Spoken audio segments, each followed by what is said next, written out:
Hello, everyone, and welcome back to X-Ranger. Before we begin, I thought it would be interesting if each of you could leave a comment indicating which part of the world you're joining us from. Also, don't forget to like and subscribe if you're enjoying the episodes. Now let's get comfortable, relax, and start our program. I killed the engine of my Ford F-150 and sat in silence, listening to the evening sounds of my property settling down for the night. The Montana sunset painted the sky orange beyond the pines surrounding my cabin. 25 acres of wilderness, and every inch of it felt like home, except lately. I grabbed my tackle box from the passenger seat and stepped out, the familiar crunch of gravel under my boots. A cool autumn breeze carried the scent of pine and the distant musk of the Jefferson River, where I'd been guiding fly fishing trips for the past 3 years. "Hey, honey, I'm back," I called as I entered the cabin, dropping my gear by the door. Emma looked up from her laptop at the kitchen table. "How was the McAllister family? Did the kids catch anything?" The boy landed a beautiful rainbow trout. You should have seen his face. I hung my cap on the hook by the door and headed to the sink to wash up. That's when I heard it, a distinct whoop sound from somewhere out in the trees. Emma heard it too. "There it is again," she said, closing her laptop. "Third time this week." I dried my hands and walked to the window, scanning the tree line. Nothing moved except branches swaying in the wind. Probably just an owl. But we both knew it wasn't an owl. We'd lived in these woods long enough to know all the regular sounds. This was something different. "Todd called earlier," Emma said. "Wants to know if you're up for rock climbing this weekend at Bozeman Pass." "Tell him I'm in." I grabbed a beer from the fridge, thinking about my old climbing buddy. We'd been scaling rock faces together since high school, back before I bought this property and turned my outdoor obsession into a career. Later that night, I stepped onto the porch to enjoy the cool mountain air before bed. The stars stretched across the sky, crisp and clear above the trees. As I took a swig of beer, I heard a soft whistling sound, almost like someone trying to get attention. It seemed directed at the bedroom window where Emma was reading. The hair on my arms stood up. This wasn't the first time I'd heard that particular whistle. It only happened when Emma was alone in a room with an open window. I scanned the property, my eyes adjusted to the darkness. Nothing but shadows between the pines. I went back inside, locked the door, and tried to shake off the uneasiness. The next morning, I was checking the property markers along the eastern boundary, something I did regularly since having a minor dispute with the neighboring landowner last year. That's when I noticed them. 3 sticks balanced perfectly atop the metal stake marking my property line. I'd seen these before. Last time I'd knocked them down, thinking it was kids from the nearby campground playing around. But this was too far from the campgrounds, and the sticks were balanced with a precision that seemed deliberate, calculated. I knocked them down again, making a mental note to check if they returned. On my way back to the cabin, something caught my eye near the woodpile, a small blue glass marble partially buried in the dirt. I picked it up, turning it over in my palm. It wasn't the first marble I'd found on my property. Over the past few months, I'd collected 7 of them, all appearing mysteriously in different locations. I added this one to the collection jar on my workshop shelf. 2 days later, the balanced sticks were back on the property marker, exactly the same formation, 3 sticks crossed and balanced perfectly. That night, I heard children giggling outside our bedroom window. I shot up in bed, heart pounding. Emma stirred beside me. "Did you hear that?" I whispered. She nodded, clutching the blanket. "Sounds like kids." I grabbed my flashlight from the nightstand and went to the window. The laughter had stopped. I shined the light across the yard, sweeping it back and forth across the tree line. Nothing moved. "There aren't any children within miles of here," I said, returning to bed. "And it's 2 a.m. Emma looked at me, her face pale in the moonlight. This has been happening more often, Jackson. Always in the fall. She was right. All the strange occurrences, the whoops, the whistling, the marbles, the stick structures, and now the giggling, increased every autumn. I'd never connected the timing before, but it was undeniable. I'll set up some trail cameras tomorrow, I promised. Though deep down, I wasn't sure I wanted to see what might be causing these disturbances. The following weekend, Todd came over to pick me up for our climbing trip. He noticed the trail cameras I'd mounted around the property. "Having trouble with bears?" he asked, throwing his gear into the back of his truck. "Not exactly." I hesitated, not wanting to sound crazy. Todd and I had been friends since we were kids, climbing every rock face within 100 miles of Whitehall. He was the most grounded person I knew. Just some weird stuff happening around the property. Weird how? I told him about the sounds, the marbles, the balanced sticks. He listened without interrupting, leaning against his truck. "You think it's Sasquatch?" he asked when I finished. I laughed, but it sounded forced even to my ears.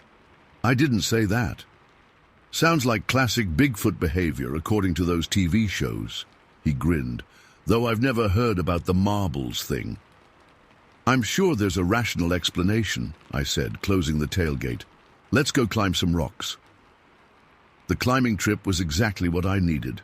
Focusing on handholds and rope safety left no room for thinking about mysterious woods phenomena. We spent the whole day on the rock face, muscles burning, minds clear. It was on the way back that it happened. I decided to take my dirt bike out after Todd dropped me off, burning off some restless energy on the trails behind my property. By the time I loaded the bike back into my truck and headed home, twilight was settling over the mountains. I was driving through Loohood Canyon, following the curves of the Jefferson River. The truck's headlights cut through the growing darkness, illuminating the road ahead. My mind wandered, thinking about the strange occurrences at my cabin. A thought crossed my mind, and I actually chuckled out loud. "If I ever have a Sasquatch encounter," I said to the empty cab, "I hope it's from the safety of my truck." No sooner had the words left my mouth when my headlights swept across something on the left side of the road. My first impression was deer fur, a common enough sight in these parts. I slowed down, not wanting to hit anything, but it wasn't deer. My brain struggled to process what I was seeing. 4 figures stood upright by the side of the road, human-like figures. My first thought was hunters, maybe a group in matching camouflage waiting for a ride. I drove past, slowly, glancing in my side mirror for a better look. One of the figures raised its arms, and I froze. The arm span was unnaturally long, extending far beyond what seemed possible for a human. They were tall, built like basketball players, but with a strange, powerful athleticism to their stance. I hit the brakes and turned around, concerned they might need help despite their odd appearance.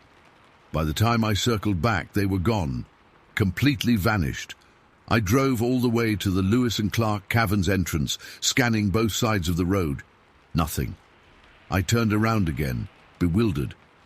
How could 4 large figures disappear so quickly in open terrain? On my way back, about a mile from where I'd first seen them, I spotted movement near the railroad tracks that ran alongside the Jefferson River.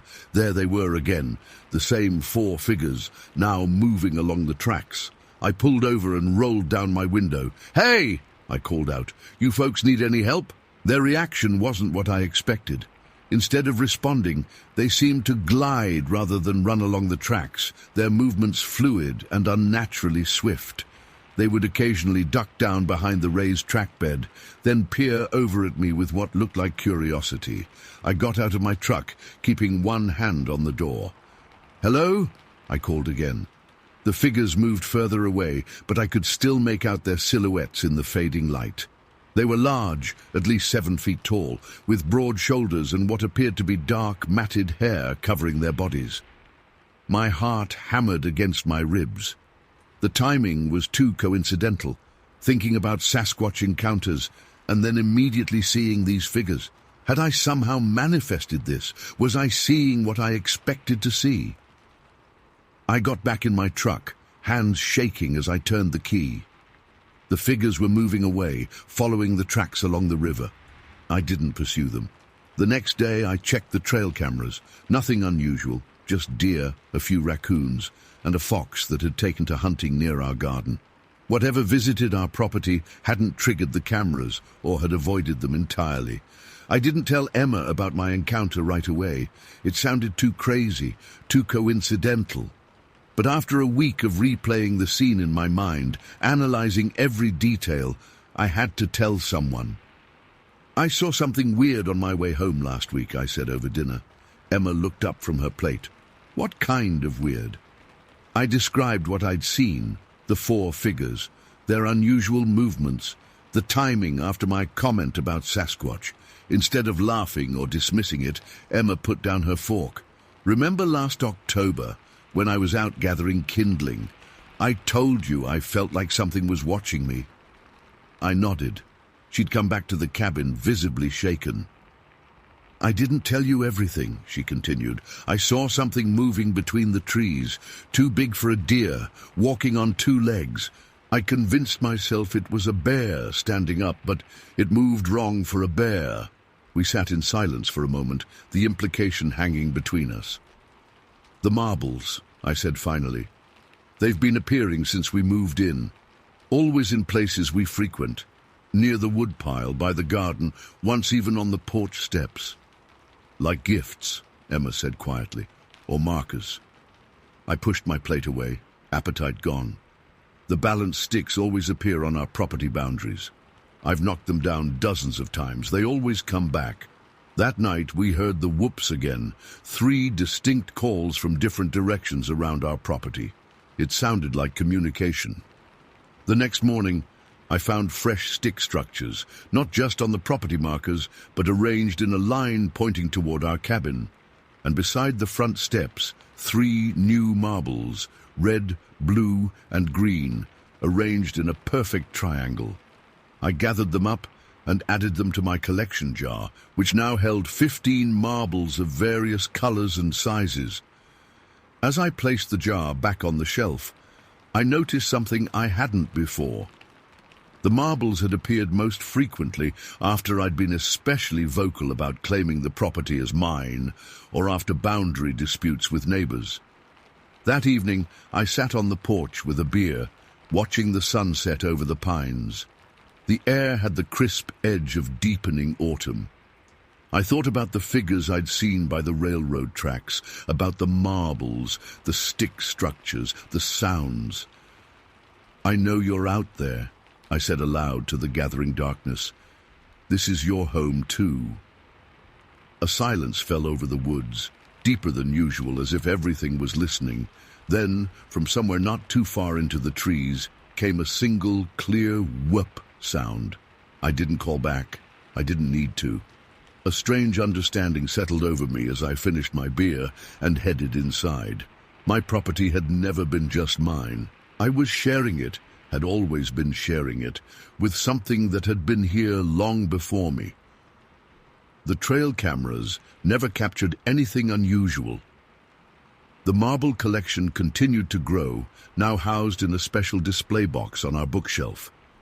The stick structures still appeared on property boundaries, but I stopped knocking them down. And sometimes, on crisp autumn evenings when the wind blows just right through the pines, I hear children's laughter from the woods, a sound that no longer fills me with dread, but with a strange sense of connection to these woods and whatever watches from within them. Whatever I saw that evening by the Jefferson River, whether Sasquatch or something else entirely, I can't explain. But I've made peace with not knowing, with sharing this land with mysteries that may never be fully understood. The truck's safety didn't protect me from an encounter after all. It just gave me a front row seat to something that's probably been watching me all along. Story 2. My hands shook as I gripped the steering wheel, driving back to my dorm at Western Colorado University. The October chill had nothing to do with the sweat freezing on my skin. What we'd seen an hour ago on that trail in Grand Mesa wasn't possible. Yet the image burned in my brain, refusing to fade like some bad dream should. My name is Ethan Cooper. Until today, October 23rd, 1992, I was just a normal 20-year-old college junior studying forestry. Now I'm not sure what I am. A witness? A victim? Someone who's seen behind the curtain of what's supposed to exist in our world. It started simply enough. My buddies Mike Larson and Taylor Jenkins had been bugging me all week to go hiking. Fall in Colorado was peak hiking season. Cool enough to avoid heat stroke, but before the heavy snows made the trails impassable. "Come on, Cooper," Mike had said that morning, banging on my dorm room door at 7 a.m. "Perfect day for Grand Mesa. Mr. Harrison gave me permission to use his private trail again." Mr. Harrison was my dad's old friend who owned a large property bordering the national forest. His private trail was less traveled and offered better wildlife viewing. I threw my gear together, hiking boots, jacket, water bottle, trail mix, bear spray, and my camera. Colorado's backcountry demanded respect. Black bears were common in the area, and while not typically aggressive, you didn't want to surprise one. We piled into Mike's beat-up Jeep Cherokee, the heater blasting against the morning chill. Taylor rode shotgun while I stretched out in the back, munching a breakfast burrito I'd grabbed from the cafeteria. "Heard some weird stuff about Grand Mesa lately," Taylor said, adjusting his Denver Broncos cap. "Guy I know from biology class says his cousin saw something strange out there last month." "Strange how?" I asked, mouth full. "Like not a normal animal strange. Said it walked on two legs." Mike snorted. "Probably just a bear. They stand up sometimes." "For like half a mile?" That's what he claimed, walking upright through the trees. "Your buddy's cousin was high," Mike laughed. "Everyone knows those forestry students live on mushrooms." I stayed quiet. The conversation brought back memories of my dad's stories, tales he told around campfires when I was a kid about encounters in the woods that didn't make sense, things that shouldn't exist. I'd long ago filed those away as exaggerated stories meant to scare kids. We reached the trailhead around 8:30 a.m. The parking area was just a small gravel patch with space for 3 or 4 vehicles. Today, we were the only ones there. Mike used the key Mr. Harrison had given him to unlock the gate across the trail entrance. "Remember, we leave this exactly how we found it when we're done," Mike said, swinging the gate open. "Harrison's particular about who uses his land." The trail started gentle enough, winding through aspen groves where golden leaves still clung to branches. The forest floor crunched beneath our boots, a thick carpet of fallen leaves and pine needles. The air smelled crisp and clean, carrying that distinct fall scent of decay and renewal. "Planning to go about 5 miles in," Mike said, consulting the trail map. "There's a lookout point with a view of the entire valley." We settled into the hike, talking about classes, upcoming exams, and Taylor's endless pursuit of Heather Williams from his psychology class. Normal college guy stuff. The forest thickened as we got deeper, transitioning from aspen to dense pine and fir. Sunlight filtered through in dappled patterns, and the temperature dropped a few degrees in the shade. About a mile in, I was mid-sentence telling a story about my ecology professor when Taylor raised his hand, stopping abruptly. "You hear that?" he whispered. We froze, listening. At first I heard nothing beyond the gentle rustle of wind through pine needles. Then it came, a low, rumbling growl that echoed off the surrounding slopes. Deep, guttural, and unlike any bear I'd heard before. "Black bear?" Mike whispered, his hand already moving to the bear spray clipped to his belt. I unclipped my own spray, scanning the trees. "Maybe. Sounds big, though." The growl came again, longer this time, seeming to reverberate from multiple directions at once. My skin prickled with goosebumps. "Should we head back?" Taylor asked, his voice tight. Before either of us could answer, we heard crashing in the underbrush to our right. The unmistakable sound of something large moving through dense foliage. Branches snapped, undergrowth crushed beneath heavy weight. Whatever it wasn't trying to be stealthy. "It's coming this way," I whispered, finger hovering over the trigger of my bear spray. Mike pointed left. "There's a clearing about 50 yards back. If it's a bear, we need open space." We had just started to back up when the crashing stopped. Silence fell over the forest, a heavy, expectant quiet that pressed against my eardrums. Even the birds had stopped singing. Then it stepped onto the trail ahead of us. My brain struggled to process what I was seeing. It wasn't a bear. It wasn't anything I'd ever seen outside of movies or the covers of those tabloid papers at grocery checkouts. Standing fully upright on the path not 30 yards ahead was a creature that towered over us, at least 7 feet tall. Its body was covered in thick, long hair, reddish-brown down its back, darker on its limbs. It stood firmly on 2 legs, its posture unmistakably bipedal. No clothing, no collar. Nothing to suggest this was some trained animal or a human in a costume. "Holy shit," Taylor breathed beside me. The thing's head was shaped like a cone, covered in jagged, matted hair. Its face was flat, ape-like, with a pronounced ridge above its eyes, dark, narrow eyes that glinted black in the filtered sunlight. I couldn't see ears through the hair. Its nose was wide, flattened against its face, and below that, thin lips with the bottom one protruding slightly. We stood frozen, locked in a mutual stare-down, with this impossible creature. It didn't move toward us, just stood there, its long arms hanging at its sides. Then it happened. The creature tilted its head back and opened its mouth, revealing sharp, jagged teeth in its upper jaw.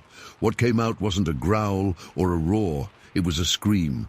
A high-pitched, powerful scream that echoed through the wilderness, bouncing off trees and rock faces. The sound pierced through me, vibrating in my chest cavity and freezing my blood. As the scream faded, the smell hit us. A putrid stench of sewage and rotting meat so powerful I nearly vomited. It was like standing downwind from a landfill on the hottest day of summer. Without warning, the creature pivoted. In 2 massive strides, it crossed the trail and disappeared into the dense forest on the other side. Its arms swung at its sides as it moved with surprising grace for something so large. I caught a glimpse of massive bare feet before it vanished completely. For several seconds, none of us moved or spoke. The forest remained silent, as if holding its breath. "What the fuck was that?" Mike finally whispered, his voice cracking. My mouth opened, but no words came out. My dad's campfire stories flooded back, tales I'd dismissed as fantasy, designed to spook a child. "We need to go," Taylor said, already backing up. "Now!" No one argued. We turned and ran, actually ran, back the way we'd come. My lungs burned and branches whipped my face, but the adrenaline pushed me forward. Behind us, I heard more crashing in the underbrush, though whether it was following us or moving parallel, I couldn't tell. We didn't stop running until we reached the gate. Mike fumbled with the lock, his hands shaking so badly he dropped the key twice. When the gate finally clanged shut behind us, we collapsed against Mike's jeep, gasping for breath. "Anyone want to tell me what the hell we just saw?" Taylor panted, his face ghost white beneath his tan. "Bear," Mike said immediately, though his voice lacked conviction. "Had to be a bear with some kind of mange or disease making it look weird." I shook my head. "Bears don't stand like that, and that wasn't a bear." "Then what was it?" Mike challenged. "Because there's only one other thing it could be, and that's not possible." None of us said the word, but it hung in the air between us. Bigfoot. On the drive back to campus, we made a pact not to tell anyone what we'd seen. Who would believe us anyway? We'd be laughed out of school, branded as hoaxers or worse, delusional. But the agreement felt hollow, a desperate attempt to restore normalcy. 2 weeks passed. I went through the motions of classes and assignments, but my mind kept returning to that trail. I couldn't sleep. Every noise outside my dorm window jerked me awake. I found myself staring at the tree line whenever I walked across campus. Finally, during Thanksgiving break, I broke down and told my dad. We were in his workshop behind our house in Gunnison, him tinkering with an old carburetor while I pretended to help. My mom was inside preparing dinner.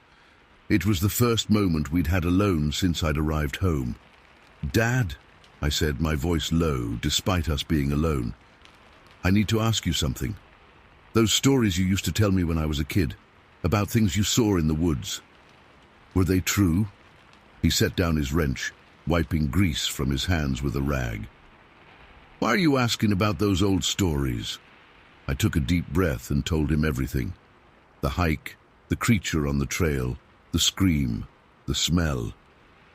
As I spoke, his expression changed from curiosity to concern. When I finished, he tossed the rag aside and sighed. "Ethan, those were just campfire stories. Things to make camping trips more exciting for a kid." His response hit me like a punch to the gut. "But you said they happened to you when you were working Forest Service in Montana." "That's what makes a good story, a touch of personal connection." He patted my shoulder. "Look, you saw something strange. I'm not saying you didn't. But the mind plays tricks, especially in unfamiliar surroundings.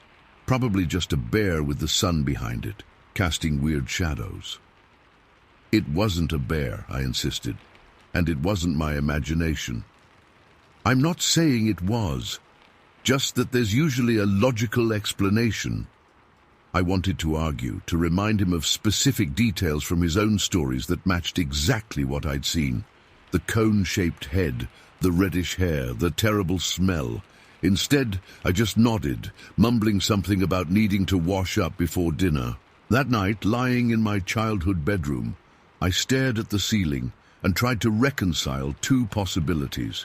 Either I had hallucinated the entire encounter, along with Mike and Taylor, or my father had lied just now, denying his own experiences for reasons I couldn't understand.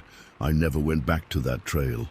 Mr. Harrison sold the property the following year, and the new owners closed off access completely. Mike transferred to CSU after that semester. Taylor and I gradually stopped discussing what happened, though occasionally I'd catch him staring into the trees at the edge of campus with a look I recognized all too well. I graduated in 1994 and took a job with the Bureau of Land Management in Wyoming. My work frequently takes me into remote wilderness areas, and I've never stopped looking. Every broken branch, every unexplained sound in the forest makes me freeze and scan my surroundings. I've never seen another creature like the one on Grand Mesa, but I carry a camera with me always, just in case. Sometimes I wonder if my father really did see something all those years ago. Whether his denial that Thanksgiving was meant to protect me somehow, or whether he truly had invented those stories, I'll probably never know. He passed away in 2007, taking whatever truth he knew to the grave. What I do know is this. On an October morning in 1992, 3 college students encountered something on a trail in Grand Mesa that shouldn't exist. I know the scientific consensus. I know what rational people believe. But I also know what I saw.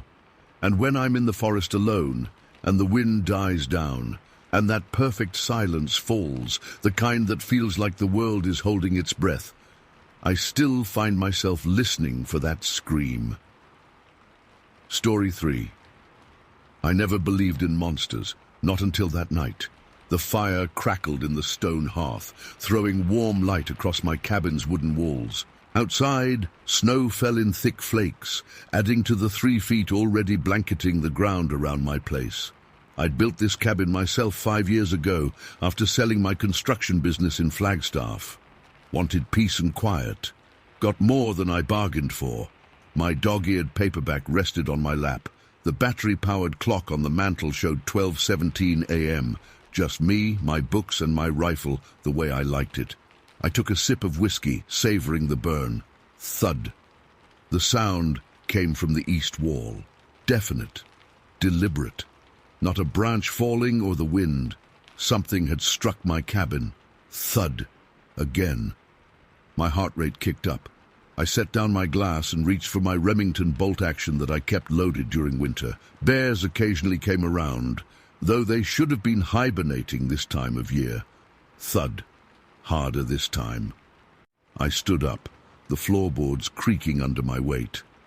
I flicked off the lantern, keeping only the firelight, and moved to the window. Couldn't see a damn thing through the frost-covered glass. The porch. I needed to check the porch.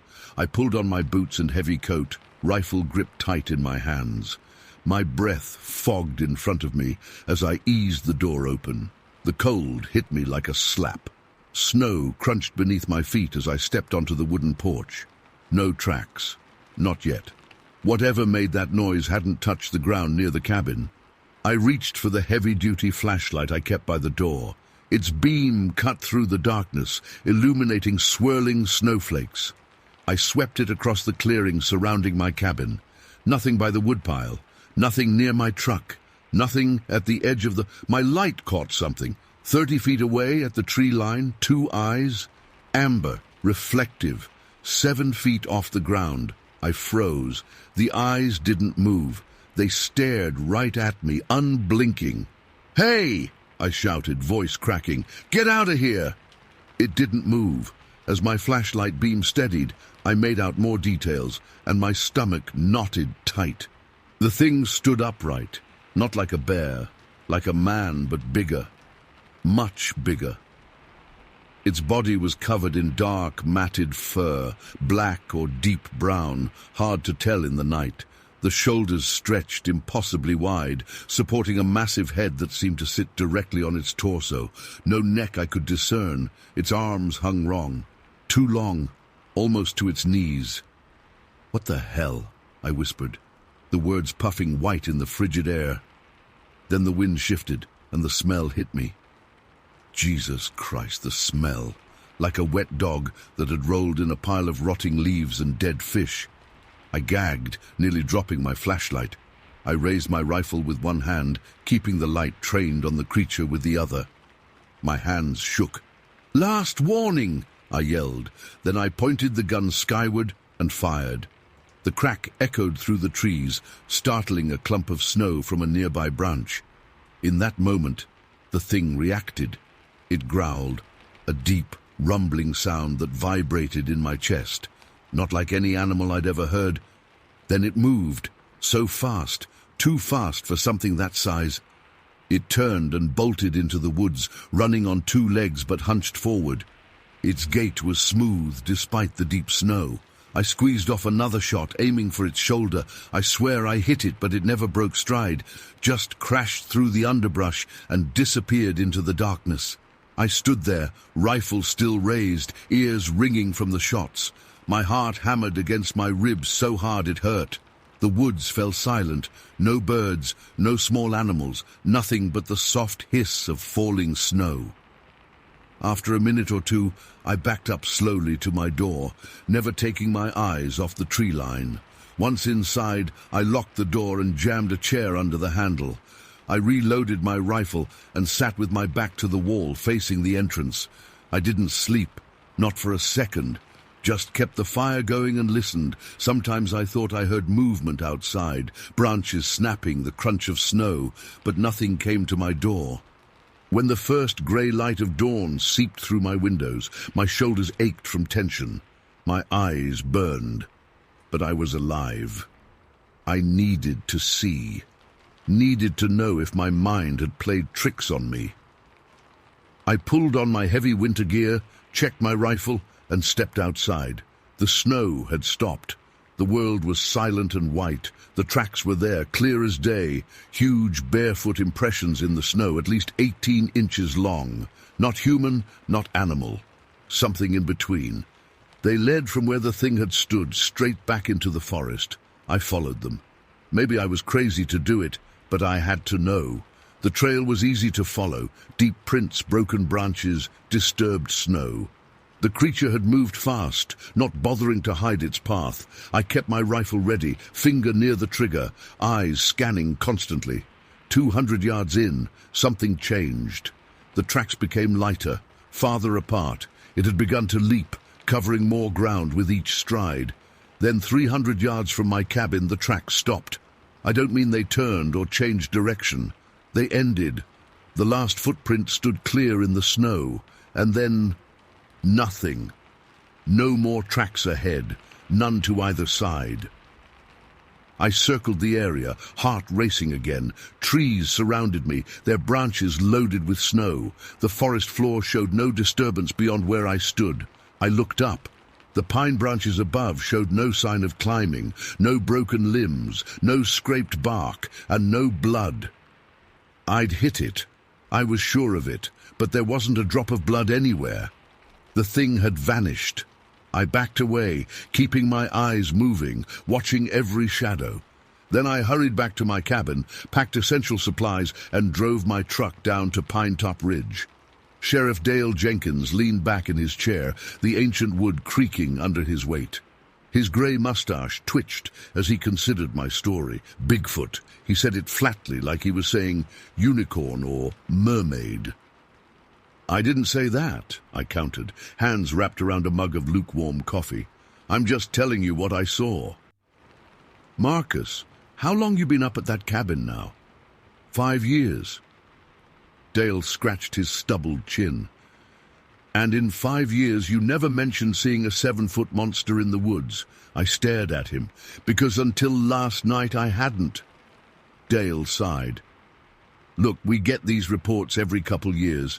Someone sees something in the woods, gets spooked, and suddenly we're organizing search parties for Sasquatch. I fired 2 shots at this thing. The second one hit it. But no blood. By your own admission.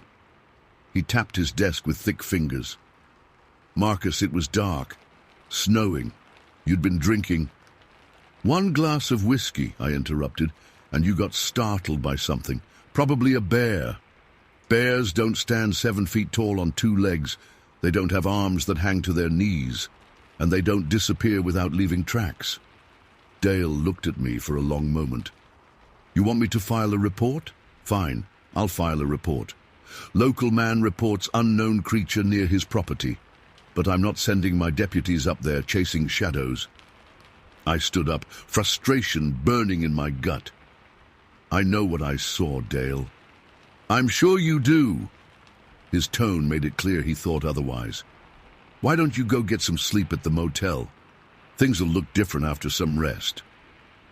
I left the sheriff's office, stepped out into the cold morning air of Pinetop Ridge's main street. A few locals moved about, bundled against the cold. Old man Harkins shoveled snow from the sidewalk in front of his hardware store. He nodded as I passed. Morning, Marcus. Don't usually see you in town this early. I stopped. Jim, you ever hear stories about something in the woods up near my place? His shoveling slowed. What kind of something? I don't know. Something big, not a bear. Jim leaned on his shovel, his eyes rheumy with age, studied me carefully. Why you asking? I hesitated. Just saw something strange last night. Wondered if anyone else ever reported anything similar. Jim glanced up and down the empty street, then lowered his voice.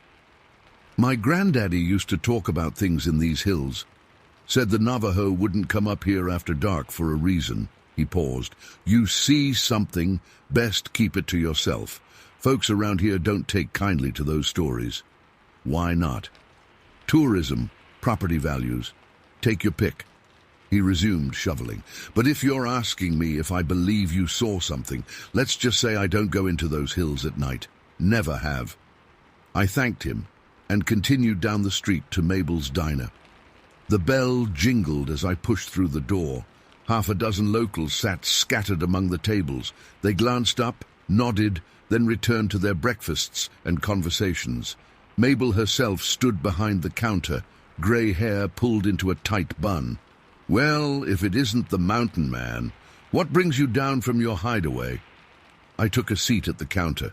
Need a real breakfast for once. She laughed and poured me coffee without asking. The usual? Please. While she put in my order, I sipped the coffee. Real coffee, not the instant stuff I made at the cabin. The warmth and normalcy of the diner should have been comforting, but I couldn't shake the image of those amber eyes staring at me from the darkness. My food arrived, and I ate mechanically, not tasting much. The diner filled with morning customers. Conversations hummed around me. Found Turner's dog torn up bad yesterday. My fork paused halfway to my mouth.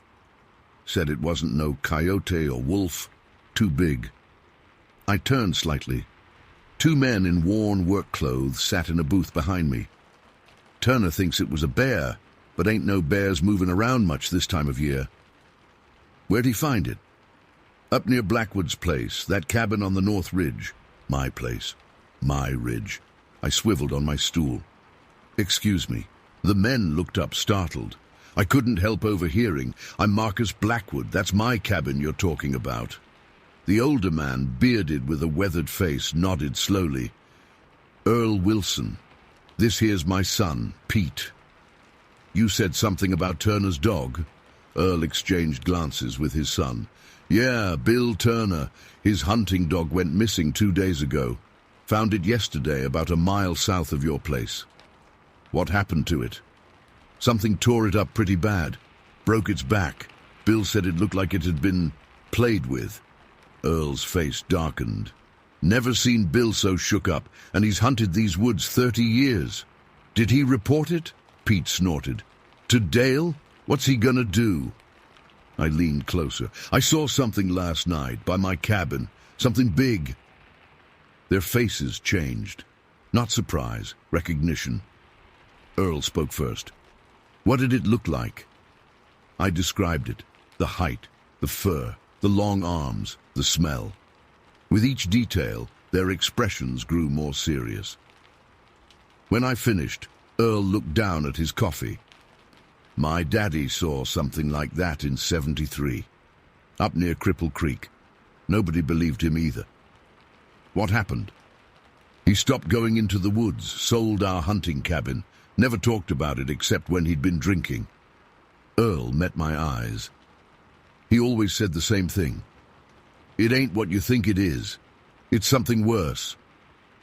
I didn't return to my cabin that day. Rented a room at the Pine Motel instead. Called my sister in Phoenix. Told her I might come down for a visit. Didn't mention why. That night I dreamed of amber eyes watching me through my window. Woke up sweating despite the cold room. By morning I'd made a decision. I wasn't letting some thing drive me from my home. I'd built that cabin with my own hands. It was mine. I stopped at Harkin's Hardware and bought a trail camera, the kind hunters use to track deer. Then I drove back up the mountain, rifle on the passenger seat, determination overriding my fear. The cabin stood untouched in the clearing. No new tracks in the snow. I did a full perimeter check before unlocking the door, rifle ready. Everything inside was exactly as I'd left it.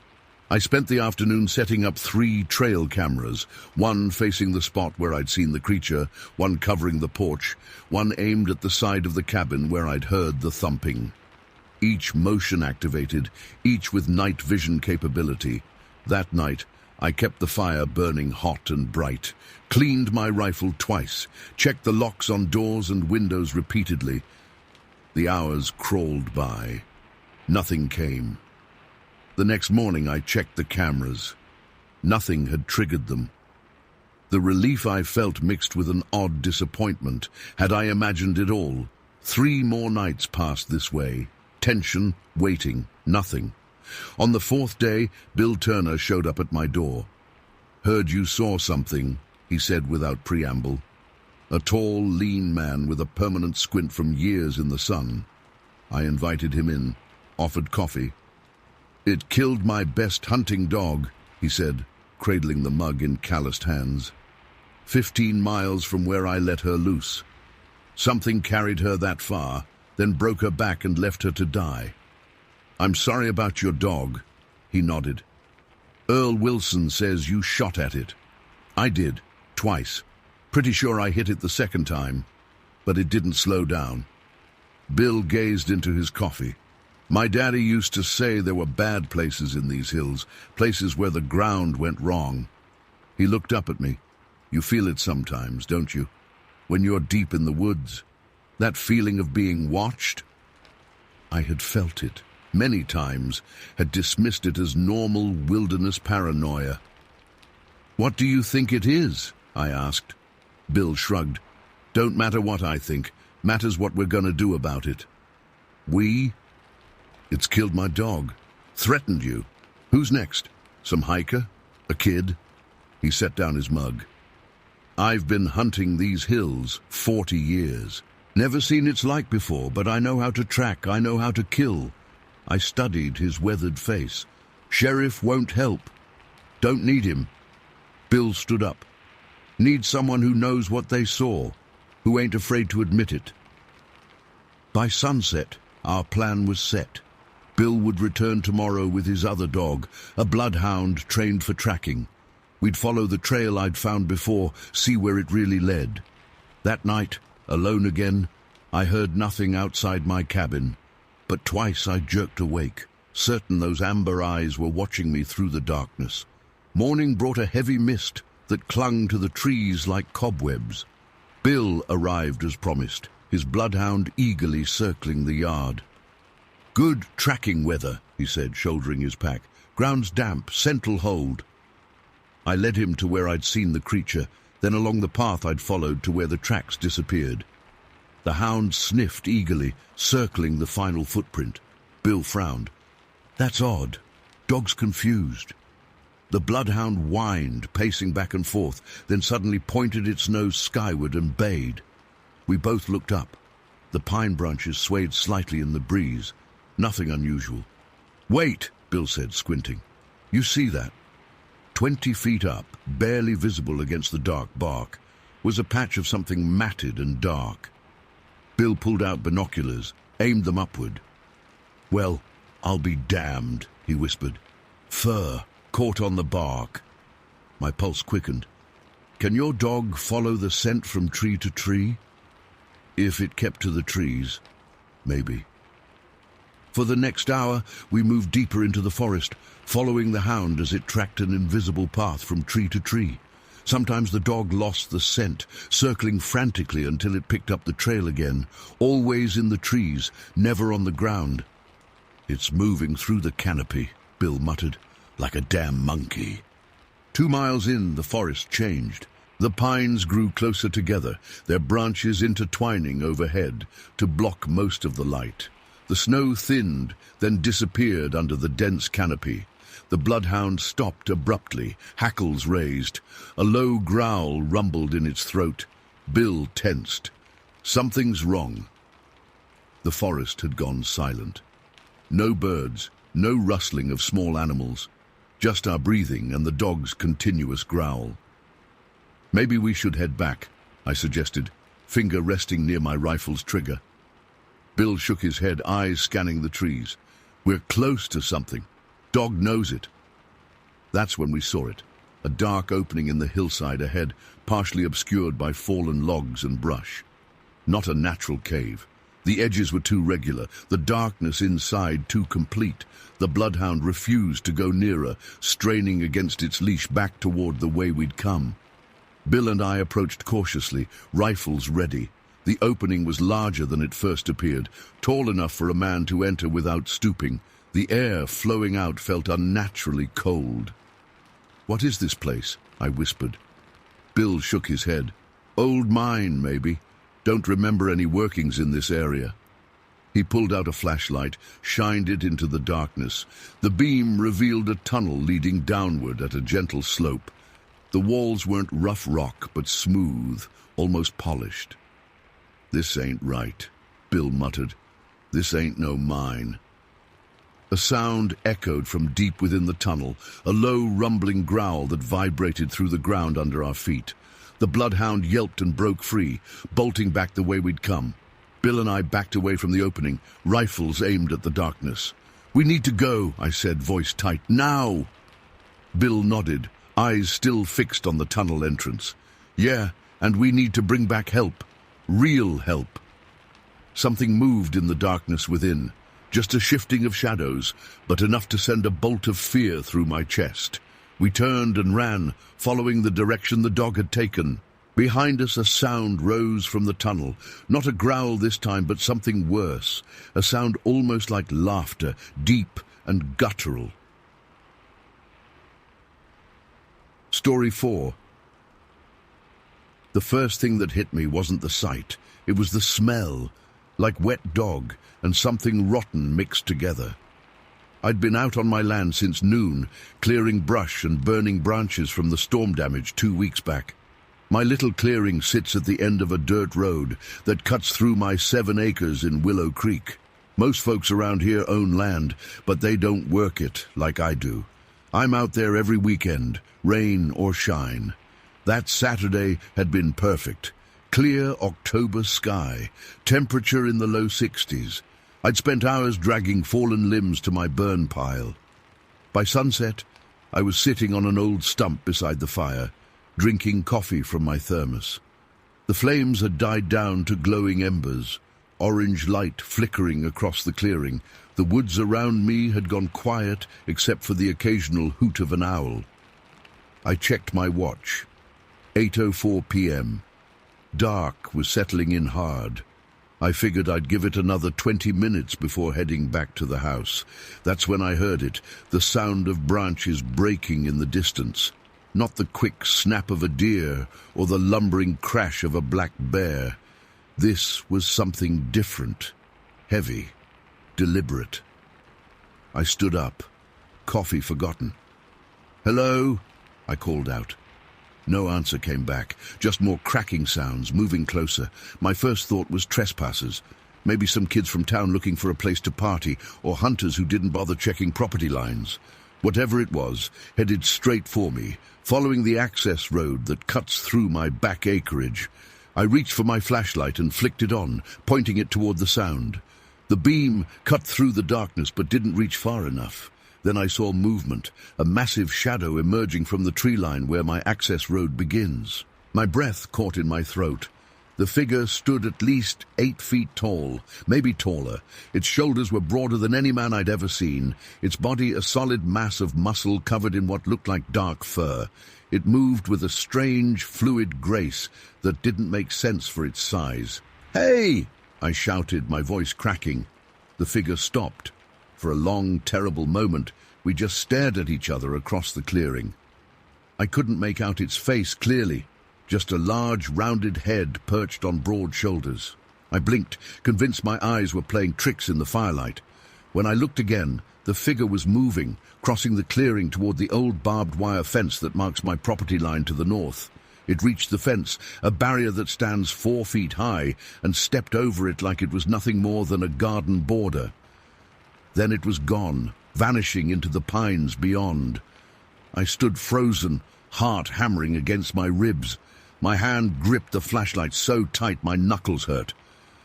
I swept the beam across the woods, searching for any sign of the figure, but there was nothing, just trees and darkness. More branches snapped in the distance, growing fainter as whatever I'd seen moved away from my property.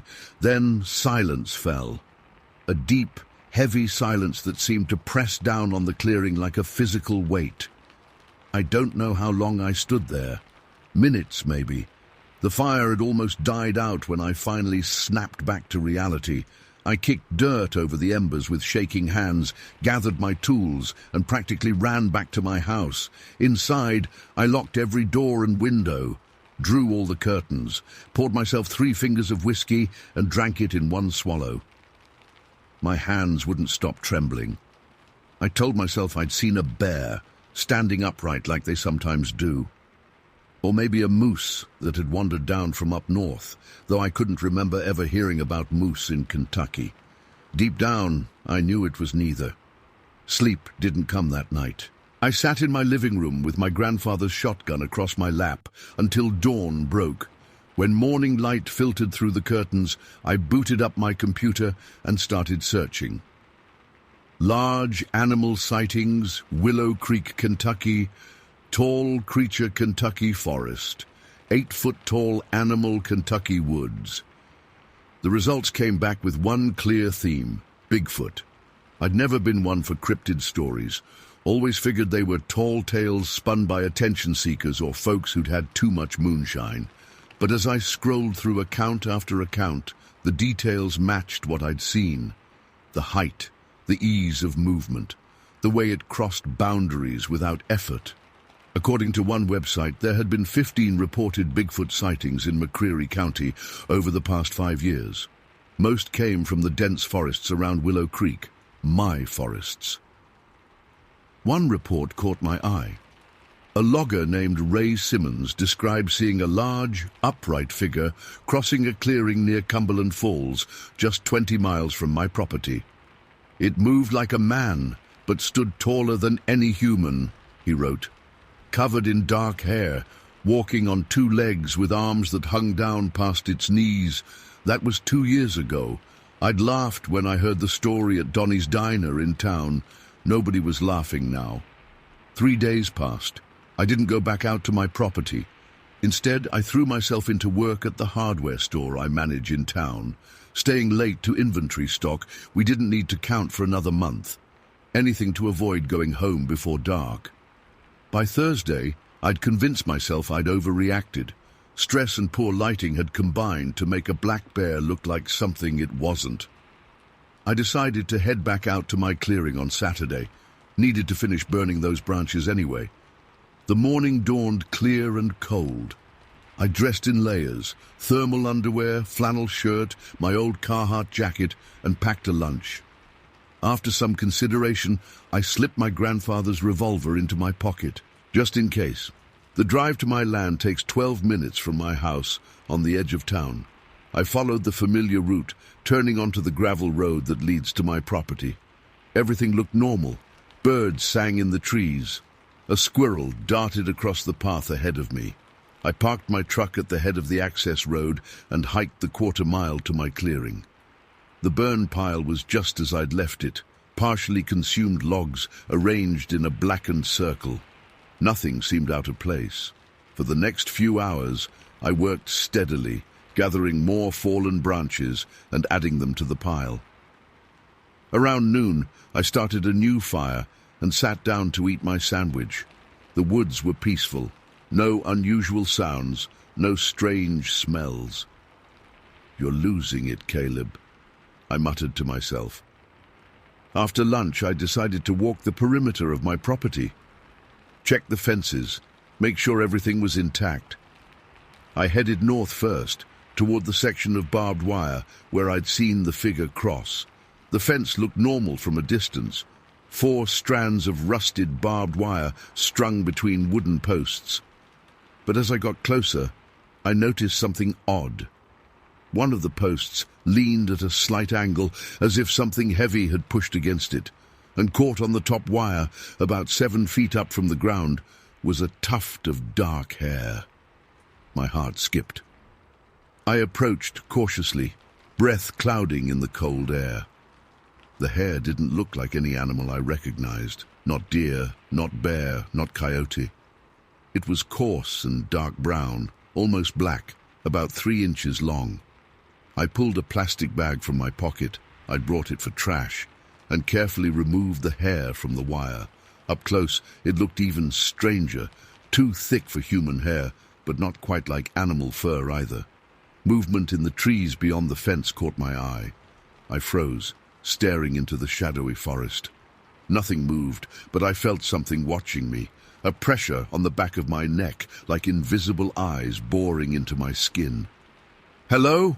I called out. My voice sounded thin in the vast silence of the woods. No answer came, but a bird suddenly took flight from a nearby tree, startled by something I couldn't see. I backed away from the fence, eyes never leaving the tree line. The hair sample felt heavy in my pocket as I turned and walked quickly back toward my clearing. The peaceful feeling from earlier had vanished, replaced by a growing sense of unease. By the time I reached my burn pile, the sun had shifted westward. I had maybe 3 hours of daylight left, plenty of time to finish my work and get back to the truck before dark.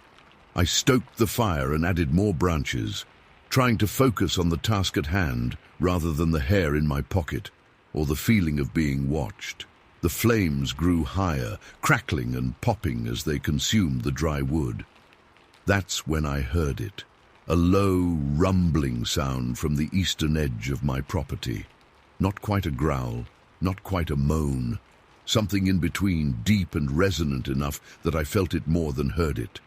I spun around, scanning the tree line. Nothing moved among the bare trunks and fallen leaves, but the sound came again, louder this time. Definitely not a bear, not any animal I recognized. My hand went to the revolver in my pocket. I pulled it out slowly, the metal cold against my palm. "Who's there?" I shouted, voice steadier than I expected. The answering sound chilled my blood. A series of knocks, wood on wood, deliberate and rhythmic. 3 quick taps, pause, 2 more taps. They came from the north side of my property, where I'd found the hare. I'd read about this. Wood knocking was one of the behaviors attributed to Bigfoot in all those online accounts. A form of communication, they claimed. "This is private property," I called out, raising the revolver slightly. "I'm armed." The knocking stopped. Silence fell over the woods again, heavier than before. Even the birds had gone quiet. I stood perfectly still, revolver ready, eyes scanning the trees. Minutes ticked by. Nothing moved, nothing made a sound except the crackling of my fire. Then, from behind me, the opposite direction from the knocking, came the snap of a branch. I whirled around, heart pounding. Through the trees on the southern edge of my clearing, I caught a glimpse of something large moving between the trunks. Just a flash of dark brown against the grey bark, there and gone in an instant. It was circling me. Fear flooded my system. This wasn't random. Whatever was out there was intelligent enough to try flanking me, approaching from a direction I wasn't watching. I backed toward my burn pile, keeping the fire between me and the southern tree line. The heat against my back provided little comfort. "I don't want any trouble," I said loudly, unsure if the thing could understand me or even cared what I had to say. More movement to my right. This time I saw it clearly, a massive arm covered in dark fur, reaching around a thick oak trunk. The arm alone was longer than my entire leg, the hand at the end of it broad, with what looked like opposable thumbs. I raised the revolver and fired a warning shot into the air. The blast echoed through the trees, sending a flock of crows scattering into the sky. A deep, guttural roar answered my gunshot, a sound so powerful it seemed to vibrate the ground beneath my feet. Not like any bear or mountain lion I'd ever heard. This was something primal, ancient, the sound of a predator that had roamed these woods long before humans arrived. I fired another shot, this time toward the sound but deliberately high. "Get out of here!" I shouted. The roar cut off abruptly. Heavy footsteps crashed through the underbrush, moving away from me. Whatever it was retreating. For now, I didn't waste time. Grabbing my pack, I kicked dirt over the fire and started jogging back toward my truck. The revolver stayed in my hand, ready. Every few steps I glanced over my shoulder, convinced I'd see that massive shape emerging from the trees behind me. Nothing followed. At least, nothing I could see. I reached my truck in record time, breathing hard from the fast pace and the adrenaline pumping through my veins. My hands shook as I fumbled with the keys, nearly dropping them in the gravel. Once inside, I locked the doors and started the engine. As I pulled away, I checked the rearview mirror. The road behind me was empty. The woods stood silent and still in the late afternoon light. But something was out there, something that didn't belong in any rational understanding of the world, something that had claimed my land as its territory. That night, I called the only person I thought might believe me, my cousin Curtis, who works for the State Wildlife Department. He listened without interrupting as I described what I'd seen, both the previous Saturday and earlier that day. "You still have that hair sample?" he asked when I finished. "Yeah, in a plastic bag. Bring it by the office Monday. I'll see if I can get it analyzed." "You believe me?" I asked, surprised. Curtis sighed heavily. "Let's just say you're not the first person to call me about something like this. We got reports from hunters in the Daniel Boone National Forest last year. 3 separate groups, all experienced outdoorsmen. They described something similar. What did you do about it? Nothing official. Department policy is to classify unusual sightings as known wildlife unless there's concrete evidence. But off the record, a couple of us set up game cameras in the area. Never caught anything definitive. Just blurry shapes at night that could have been anything. This wasn't just a shape, Curtis. I saw it, heard it. I know, Caleb, I know. He paused. Listen, whatever's out there, it seems to be leaving people alone for the most part. No attacks reported. Just sightings. It was on my property, watching me, stalking me. Curious, maybe. These encounters usually don't turn violent. Usually. The word hung in the air between us. Curtis cleared his throat. Just be careful out there. Maybe stay off your land for a few weeks. Let things settle down. After we hung up, I poured myself another whiskey and sat by the window, staring out at the darkness. My property was 5 miles away, but I couldn't shake the feeling that whatever I'd encountered had followed me home. That even now, it was watching my house, learning my routines. The hair sample sat on my kitchen table, the plastic bag containing dark strands that didn't match any known animal in these parts. On Monday, Curtis would take it to his lab. Maybe we'd get answers, maybe not. But one thing was certain. I'd never look at my woods the same way again. Those 7 acres that had once been my peaceful retreat had transformed overnight. Now they held secrets, shadows, things that shouldn't exist, but somehow did. Tomorrow, I'd buy more ammunition, set up my own game cameras, maybe reach out to some of the other witnesses mentioned in those online reports. For tonight, though, I just sat in my locked house, jumping at every creak and groan of the old wooden structure, listening for knocks, for footsteps, for that deep, rumbling growl that still echoed in my memory. The forests of Willow Creek had always been mysterious, but now I knew they harbored more than just deer and raccoons and the occasional black bear. Something ancient roamed those woods, something intelligent, something that had noticed me, and I had a feeling our encounters were far from over. Story 5. My knuckles turned white as I gripped the steering wheel of my old Ford pickup. The digital clock on the dashboard read 11:42 p.m. I'd stayed too long at my brother Dale's place in Pinecrest, about 40 miles from my home in Oak Hollow, Arkansas. We'd had a few beers while watching the game, reminiscing about our childhood and catching up on life. Nothing out of the ordinary.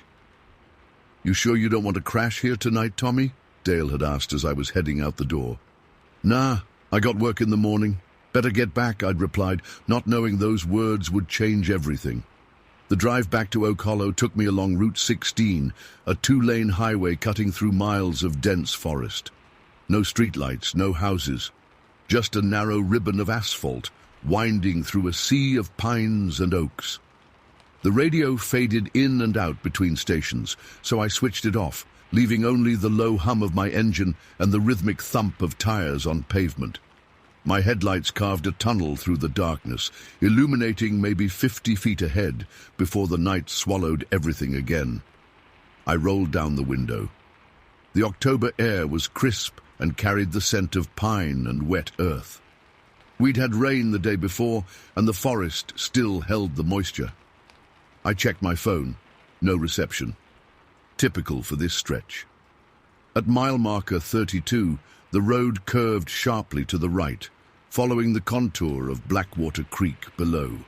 I'd driven this road hundreds of times, knew every bend and pothole. I eased off the gas as I approached the curve. That's when I saw it. At first, I thought someone was standing in the middle of the road, a stranded motorist maybe. My mind went to practical explanations. Someone broke down, needed help.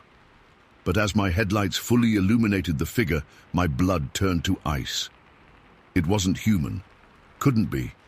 The thing stood directly in my lane, perfectly still.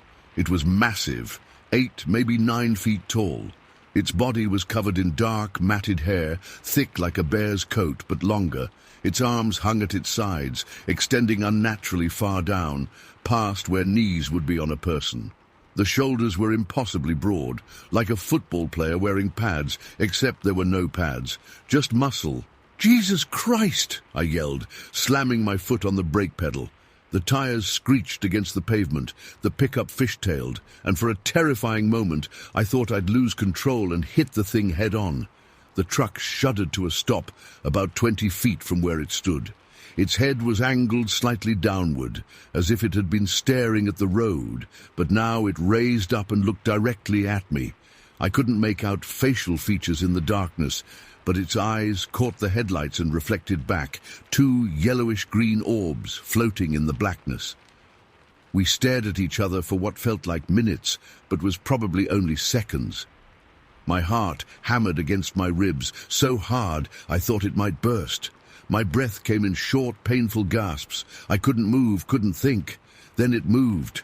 For something so large it moved with impossible speed. 1 second it was standing there, the next it was in full sprint toward the tree line on my right.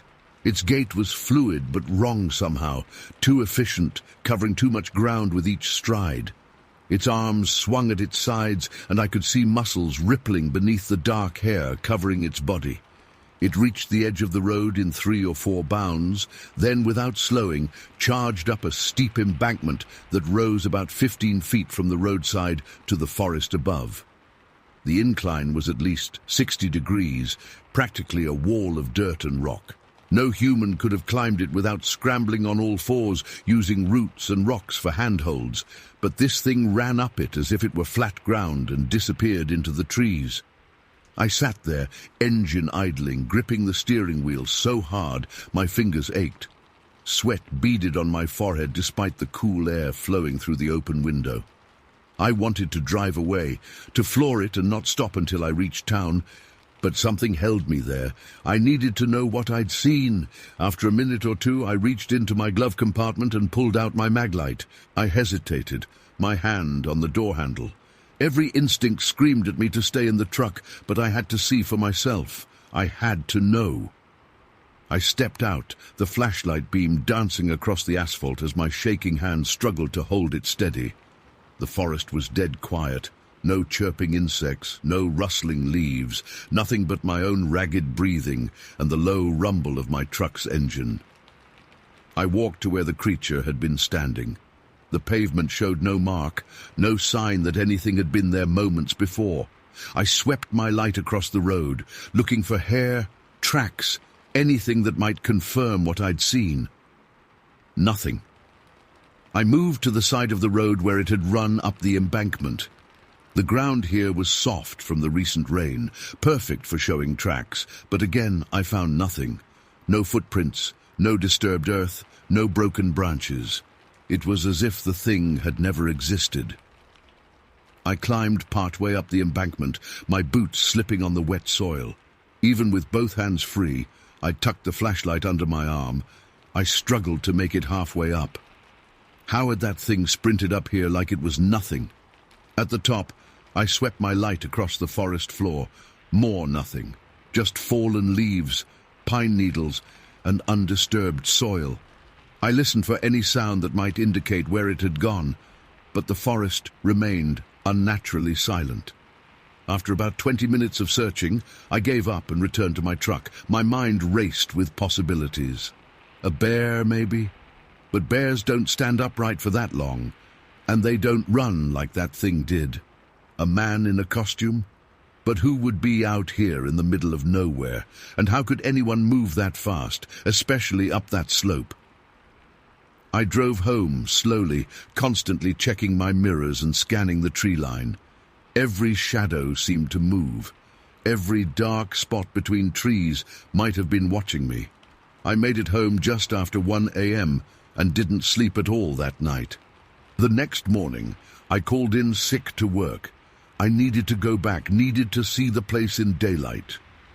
I arrived at the curve around 10 a.m. and pulled over at the exact spot where I'd stopped the night before.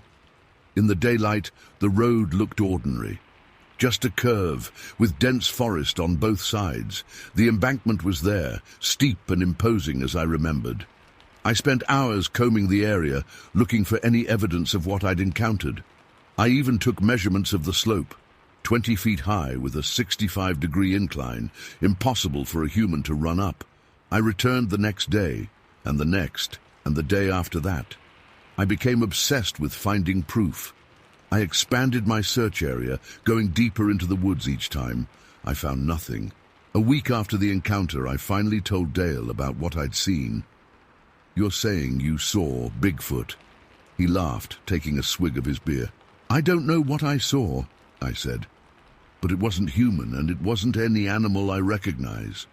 "Tommy, you were tired. It was dark. Could have been anything, a deer, a bear standing up." "It wasn't a deer or a bear, Dale. This thing was huge, and it moved like, I don't know, like nothing I've ever seen." Dale's expression softened. "Look, I believe you saw something, but the mind plays tricks, especially at night on a lonely road." I nodded, letting it drop.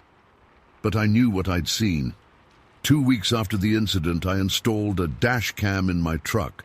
Every night after work, I drove that stretch of Route 16, hoping to catch the creature on video.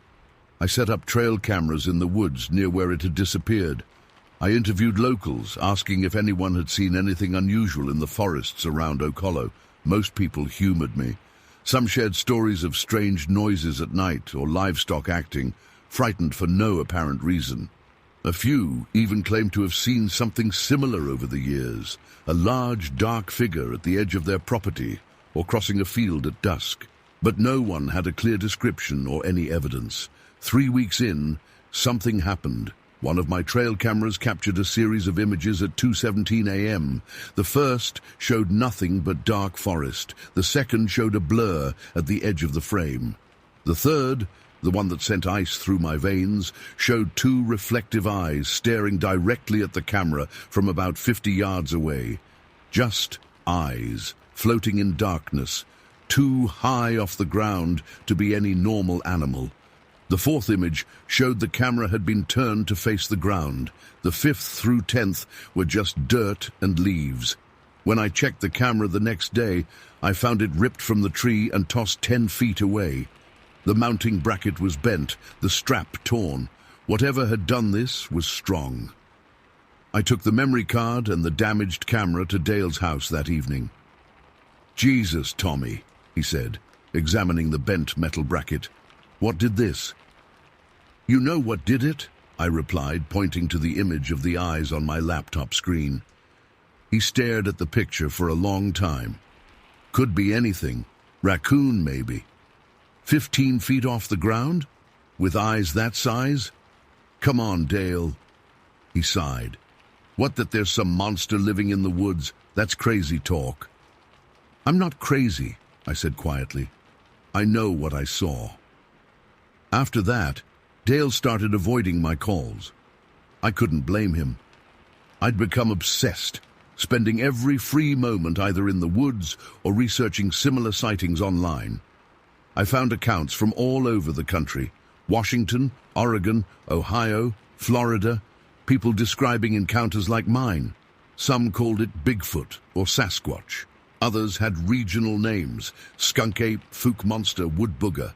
I started losing sleep. Every night I'd jerk awake from nightmares about those eyes staring at me from the darkness. During the day, I'd catch myself scanning the tree line wherever I went, expecting to see that massive shape watching me. A month after my encounter, I was laid off from my job at the lumber mill. Budget cuts, they said. But I knew the real reason. I'd become unreliable, distracted. My boss, Jim, had been a friend for 15 years, but even he couldn't ignore my decline. "Get some help, Tommy," he said as he handed me my final paycheck. "Whatever's eating at you, don't let it destroy your life." But I couldn't let it go. I knew what was out there, and I needed proof, not just for others, but for myself, to know I wasn't losing my mind. 6 weeks after the initial sighting, I decided to take more drastic measures. I packed camping gear, my .30-06 rifle, extra ammunition, food for 3 days, and my camera equipment. I was going to stay in those woods until I found what I was looking for. I set up camp about half a mile from the road near where I'd found the broken trail camera. I built a small fire and settled in for the night, rifle across my lap, digital camera and night vision monocular within easy reach. The first night passed without incident. The second night, around 1 a.m., I heard something moving through the underbrush about 100 yards from my camp. Heavy footfalls, snapping branches, too deliberate for deer, too heavy for a coyote. I raised my rifle, sweeping the night vision monocular across the darkness, but saw nothing. The third night, it rained. I huddled under my tarp, listening to water drumming on the nylon above me and dripping from the trees. The forest was especially dark that night, the clouds blocking what little moonlight might have filtered through the canopy. At exactly 3:12 a.m., I remember checking my watch, the rain suddenly stopped. Not gradually, but all at once, as if someone had turned off a faucet. In the abrupt silence that followed, I heard breathing. Not my own. Something else. Something close. I reached for my rifle, moving as slowly and quietly as possible. My hand closed around the stock just as a branch snapped directly behind me. I spun around, fumbling for my flashlight with my other hand. When the beam cut through the darkness, what I saw froze the blood in my veins. It stood less than 20 feet away, partially hidden behind a massive oak tree. Just as before, it was enormous, a wall of dark hair and muscle. But now, in the direct beam of my flashlight, I could see more details. Its face was flat and wide, with a pronounced brow ridge shadowing deep-set eyes that reflected the light with an amber-green glow. Its nose was broad and flat, almost ape-like, and its mouth was a grim line across the lower portion of its face. The hair covering its body wasn't uniform black as I'd first thought, but varied, dark brown to black, with silver-grey patches around its massive shoulders and chest. For a moment, we stared at each other. I couldn't move, couldn't breathe. My finger rested on the trigger of my rifle, but I didn't raise it. Something in those eyes, intelligence, curiosity, warning, kept me from making any sudden movements. Then it made a sound. Not a growl or roar, but something between a deep hum and a rumble vibrating through the air between us. The sound seemed to come from deep in its chest, resonating at a frequency I could feel in my bones. I don't know what possessed me, but I spoke to it. "What are you?" My voice was barely a whisper. It tilted its head slightly, the amber eyes narrowing. Then, with that same shocking speed I'd seen before, it turned and vanished into the forest. 1 second it was there, the next gone, leaving only swaying branches in its wake. I sat there until dawn, rifle ready, flashlight scanning the darkness every few minutes, but it didn't return. As first light filtered through the trees, I packed up my gear and headed back to my truck. I'd gotten what I came for, a clear sighting, a confirmation of what I'd seen on the road that night. But strangely, I felt no triumph, no vindication. Instead, a profound unease settled over me. That thing had been watching me. For how long? Had it been observing me since that first night on the road? Had it followed me home, watched me set up cameras, listened to my conversations? The thought sent shivers down my spine. I drove home in silence. No radio, no distractions, just the road and my thoughts. What was living in these woods? How many of them were there? Had they always been here, or were they just passing through? And most troubling of all, what did they want? Back home, I downloaded the footage from my camera, hoping I'd captured something during the night. There was nothing. The creature hadn't appeared in frame during our encounter. I had no proof, again.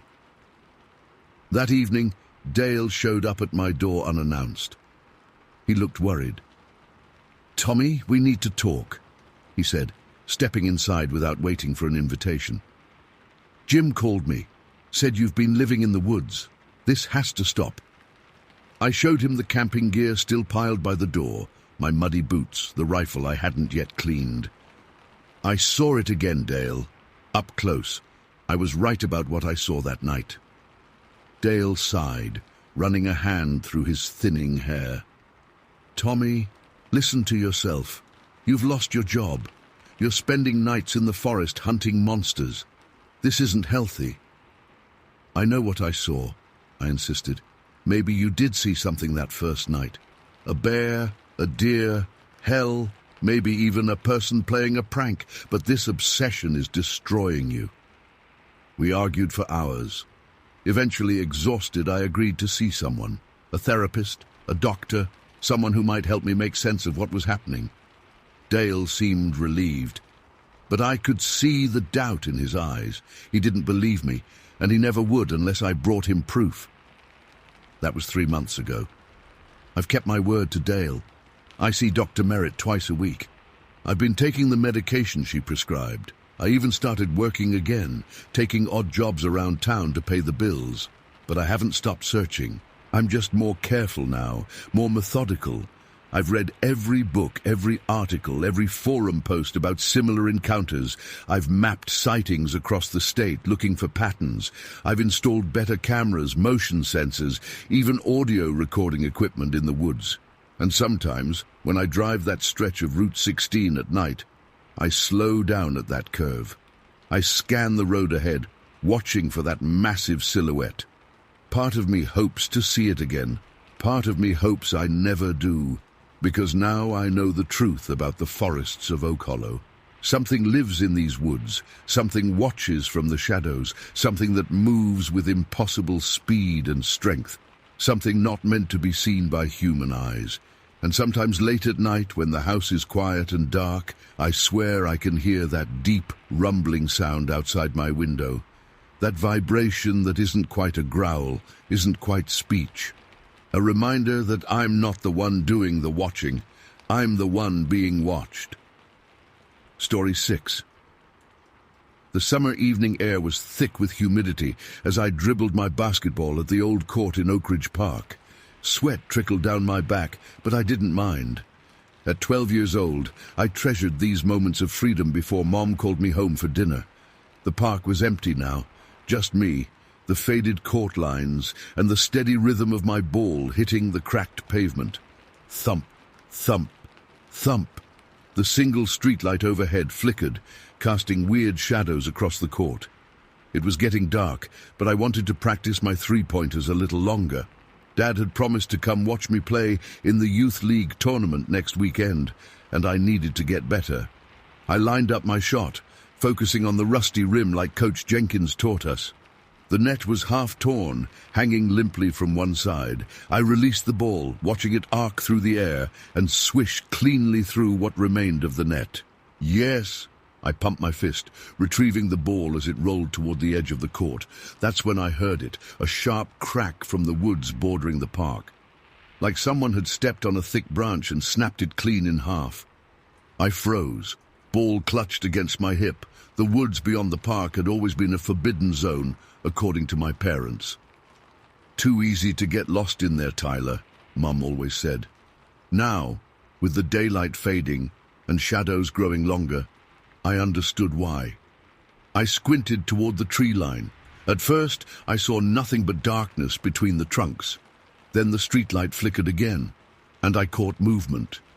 Something was standing just inside the tree line. Something big. I blinked hard, thinking maybe my eyes were playing tricks. The streetlight steadied, casting a weak cone of yellow light that barely reached the woods. But it was enough. There it stood, a massive figure at the edge of the trees, partially hidden but clearly visible. It was huge, taller than any man I'd ever seen, at least 9 feet, maybe more. Its body was covered in thick, dark brown fur that hung in matted clumps from its frame. The creature had shoulders wider than our refrigerator at home and arms that hung down way too low, almost to its knees. I stood paralyzed, my heart pounding so hard I could feel it in my throat. The creature didn't move. It just watched me. Its face wasn't like any animal I knew, not a bear, definitely not a person. The forehead sloped back, and its nose was wide and flat. But the eyes were what scared me most. They were fixed on me, intelligent and calculating. The streetlight flickered once more, and in that moment I saw the creature blink. That single, human-like gesture broke my paralysis. I clutched my basketball tight against my chest and ran. My sneakers slapped against the pavement as I bolted across the empty park, past the rusty swings and the broken slide. I didn't look back. I couldn't. The fear that the thing might be following me was too much.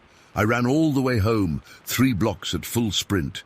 By the time I burst through our front door, my lungs were burning and my legs felt like jelly. Dad was in his recliner watching baseball. He jumped when I slammed the door. "Whoa there, Tyler! What's got you running like the devil's on your tail?" I tried to catch my breath, dropping my basketball on the floor where it rolled under the coffee table. "Dad, there's something in the woods, by the park." He muted the TV. "What do you mean, something?" "A monster. A huge monster covered in fur." The words tumbled out between gasps. It was watching me. It blinked at me.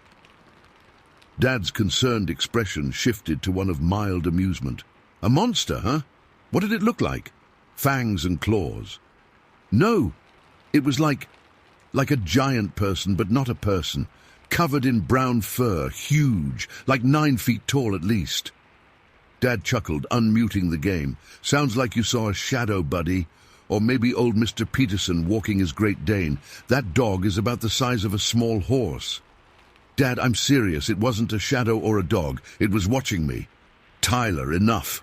His voice took on that firm tone that meant the discussion was over. "It's getting dark out. Your imagination is running wild. Probably just saw a bear, if anything." "Bears don't stand on 2 legs like that," I protested. "Actually, they do. Now go wash up for dinner. Your mom's making meatloaf." I stood there for a moment, frustration building in my chest. He didn't believe me. No one would believe me. That night, I couldn't sleep. Every creak of our old house made me jump. I kept thinking about those eyes, intelligent and focused, watching me from the darkness. I knew what I saw wasn't a bear or a shadow, or Mr. Peterson's dog. It was something else, something that shouldn't exist in the small, ordinary town of Oak Ridge. The next morning at breakfast, Mum noticed the dark circles under my eyes. "Rough night, sweetie." She placed a plate of scrambled eggs in front of me. I pushed the eggs around with my fork. I told Dad what I saw at the park, but he doesn't believe me. Dad lowered his newspaper with a sigh. "Tyler, in the light of day, don't you think maybe you just got spooked by shadows?" "No," I stabbed at my eggs. "I know what I saw." "And what exactly was that again?" Mom asked, pouring herself coffee. Before I could answer, Dad cut in. "He thinks he saw Bigfoot or something in the woods by the park." Mom's eyebrows shot up. "Bigfoot? In Oak Ridge?" She laughed, but it wasn't mean. "Honey, there's nothing in those woods except deer and maybe the occasional coyote." "It wasn't a deer," I muttered. Dad folded his newspaper. "Look, son, I know what you think you saw seemed real.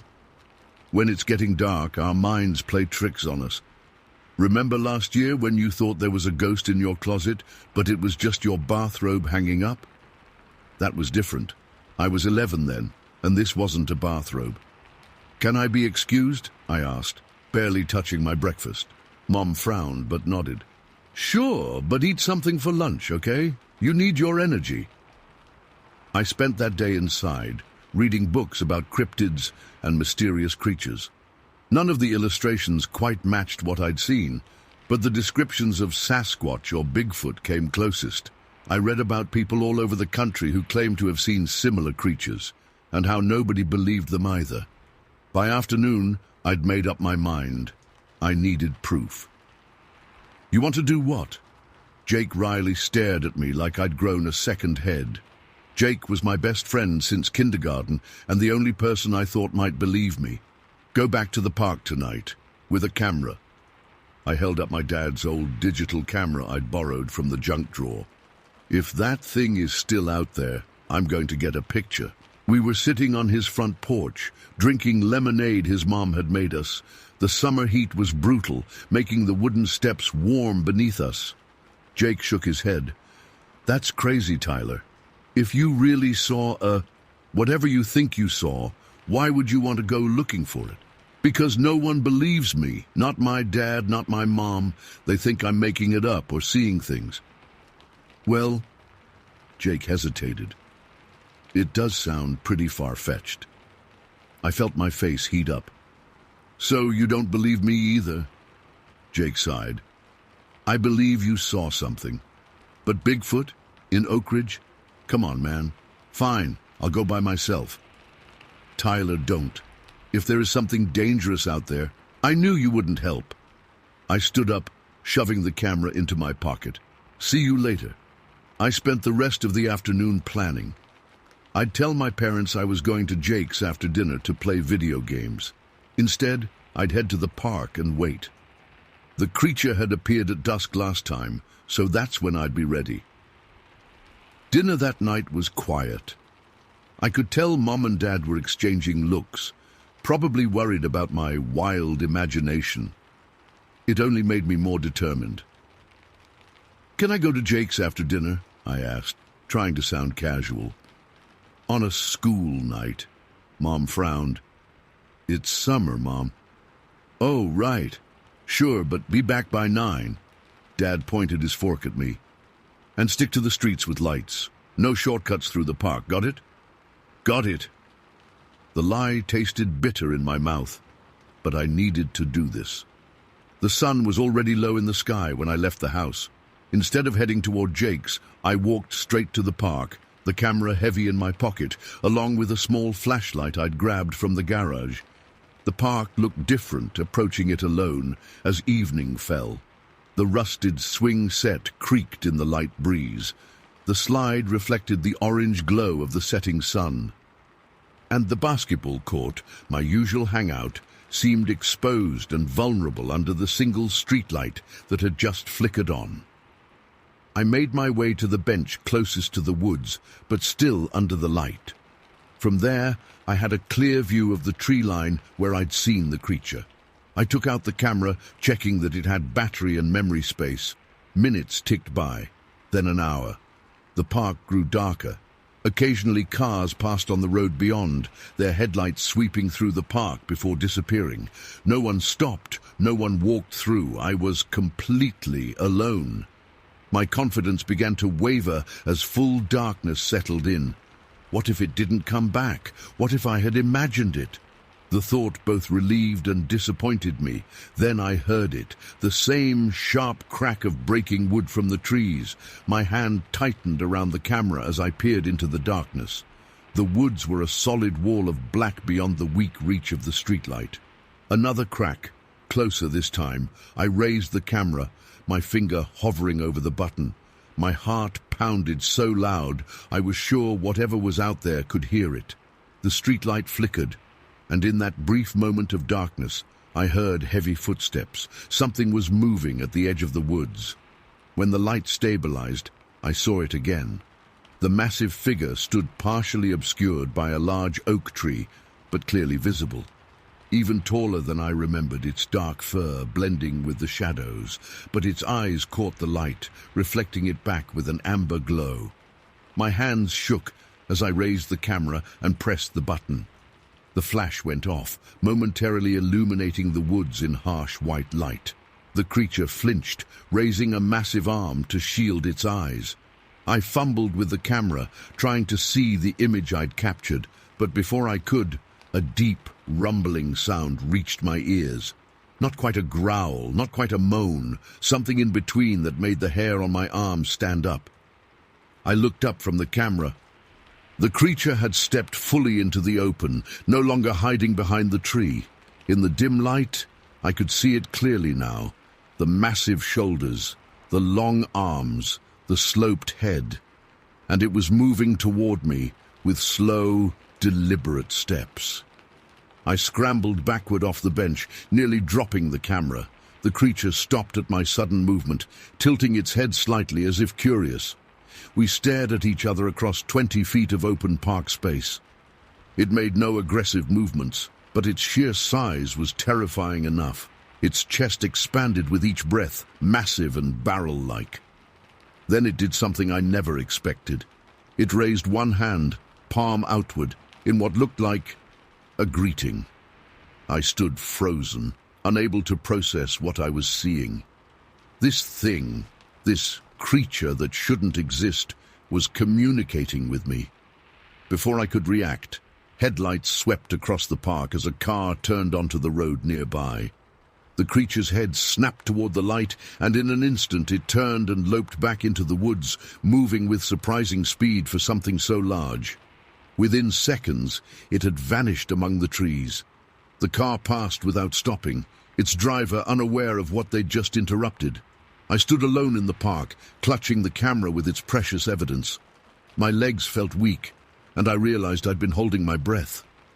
I gulped air, trying to calm my racing heart. With trembling fingers, I checked the camera's screen. The image was there, blurry from my shaking hands, but unmistakable. A large, dark figure at the edge of the woods, eyes reflecting the flash, one arm partially raised. Proof. I ran all the way home, clutching the camera like it contained gold. I burst through the front door at 8:57 p.m., 3 minutes before my curfew. "Back from Jake's already?"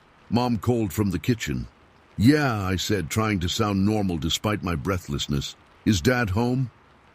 "In his office." I found Dad at his computer, glasses perched on his nose as he sorted through work emails.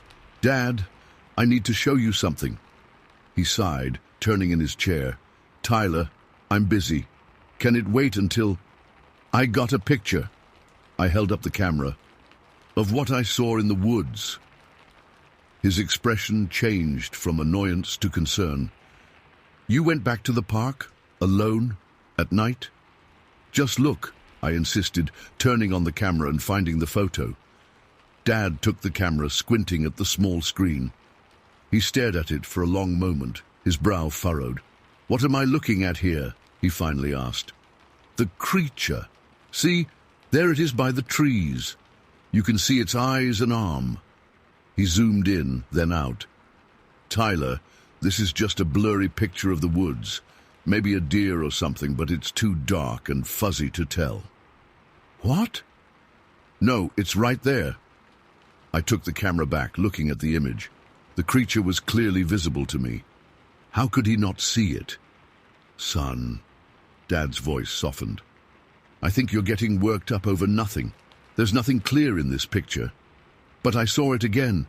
It was right there, and it waved at me." Dad rubbed his eyes beneath his glasses. "Waved at you? Tyler, listen to yourself! Why won't you believe me?" My voice cracked with frustration. "Because what you're describing doesn't exist." Dad's patience finally broke. "Bigfoot isn't real. There aren't 9-foot monsters living in the woods behind the park. It's time to drop this fantasy." I stared at him, anger and disappointment burning in my chest. Without another word, I turned and walked out, ignoring him calling my name. In my room, I looked at the picture again. The creature was right there, plain as day to me. Why couldn't Dad see it? Was the photo really that bad, or was he just refusing to see what was right in front of him? I copied the photo to my computer and tried enhancing it, but my limited skills and basic software didn't help much. If anything, the creature became less distinct the more I manipulated the image. That night, as I lay in bed, I made a decision. If no one would believe me, I'd have to find better evidence. I needed to go back. One more time. The next day after school, I approached Jake again, showing him the photo. "See, I told you it was real." Jake squinted at the image. "I mean, there's definitely something there.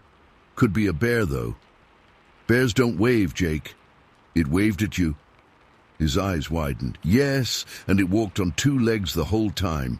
It's not a bear." Jake handed back my phone, looking thoughtful. "So what now?" "I'm going back tonight. with better equipment.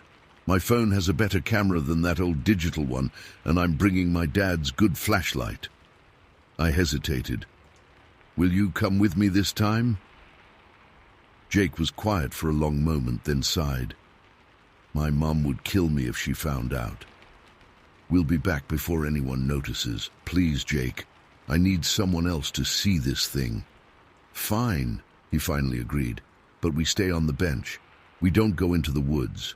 And if that thing makes one move toward us, we're out of there." "Deal." That night, we told our parents we were going to see the new superhero movie at the Oak Ridge Cinema. The showing ended at 10:30, giving us a solid 2-hour window. The park was deserted when we arrived at 8:45. The same flickering streetlight cast its weak glow over the basketball court and playground equipment. "This is where you saw it?" Jake whispered as we sat on the bench facing the woods. "Right there."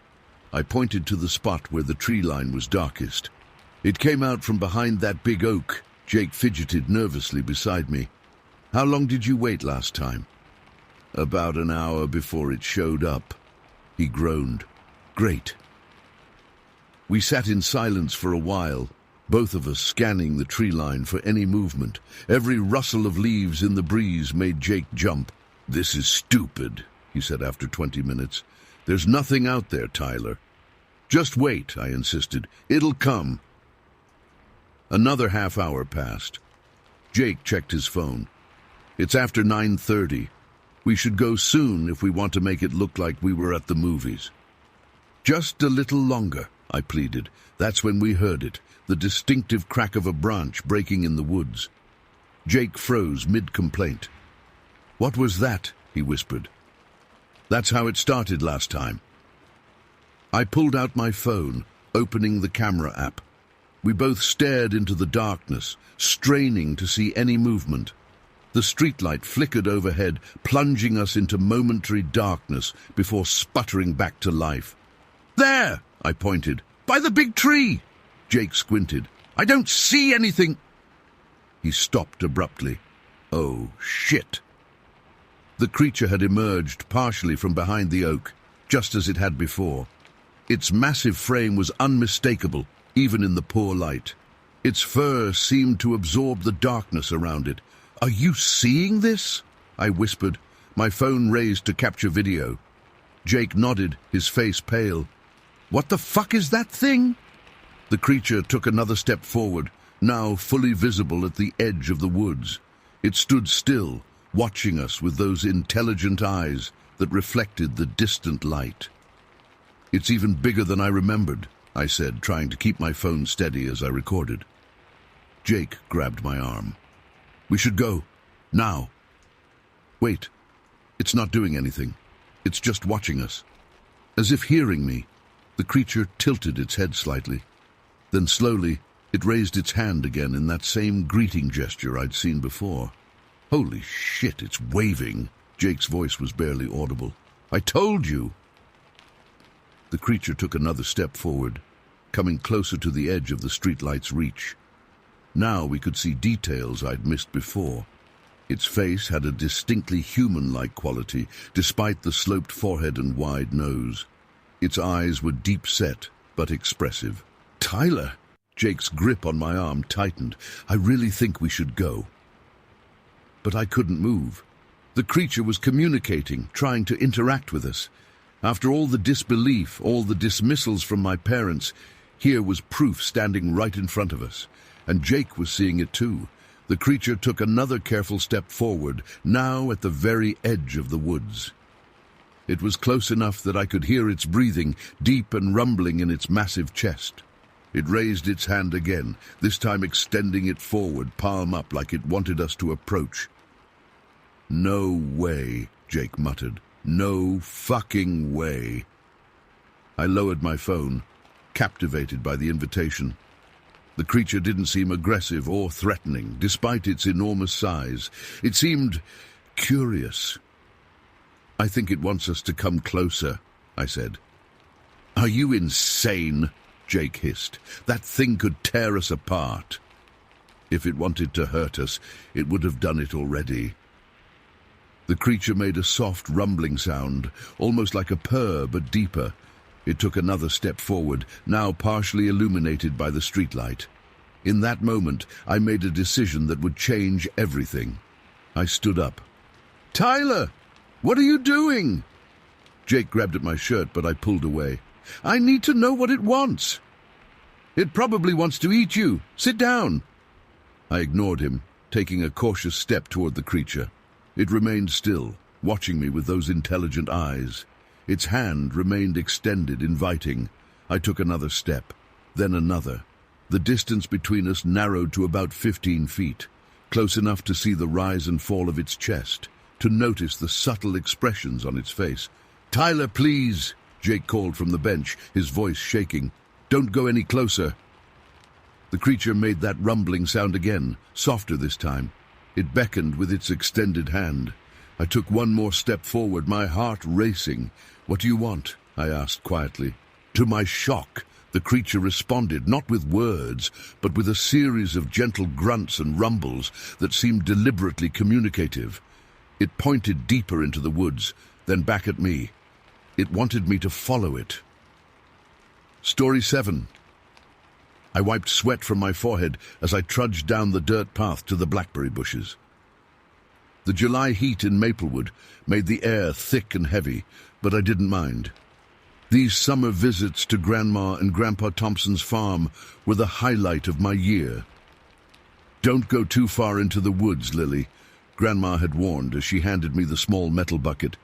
"And be back before supper. I need those berries for the pie." "I won't," I promised, already halfway out the screen door, letting it slam behind me. The farm spread out around me, 50 acres of fields, woods, and a creek that cut through the property like a crooked smile. I loved every inch of it. The freedom here was nothing like back home in Knoxville, where Mom worried if I was out of sight for more than 10 minutes. I walked barefoot, my calloused soles tough from weeks without shoes. The path was warm beneath my feet, the dirt soft and familiar. Grasshoppers jumped away as I approached, and bees buzzed lazily around wildflowers. Everything smelled green and alive. The blackberry patch grew along the edge of the woods, on the far side of the east pasture. By the time I reached it, my t-shirt stuck to my back, and I'd tied my brown hair up in a messy ponytail to keep it off my neck. The bushes were loaded with berries, fat, juicy ones that stained my fingers purple as I picked them. The bucket made a satisfying plink each time I dropped berries in. I popped every third one into my mouth, the sweet, tart juice exploding across my tongue. "Grandma's gonna need twice this many," I muttered to myself, moving deeper into the patch where the berries grew thicker. The woods loomed just beyond, tall oaks and maples creating a wall of shade. I stayed close to the edge like I'd been taught, never venturing beyond the invisible boundary between farm and forest. The rhythm of picking took over. Reach, pluck, drop in bucket, move to the next cluster. My mind wandered, thinking about nothing in particular. The sun was hot on my shoulders and mosquitoes whined around my ears, but I barely noticed. This was my favorite kind of day. I don't know how long I stood there before I heard it. A rustling sound. Not the normal forest noises I was used to, not a squirrel or rabbit. Something bigger. At first I ignored it. Probably just a deer. We saw them all the time in the evenings, coming out to graze in the fields. I kept picking, my fingers stained dark purple. The rustling came again, closer. I straightened up, turning toward the sound. That's when I saw it. Just inside the tree line, partially hidden by leaves and shadows, stood something I'd never seen before. My bucket almost slipped from my fingers, but I clutched it tighter, my knuckles going white. It wasn't a deer. It wasn't anything I recognized. The creature stood upright on 2 legs, watching me. It was covered in reddish-brown fur that hung in shaggy patches over its body. Not as thick as you'd imagine a bear or gorilla, more like someone wearing a coat that was too big. I could see the shape of its arms and legs beneath the fur. It was about my height, maybe 5 feet tall, but its limbs were longer than they should be. Its arms hung down almost to its knees, ending in large hands with long fingers, human-like fingers. Its face made my breath catch, not like an animal, not completely. It had a small, flat nose and a mouth that seemed almost human. But its eyes, dark, wide, intelligent eyes, stared at me with unmistakable curiosity. I knew what it was, even though I'd never believed the stories. Sasquatch, Bigfoot, the creature from campfire tales meant to scare kids. But this wasn't like those stories. This creature wasn't enormous or menacing. It seemed young, almost childlike in its movements and expression. I realized I was looking at a juvenile, not a full-grown Sasquatch. Neither of us moved. The only sounds were my shallow breathing and the insects buzzing around us. I couldn't have run if I wanted to. My feet felt rooted to the ground. The young Sasquatch tilted its head, studying me the way I was studying it. Slowly, without breaking eye contact, it reached one long arm toward the blackberry bush between us. Its fingers, so much like mine but longer, plucked several berries. It brought them to its mouth and ate them, still watching me. My hands trembled, but not from fear, from shock, from disbelief, from the incredible realization that I was standing 3 feet away from a creature most people thought was just a legend. I almost spoke to it. The words were forming in my throat when a deep, rumbling growl cut through the quiet. It came from deeper in the woods, and the sound made the hair on my arms stand up. The young Sasquatch's eyes widened. Its head jerked toward the sound, ears visibly twitching. For a second, it looked back at me, and I swear I saw something like regret pass across its face. Then it dropped to all fours and disappeared into the forest, moving with surprising speed and silence. I stood frozen, still clutching my half-filled bucket of blackberries. The entire encounter had lasted maybe 30 seconds, but it felt both instantaneous and eternal. When I could finally move, I backed away slowly, afraid to turn my back on the woods. Once I reached the open field, I ran. I ran faster than I'd ever run before, the bucket bouncing against my leg, berries spilling onto the ground. I burst through the back door, letting the screen slam behind me. Grandma looked up from the kitchen counter where she was rolling dough. "Land's sakes, Lily! You look like you've seen a ghost." She wiped her hands on her apron, flour puffing into the air. I couldn't speak. My heart hammered against my ribs, and I couldn't form words to explain what I'd seen. What would I even say? Who would believe me? I saw something. In the berry patch. My voice came out small and breathless. Grandma took the bucket from my hands and set it on the counter. She looked at my face for a long moment, then at the meager amount of berries I'd collected. Something passed across her features. Not surprise, but recognition. "Sit down," she said, pulling out a chair at the kitchen table. "I'll get you some sweet tea." She placed a glass in front of me, condensation already beading on its sides.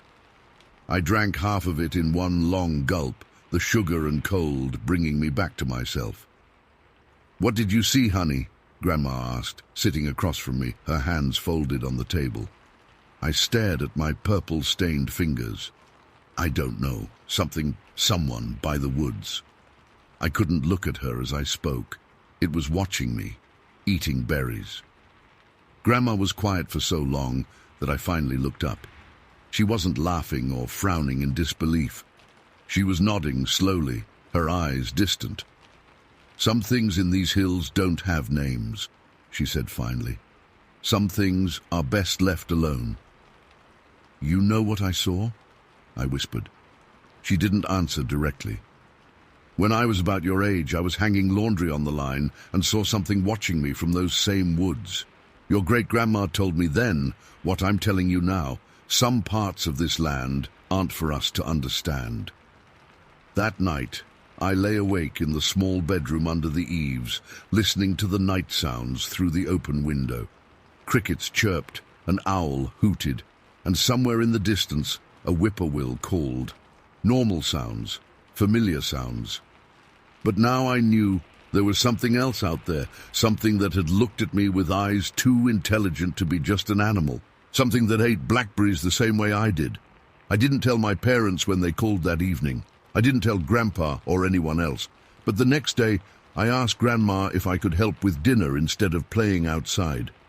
"Afraid of what you saw?" she asked directly, her hands busy snapping beans into a colander.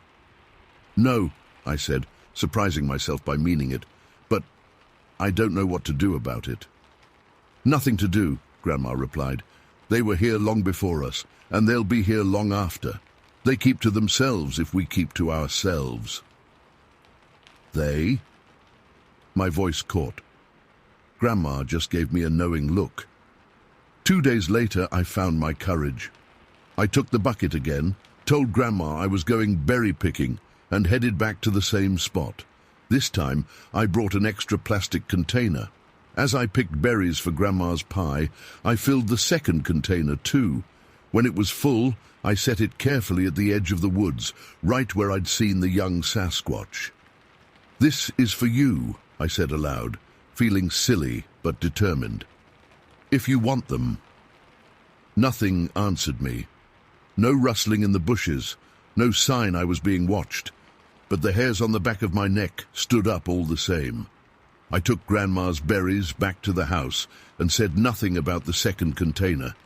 The next morning I snuck out early and returned to the spot. The container was where I'd left it, but the berries were gone, every last one. Over the next few weeks it became a routine. Every couple of days I'd leave berries or other treats, apples from the orchard, corn from Grandpa's garden, once even a peanut butter sandwich. Each time I'd return to find the food gone. Once I found the container moved several feet into the woods, as if inviting me to step beyond the tree line. I never did. Whatever understanding existed between me and the forest creature, I knew there were boundaries to respect. Sometimes I felt eyes on me when I was out in the fields or swimming in the creek, not threatening, just watching. I started talking out loud sometimes, describing what I was doing or telling jokes, imagining that the young Sasquatch might be listening, might be curious about me the same way I was curious about it. As August drew to a close, my time at the farm nearing its end, I made one last trip to the berry patch. The blackberries weren't as plentiful now, most already picked or past their prime. I filled a small container and left it in our usual spot. "I'm leaving tomorrow," I said to the silent woods, "going back to Knoxville. But I'll be back next summer." A branch cracked deeper in the forest. I peered into the shadows between trees, but saw nothing. "I won't tell anyone," I promised. "About you, about whatever your family is. It'll be our secret." The wind rustled the leaves, and for a moment I thought I heard a sound. Not quite a word, not quite a sigh, something in between.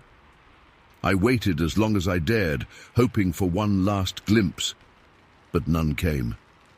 As the sun began to sink, I turned to head back to the farmhouse. Something made me glance back one final time. There, just visible in the deepening shadows, stood the young Sasquatch. It raised one long-fingered hand in what looked unmistakably like a wave.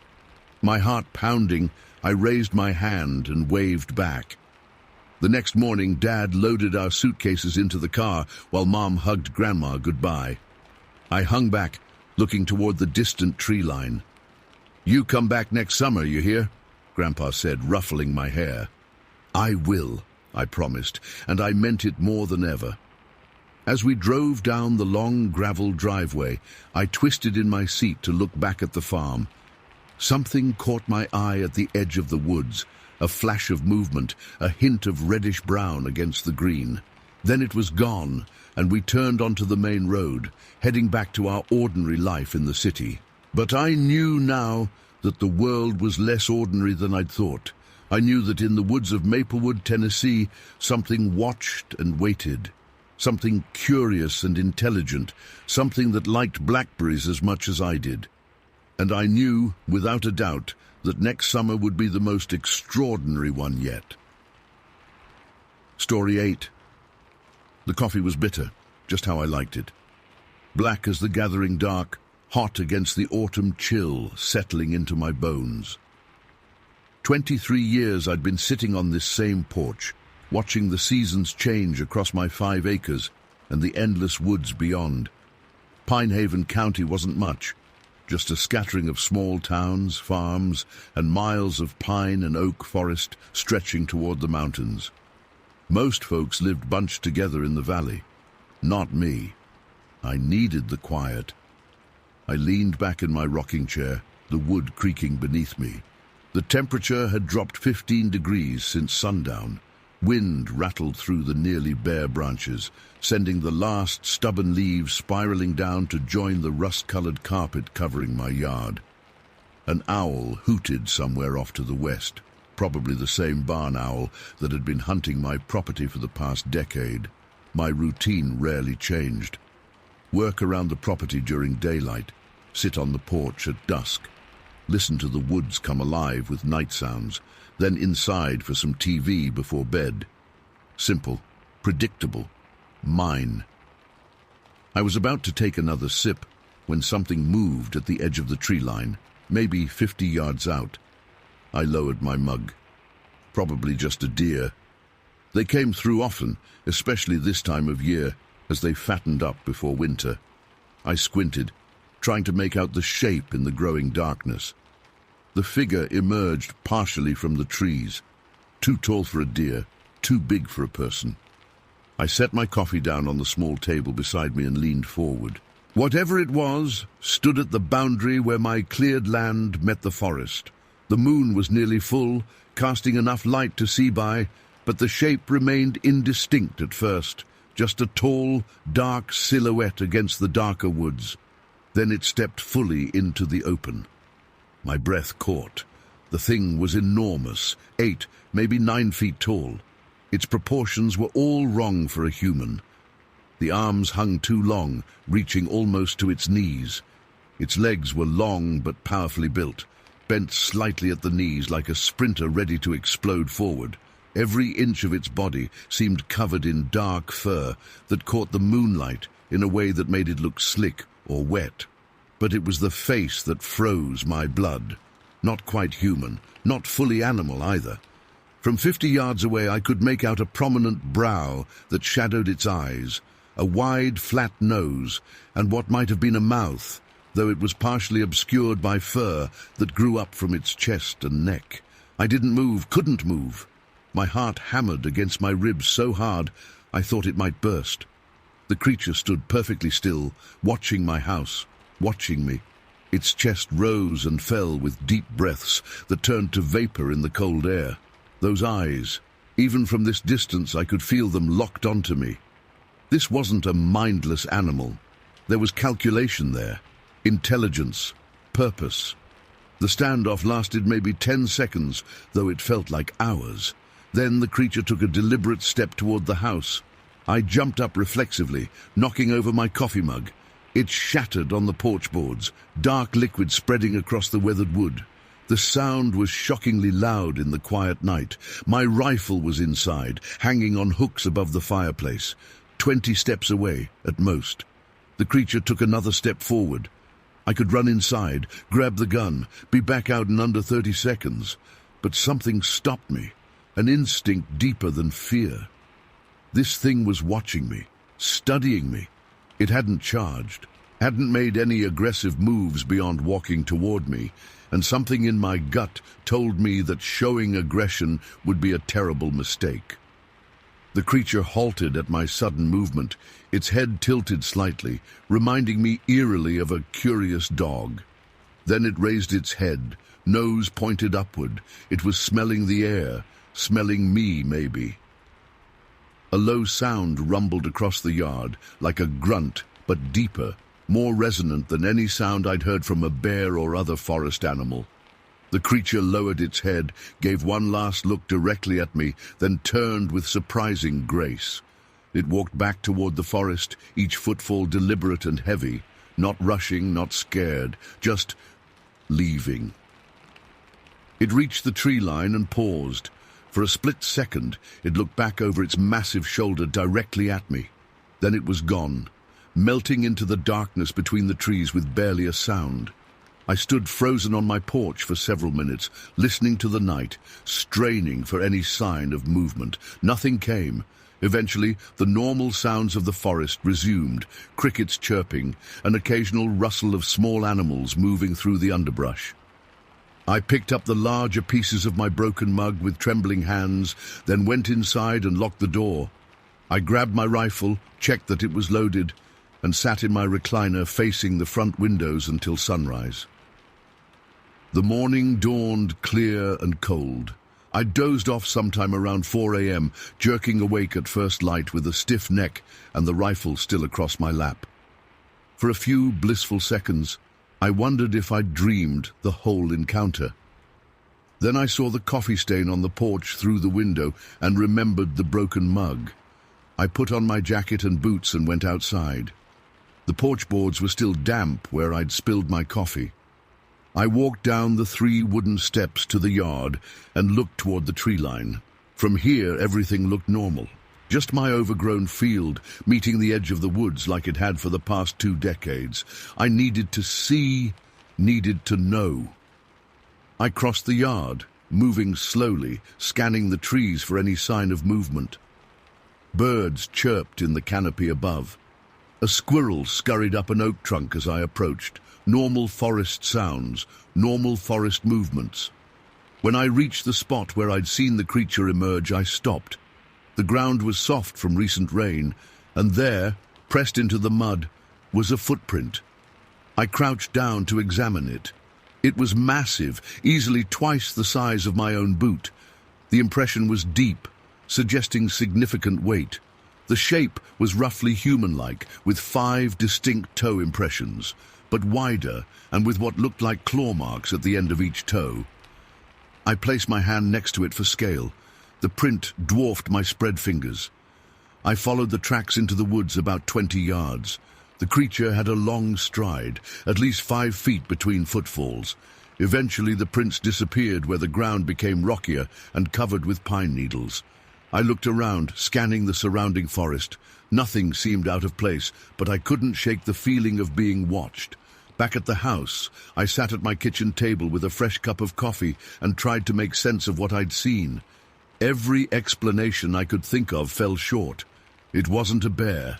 Wrong shape, wrong movement. Wasn't a man in a costume. No way anyone could fake that size and move so naturally. Wasn't any animal I'd ever heard of living in these parts. I considered reporting it, but quickly dismissed the idea. The county sheriff, Dale Tanner, was a no-nonsense type who'd probably think I'd been drinking or was seeing things. And maybe I was. Maybe 20-plus years of isolation had finally cracked something in my brain. But those footprints were real. What I saw was real. A week passed. I kept to my routine, but found myself constantly scanning the tree line, jumping at shadows. I brought the rifle with me when I worked in the yard, kept it by the door when I was inside. Sleep came in short bursts, interrupted by every creak of the house settling or branch scraping against the roof. The first snow of the season came early that year, a light dusting that covered the ground one morning in mid-November. I walked the perimeter of my property, looking for tracks, but found nothing unusual, just rabbit prints, deer trails, and the occasional fox or raccoon passing through. As November turned to December, the initial shock wore off, but the memory remained sharp. I found myself looking at the woods differently. They had always been a boundary, the edge of my small domain. Now they were a veil, hiding something I couldn't understand.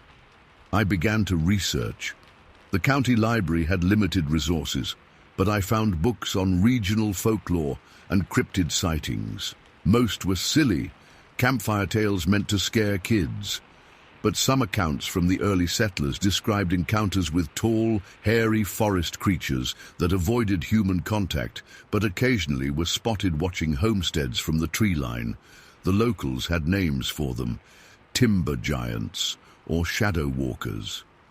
The native tribes that once lived in the region before being forced out had their own stories about forest guardians that protected the wilderness from those who would harm it. I'd always dismissed such tales as superstition. Now I wasn't so sure. Winter deepened. Snow piled up around the house. I kept to my routine as much as the weather allowed. On clear nights, I still sat on the porch, bundled against the cold, watching the tree line. Sometimes I thought I saw movement deep in the woods, but it was always too far away, too indistinct to be sure. One morning in early January, I found something unusual on my porch, a dead rabbit, laid carefully at the top of the steps. It hadn't been torn apart or partially eaten like prey dropped by a predator. Its neck was broken cleanly, but otherwise it was intact. No footprints marked the fresh snow leading to or from the porch. I stood looking at it for a long time. Was it a coincidence? A rabbit that had somehow broken its neck and landed perfectly centered on my top step? Or was it something else? A gift? A message? I couldn't say, but I cooked and ate the rabbit that night. And as I did, I felt eyes on the house again. Winter gave way to spring. The snow melted, revealing the dead grass beneath. New buds appeared on the trees. Life returned to the forest in a rush of activity and sound. I never saw the creature again that year, at least not clearly. Occasionally, walking in the woods that surrounded my property, I'd find unusual markings, claw marks high up on trees. No bear could reach that high. Strange arrangements of stones that seemed deliberately placed. Once, a deer carcass with its organs removed with surgical precision. Summer came, hot and dry. I expanded my vegetable garden, putting in extra rows of corn and beans. When I harvested in late August, I left a portion of the crop standing at the edge of the field closest to the forest. I told myself it was for the wildlife, but I knew who it was really for. The days grew shorter. Leaves turned gold and red, then brown. Another autumn settled over Pinehaven County. 1 year since the encounter, on the anniversary night, I sat on my porch with a fresh cup of coffee, watching the tree line as dusk gathered. The temperature was dropping fast and my breath fogged in front of me. The forest was quiet except for an occasional owl hoot. Movement caught my eye at exactly the same spot as before. I set my coffee down carefully this time and leaned forward. It was there. The same creature, standing half exposed at the edge of the woods. Even from 50 yards away, I could feel its eyes on me. It raised a hand, a massive, long-fingered hand, and held it up, palm outward, not threatening, almost like a greeting. I slowly stood. My heart raced, but not from fear this time. I raised my own hand in return. For a long moment we stood like that, two sentient beings acknowledging each other across a gulf of species and understanding. Then the creature lowered its hand, gave what looked like a nod, and stepped back into the forest. I remained on the porch until full dark settled over the land. The creature didn't return, but somehow I knew it was still there, moving silently through the woods that surrounded my home, watching, waiting, perhaps trying to understand me as much as I was trying to understand it. I went inside when the cold became too much to bear. As I closed the door, I realized something had changed in me. For 23 years, I'd lived on this land, thinking I knew its every secret, that I was alone here, except for the usual forest creatures. Now I understood that I shared this place with something extraordinary, something that had perhaps been here long before me and would remain long after I was gone. I still live alone in my house at the edge of the Pinehaven woods. I still sit on my porch most evenings, watching the tree line, but I no longer feel alone.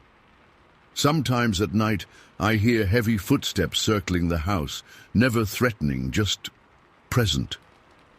Sometimes I find signs in the morning, unusual tracks, strange arrangements of stones or branches, once even a perfect circle of wildflowers that hadn't been there the day before.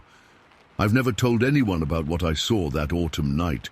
It's a secret I carry with both wonder and wariness. The woods hold mysteries deeper than most people can imagine, and one of those mysteries has chosen to reveal itself to me. I don't know why. I may never know, but I've made my peace with being watched, with sharing my territory with something that walks the boundary between my world and the ancient wilderness beyond. And sometimes, on quiet nights when the moon is full, I raise my hand toward the dark trees, a greeting, an acknowledgement, a sign of respect. And sometimes, just sometimes, I swear I see something large move among the shadows, raising its hand in return. Story 9. My knuckles turned white as I gripped the steering wheel, navigating the winding road back to our cabin. The headlights carved a narrow path through the darkness, illuminating just enough of the road ahead to keep us moving forward. Sarah sat beside me, her face half hidden in shadow, as she gazed out at the endless wall of pines. In the rearview mirror, I could see Emma's head drooping, her eyelids heavy after a full day of hiking and our dinner at Mabel's Diner in Pinecrest. "Everyone doing okay back there?" I asked, keeping my voice low. Jacob mumbled something incoherent, already more asleep than awake. Emma nodded without opening her eyes. This vacation had been exactly what we needed. No phones, no internet, no distractions. Just our family reconnecting in the quiet of the Oakwood Mountains. "Should be back in about 15 minutes, I said to Sarah, who hadn't spoken much since we left the diner. She nodded, still staring out the window. The road curved sharply to the right, and I slowed the SUV to take the turn. We'd been warned about deer in these parts, especially active at dusk. The last thing we needed was to hit one out here, 30 minutes from the nearest town. "Alex!" Sarah's voice cut through the silence, sharp with alarm. Her hand shot out, finger pointing directly ahead. "Stop!" My foot slammed the brake pedal before my brain fully registered what she'd seen. The tires squealed against the asphalt. The seatbelt locked across my chest. Emma and Jacob jerked forward in their seats, suddenly wide awake and confused. "Dad, what?" Emma started. "Oh my God," Sarah whispered. There, caught directly in our headlights, stood something impossible. It was tall, taller than any man I'd ever seen, 8 feet at least, maybe more, covered in dark, matted hair that hung from its massive frame like a shaggy coat. But it wasn't the size that froze my blood. It was how it moved. On 2 legs, upright, like a person. For a split second, we stared at each other. Us in our vehicle, it in the road. Its face remained in shadow, but I could make out broad shoulders, a barrel chest, and arms that hung longer than they should be. In those arms, "It's carrying something," Sarah said, her voice barely audible. The creature clutched a smaller version of itself against its chest. The little one, lighter in color, maybe half the size of the adult, clung desperately to the larger one's fur. Its small hands were buried in the thick hair of the adult's shoulder, face pressed against its chest. Then, as quickly as it appeared, the creature moved. 2 enormous strides carried it across the road and into the tree line on the opposite side. The brush rustled, branches snapped, and then nothing. Silence fell over us again, broken only by our collective breathing. "Was that Bigfoot?" Emma whispered from the back seat. Sarah turned to look at me, her eyes wide with disbelief.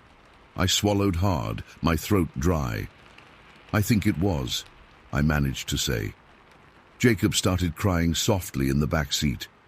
Sarah reached back to comfort him, while I sat frozen, hands still clamped on the wheel. "Did you see the baby?" Sarah asked. "It was holding its baby." "I saw it," I replied, unable to process what had just happened. We sat there for several minutes, engine idling, headlights still pointed at the spot where the creatures had disappeared. Part of me wanted to get out and look for tracks, for evidence. The more rational part knew better. Whatever we'd seen, I wasn't eager to follow it into the dark woods. "We should go," Sarah finally said. "The cabin's not far." I nodded, putting the SUV back in drive. The rest of the trip passed in silence. Emma and Jacob huddled together in the back seat, all traces of sleepiness gone. Sarah kept her eyes fixed on the trees, as if expecting to see the creatures again.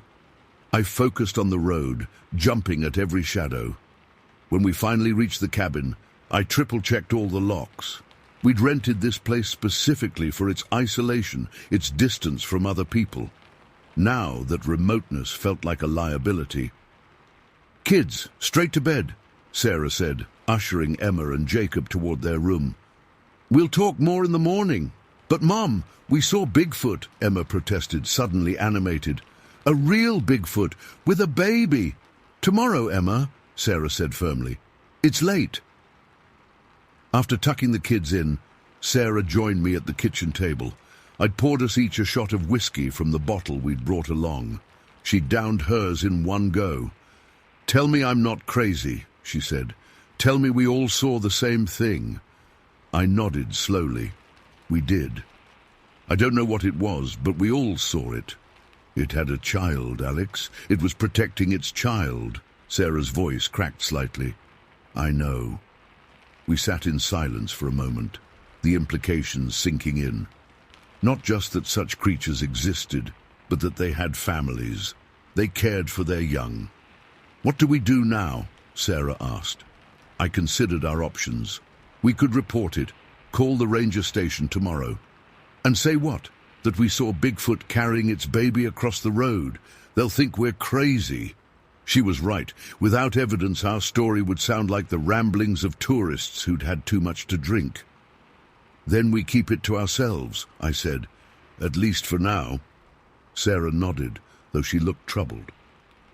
"Do you think there are more of them out there?" "Must be," I replied. "If there's a parent and child, there must be others." The thought sent a chill down my spine. How many of these creatures lived in these mountains, unseen and unknown? And what would happen if more people discovered them? I barely slept that night. Every creak of the cabin's wooden frame, every rustle of leaves outside, had me sitting upright, listening intently. Sarah tossed and turned beside me.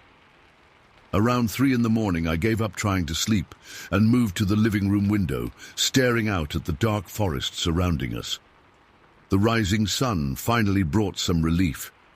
Daylight made last night's encounter seem almost dreamlike, though I knew it had been real. Over breakfast, the kids couldn't stop talking about it. "It was so big, Dad," Jacob said, his eyes wide. "Bigger than you." "I want to see it again," Emma declared. "Can we go look for it?" "Absolutely not," Sarah and I said in unison. "But Dad..." "Emma, whatever we saw last night, it's wild and probably dangerous," I explained. "We need to keep our distance." "But it had a baby," she protested.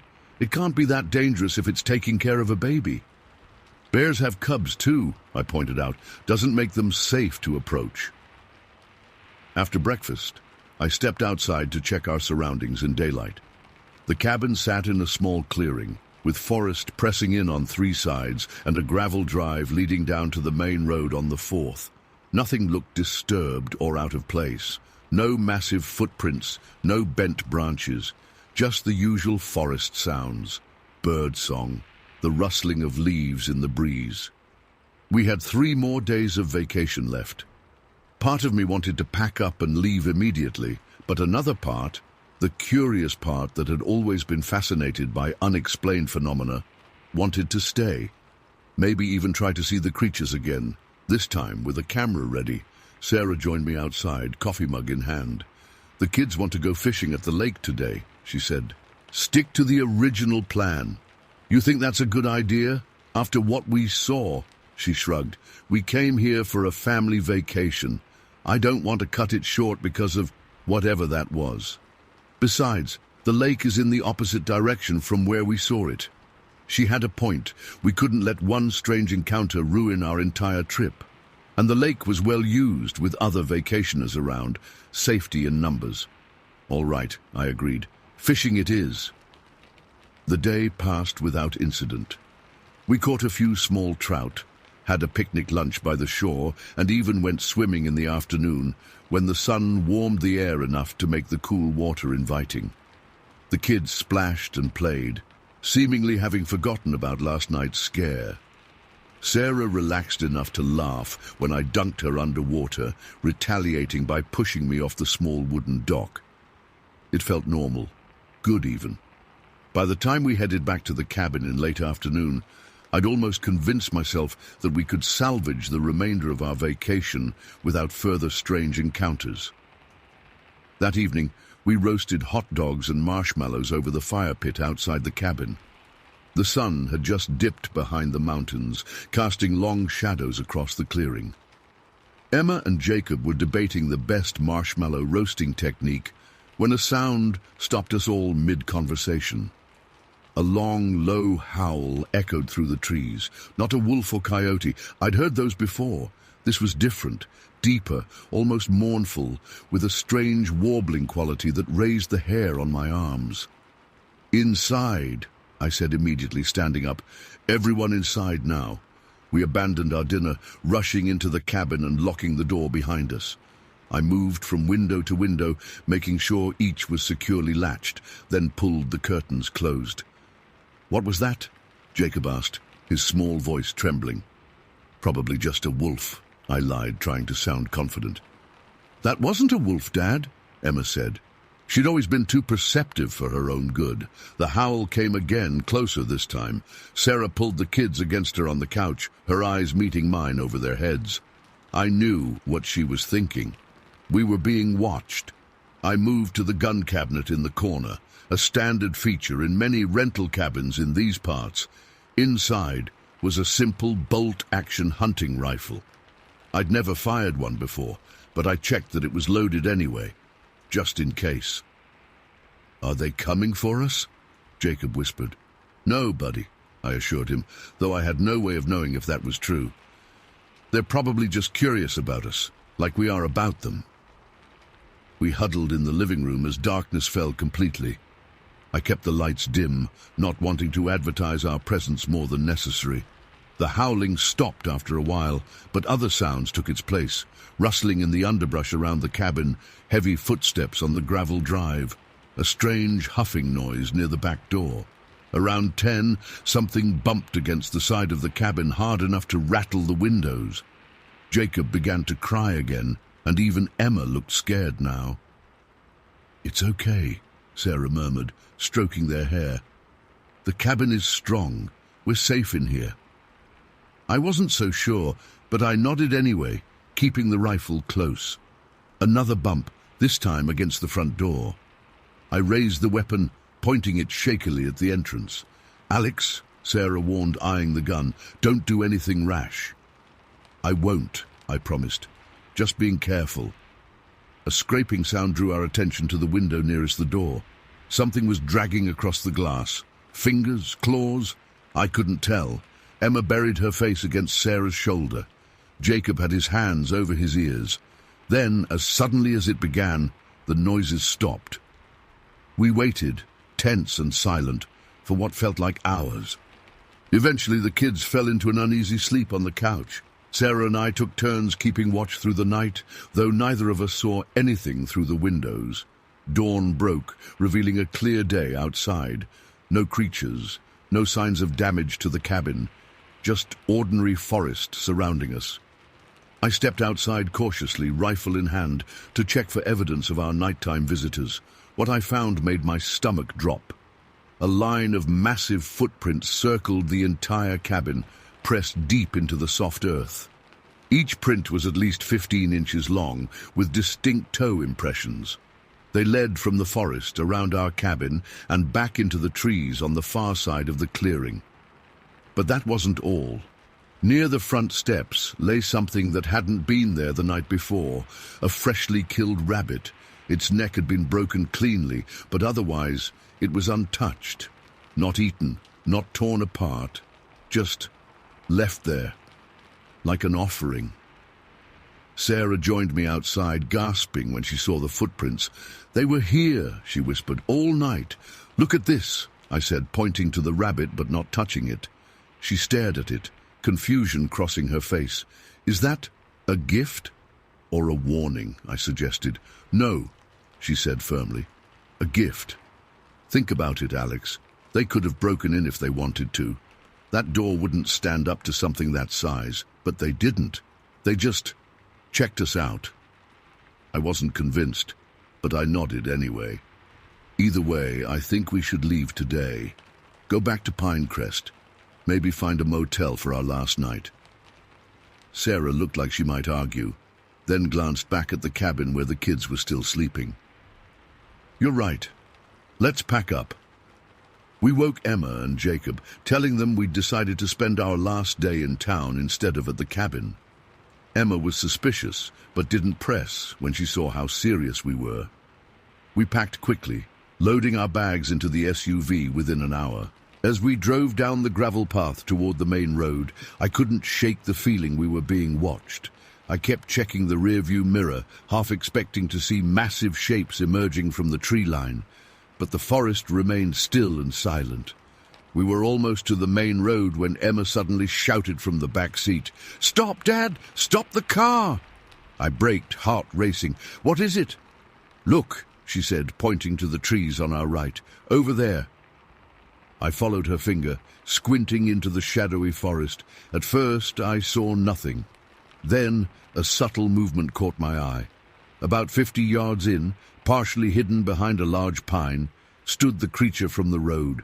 It was watching us silently, its form barely distinguishable from the surrounding trees. The smaller one wasn't visible, but I sensed it was nearby, hidden deeper in the forest. "It's saying goodbye," Emma said with complete certainty. I don't know why, but in that moment I believed her. I raised my hand slowly in a cautious wave. The creature didn't move or return the gesture, but it didn't retreat either. We stared at each other across the distance for what felt like a full minute. Then Sarah touched my arm gently. "We should go, Alex." I nodded, putting the car back in drive. As we pulled away, I watched in the mirror until the creature and the forest disappeared from view. We never reported what we saw in the Oakwood Mountains. Who would believe us? Instead, the experience became our family secret, something we discussed only among ourselves in quiet moments. The kids would sometimes draw pictures of the creatures, especially the baby, which Emma had decided was female, though she couldn't explain why. Sometimes at night I still hear that strange, warbling howl in my dreams. Not threatening, exactly, but questioning. And I wonder if somewhere in those mountains they remember us too, the strange hairless creatures who came to their forest for a brief time, then disappeared again. Story 10. I'll never forget that evening in late August. The sun hung low over the western edge of Pinecrest County, casting long shadows across the winding road that led to my place by Coldwater Creek. I'd spent 16 years working forestry in these parts, and another 20 before that hunting every inch of these woods with my old man. Nothing much surprised me anymore. The dashboard clock on my '98 Ford Ranger read 7:42 p.m. when I first spotted it, a shape in the roadside ditch about 50 yards ahead. I eased off the gas, a habit from decades of avoiding deer collisions on these back roads. Deer are dumb as rocks when it comes to vehicles. They'll stand frozen in headlights until you're right on top of them. But this wasn't moving like a deer. Wasn't moving at all, actually. I downshifted and coasted closer, squinting through my dusty windshield. The thing lay low to the ground in the tall switchgrass, perfectly still. The color caught my attention first. A muddy reddish-brown, not the typical grey-tan of our local whitetails. And the shape was all wrong, too low, too compact. Probably some junk someone dumped, I muttered, pulling onto the gravel shoulder about 20 feet away. The logging company I work for, Pinecrest Timber, had been dealing with illegal dumping for months. People driving out from the city to toss old furniture, appliances, even construction waste in our ditches. Part of my job as site supervisor was documenting this stuff, so I killed the engine and reached for my phone. That's when I noticed it wasn't trash at all. The thing was breathing. My hand froze halfway to my pocket. The shape in the ditch rose and fell slightly, the motion barely perceptible in the fading light. Not trash. An animal, maybe. Injured? I stepped out of my truck, the door hinges creaking in the quiet evening air. No other cars had passed in minutes. This stretch of County Road 17 rarely saw traffic on weekday evenings, especially this close to sunset. I stood beside my truck for a moment, listening.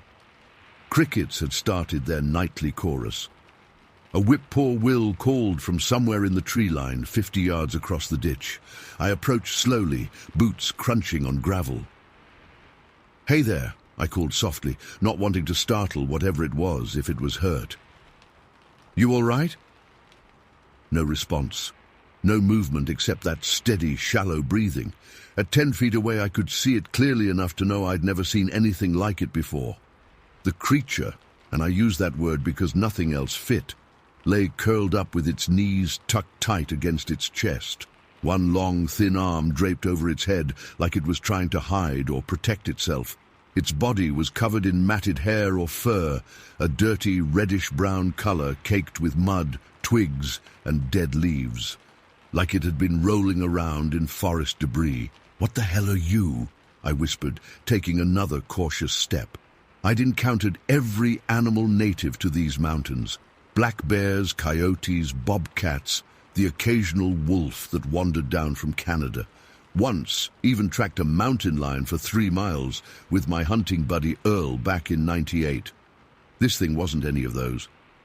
I crouched down, now about 6 feet away. The creature remained perfectly still except for its breathing, but I could feel it was aware of me, watching me. That's when I saw its face, or what I could see of it beneath that protective arm. My throat went dry. The face wasn't fully animal, nor was it human. It had a sloped forehead that led to a heavy brow ridge, shadowing what I now could see were eyes, deep-set eyes that peered at me with unmistakable intelligence and fear. The nose was broad and flat. I couldn't see its mouth from this angle, but its jawline looked delicate despite the matted hair partially obscuring it. I'd been hunting these woods since I was 12 years old. I knew every animal that called these mountains home. This wasn't one of them. The creature looked young somehow, not fully grown. Based on its curled position, I guessed it stood maybe 5 feet tall if upright. Its limbs were disproportionately long and lanky compared to its torso, ending in oversized hands with long fingers. I stayed perfectly still, my mind racing. Should I call someone? Who would I even call? Fish and Wildlife? The sheriff? And what would I say? "Hey, I found something in a ditch that ain't in any field guide I've ever seen." While I crouched there, frozen in indecision, something changed. The creature tensed suddenly. Not because of me. Its eyes had darted away, looking past me toward the forest on the other side of the road. A sound came from the woods, a deep, throaty sound, not quite a growl, not quite a grunt. It came from about 50 yards into the tree line. The reaction was instant. The creature in front of me uncurled in one fluid motion, revealing its full form for just a moment. It sprang up onto 2 legs, definitely bipedal, and I caught a glimpse of a face with wide, frightened eyes. Its body was thin but wiry, covered in that same matted reddish-brown hair. Without a backward glance, it launched itself across the ditch, moving with shocking speed. It sprinted toward the forest, initially on 2 legs, but then dropping to all 4s as it approached the tree line, using those long arms to propel itself forward with surprising grace. I stood up watching as it disappeared into the underbrush. My heart hammered against my ribs. That's when I noticed movement among the trees, a larger shadow shifting between the trunks about 50 yards in. It was dark under the canopy, but whatever moved there was big, considerably larger than the creature I'd just observed. It shifted again, and I caught a brief impression of height and mass that dwarfed the smaller creature. I didn't wait around to see more. I hurried back to my truck, fumbling with the keys as I started the engine. The tires spun on gravel as I pulled back onto the asphalt and accelerated away. I didn't sleep much that night. Each time I closed my eyes, I saw that creature's face, those intelligent, frightened eyes watching me from beneath its protective arm. By morning, I'd almost convinced myself I'd imagined the whole thing. Maybe it was just an injured animal. Maybe the fading light had played tricks on my eyes, but I knew better. I arrived at the logging site earlier than usual the next morning. Earl Blackwood, my oldest friend and fellow crew supervisor, was already there checking equipment. "You look like hell, Mason," he said as I approached, coffee thermos clutched in my hand. "Rough night?" I hesitated. Earl and I had hunted these woods together for 20-plus years. If anyone would believe me, it'd be him. "Saw something strange on my way home yesterday," I said, keeping my voice casual. "Down on 17 near the old Johnson property." Earl raised an eyebrow. "What kind of strange?" I took a sip of coffee, buying time. "Not sure exactly. Some kind of animal I've never seen before." "Huh. Like what?" "It was in the ditch. Reddish-brown, covered in matted hair. Ran on 2 legs, then on all 4s. Earl studied my face. "You serious?" "As a heart attack." He frowned. "Cinnamon bear, maybe? They're rare around here, but not unheard of." I shook my head. Wasn't a bear. It had a face, almost human-like, long limbs, moved like nothing I've ever seen. Earl was quiet for a moment. "You stopped by O'Malley's on your way home? Have a few?" I was stone-cold sober, Earl. My voice came out sharper than intended. He raised his hands defensively. "Just asking. Sounds wild is all." The other workers began arriving, and our conversation ended there. Throughout the day, I kept thinking about going back to that spot after work, see if there were tracks or other evidence. But something held me back, a feeling I couldn't shake, that whatever I'd seen, whatever larger thing had been in those woods, was better left alone. 3 days passed. I avoided County Road 17, taking the longer route home through town. I told myself it was because I needed to pick up groceries anyway, but I knew I was avoiding the place where I'd seen the creature. On Friday evening, Sheriff Tom Holloway stopped by the logging site just as we were wrapping up. He was a bulky man with a gray mustache, someone I'd known since high school. "Mason," he called, climbing out of his patrol SUV. "Got a minute?" My stomach tightened. "Sure, Tom. What's up?" He hitched up his belt, a habit from carrying 20 extra pounds around his middle. "Had some strange reports this week. Thought you might have heard something, being out in these woods all day." "What kind of reports?" "Couple hikers up on Ridge Trail said they saw something unusual. Then the Peterson boy claimed something was watching him from the trees behind their farm. And Darlene White swears something got into her chicken coop Tuesday night. Didn't kill anything, just opened the door somehow and scattered the birds." I kept my face neutral. "What did these hikers see exactly?" Tom shrugged. "They weren't clear. Said it was reddish-brown, moved real fast through the trees.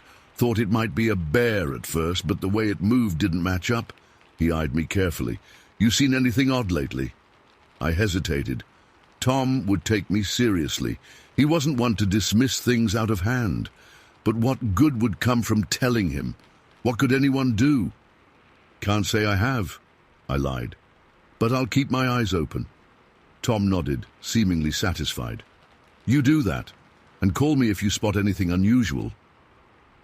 After he left, I sat in my truck staring at the dashboard.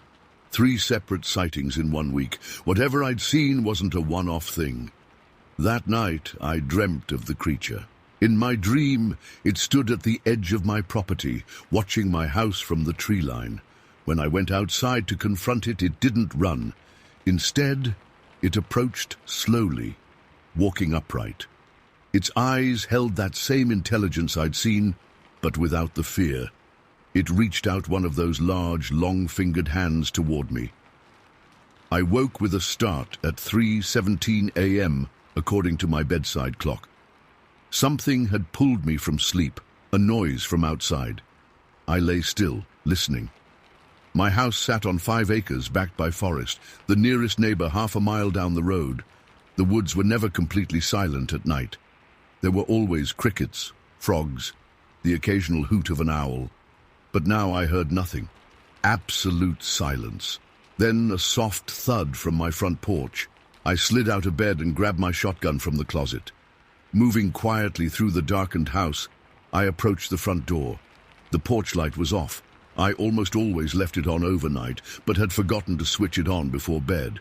Another sound, a soft scraping against the wooden porch floor. I flipped the porch light switch and raised my shotgun. Nothing was there. I waited, listening. After a full minute of silence, I unlocked the door and cracked it open, keeping the shotgun ready. The porch was empty, but something caught my eye. A dark smudge on the porch floor near the steps. I opened the door wider and stepped out. It was a footprint, a bare footprint in mud, but unlike any human print I'd ever seen. It was elongated, with what looked like opposable toes, the big toe set off to the side like a thumb. The mud was still wet. I scanned the yard and the tree line beyond. Nothing moved in the pale moonlight. Back inside, I locked the door and checked every window in the house. All secure. I didn't sleep again that night. In the morning, I photographed the footprint with my phone before it dried completely in the late August sun. I measured it too, 11 inches long, far bigger than the creature I'd seen would have left. The implications weren't lost on me. This wasn't from the smaller creature I'd spotted in the ditch. This belonged to something larger, something like the shadow I'd glimpsed moving in the trees. I spent Saturday reinforcing my doors and windows, installed motion sensor lights covering every approach to the house. By evening, my place looked ready for a siege. As darkness fell, I sat in my living room with the shotgun across my lap and a pot of coffee on the side table. I had no plan beyond keeping watch through the night. What else could I do? Call someone? Who would believe me? At 10:48 p.m., the backyard motion light flashed on. I moved to the window, staying to the side to avoid being silhouetted. At first, I saw nothing. Then, movement at the edge of the light's reach. Something was watching from the tree line. Something large. I squinted, trying to make out details. It stood upright, significantly taller than a man, 7 feet at least. Its outline suggested broad shoulders and a powerful build. I couldn't see its face clearly, but I caught the reflection of light in its eyes. 2 gleaming points in the darkness. It stood completely still, watching my house, watching me. For 20 minutes, neither of us moved. A bizarre standoff. Finally, it stepped backward, disappearing into the deeper shadows beyond the reach of my lights. The motion sensor stayed dark for the rest of the night, but I didn't let down my guard. Whatever it was, it knew where I lived now. Sunday morning, I called Earl. "I need you to come over," I said without preamble, "and bring your trail cameras." Earl arrived an hour later carrying a bag of hunting equipment. He'd heard the tension in my voice and hadn't asked questions over the phone. "Jesus, Mason," he said, as I led him through my newly fortified house. "What the hell happened to you?" I showed him the photograph of the footprint and told him everything. The creature in the ditch, the larger shape in the woods, the visitor last night. To his credit, Earl didn't immediately call for a psychiatric evaluation. He examined the now-dried footprint on my porch, his weathered face serious. "I've been hunting these mountains for 30 years, he said finally. "Never seen a track like this. It came to my house, Earl. It was watching me." He nodded slowly. "Let's get these cameras set up." We spent the next 2 hours placing trail cameras around my property, high-quality ones with night vision and motion sensors. 2 covering the backyard, 1 facing the front porch, and 2 more positioned to cover the approaches through the woods. "These will upload directly to your phone if they're triggered," Earl explained. so you'll know immediately if something comes around. I felt marginally better with the cameras in place. At least now I'd have evidence. You should come stay at my place tonight, Earl suggested as he packed up his tools. Let the cameras do their job. You look like you haven't slept in days. He wasn't wrong, but I shook my head. I can't leave. What if it tries to get in the house? Earl gave me a long look. Mason, I believe you saw something unusual, but you need to consider the possibility that you're overreacting. Maybe it's just curious. Most animals avoid humans unless they're desperate or habituated. This isn't just an animal, Earl, he sighed. All I'm saying is don't do anything rash. If the cameras catch something, we'll take it to Tom. Get some official help. After Earl left, I checked all the doors and windows again, then tried to nap on the couch. Every time I closed my eyes, I saw those gleaming eyes watching from the darkness. The first camera alert came at 2:13 a.m. My phone chimed, jolting me awake from a fitful doze. I grabbed it, heart racing as I opened the notification. The image was dark, but clear enough. The smaller creature I'd first seen in the ditch was standing at the edge of my yard, half hidden behind a pine tree. The reddish-brown hair was unmistakable, as were those long limbs and oversized hands. It was peering around the trunk, looking directly at my house, but something was different. It looked agitated, moving back and forth slightly, not standing still like before. As I watched, a second alert came through. Another camera had been triggered. This image made my blood run cold. The larger creature had entered my backyard. Standing fully upright, it towered over the garden fence I'd built last spring. 7 feet tall at minimum, with a massive barrel chest and powerful limbs covered in the same reddish-brown hair, though darker and more matted. Its face was partially visible, a sloped forehead, heavy brow ridge, and deep-set eyes that reflected the infrared light of the camera. It wasn't looking at the house, it was looking in the direction of the smaller creature. A third alert chimed. The smaller creature was running now, heading away from my property. The fourth alert showed the larger one in pursuit, moving with shocking speed for something so big. I sat in stunned silence, watching as the alerts stopped coming. Whatever drama had been playing out in my yard had moved elsewhere. First light found me sitting on my front porch, shotgun across my knees, watching the sun rise over the eastern ridge. I hadn't slept after the camera alerts. Part of me had expected them to return, but they hadn't. I scrolled through the images again. 4 clear shots of creatures that shouldn't exist. I'd already sent them to Earl, who had responded with a single text. Holy shit, coming over. As I waited for him, I tried to make sense of what I'd seen. The smaller creature, the one I'd first encountered in the ditch, seemed young, maybe even a child. The larger one moved like it was hunting, tracking the smaller one. Was it a parent searching for its offspring, or a predator pursuing prey? The way the smaller one had fled suggested the latter. Earl's truck pulled into my driveway just after 7 a.m. He climbed out looking grave, a thermos in one hand and a folder in the other. I printed the pictures, he said, settling beside me on the porch steps, and I did some research last night after you called. He handed me the thermos. Fresh coffee. I accepted it gratefully. What did you find? I asked as he opened the folder. Ever heard of the Sasquatch Research Society? I snorted despite myself. You think I saw Bigfoot?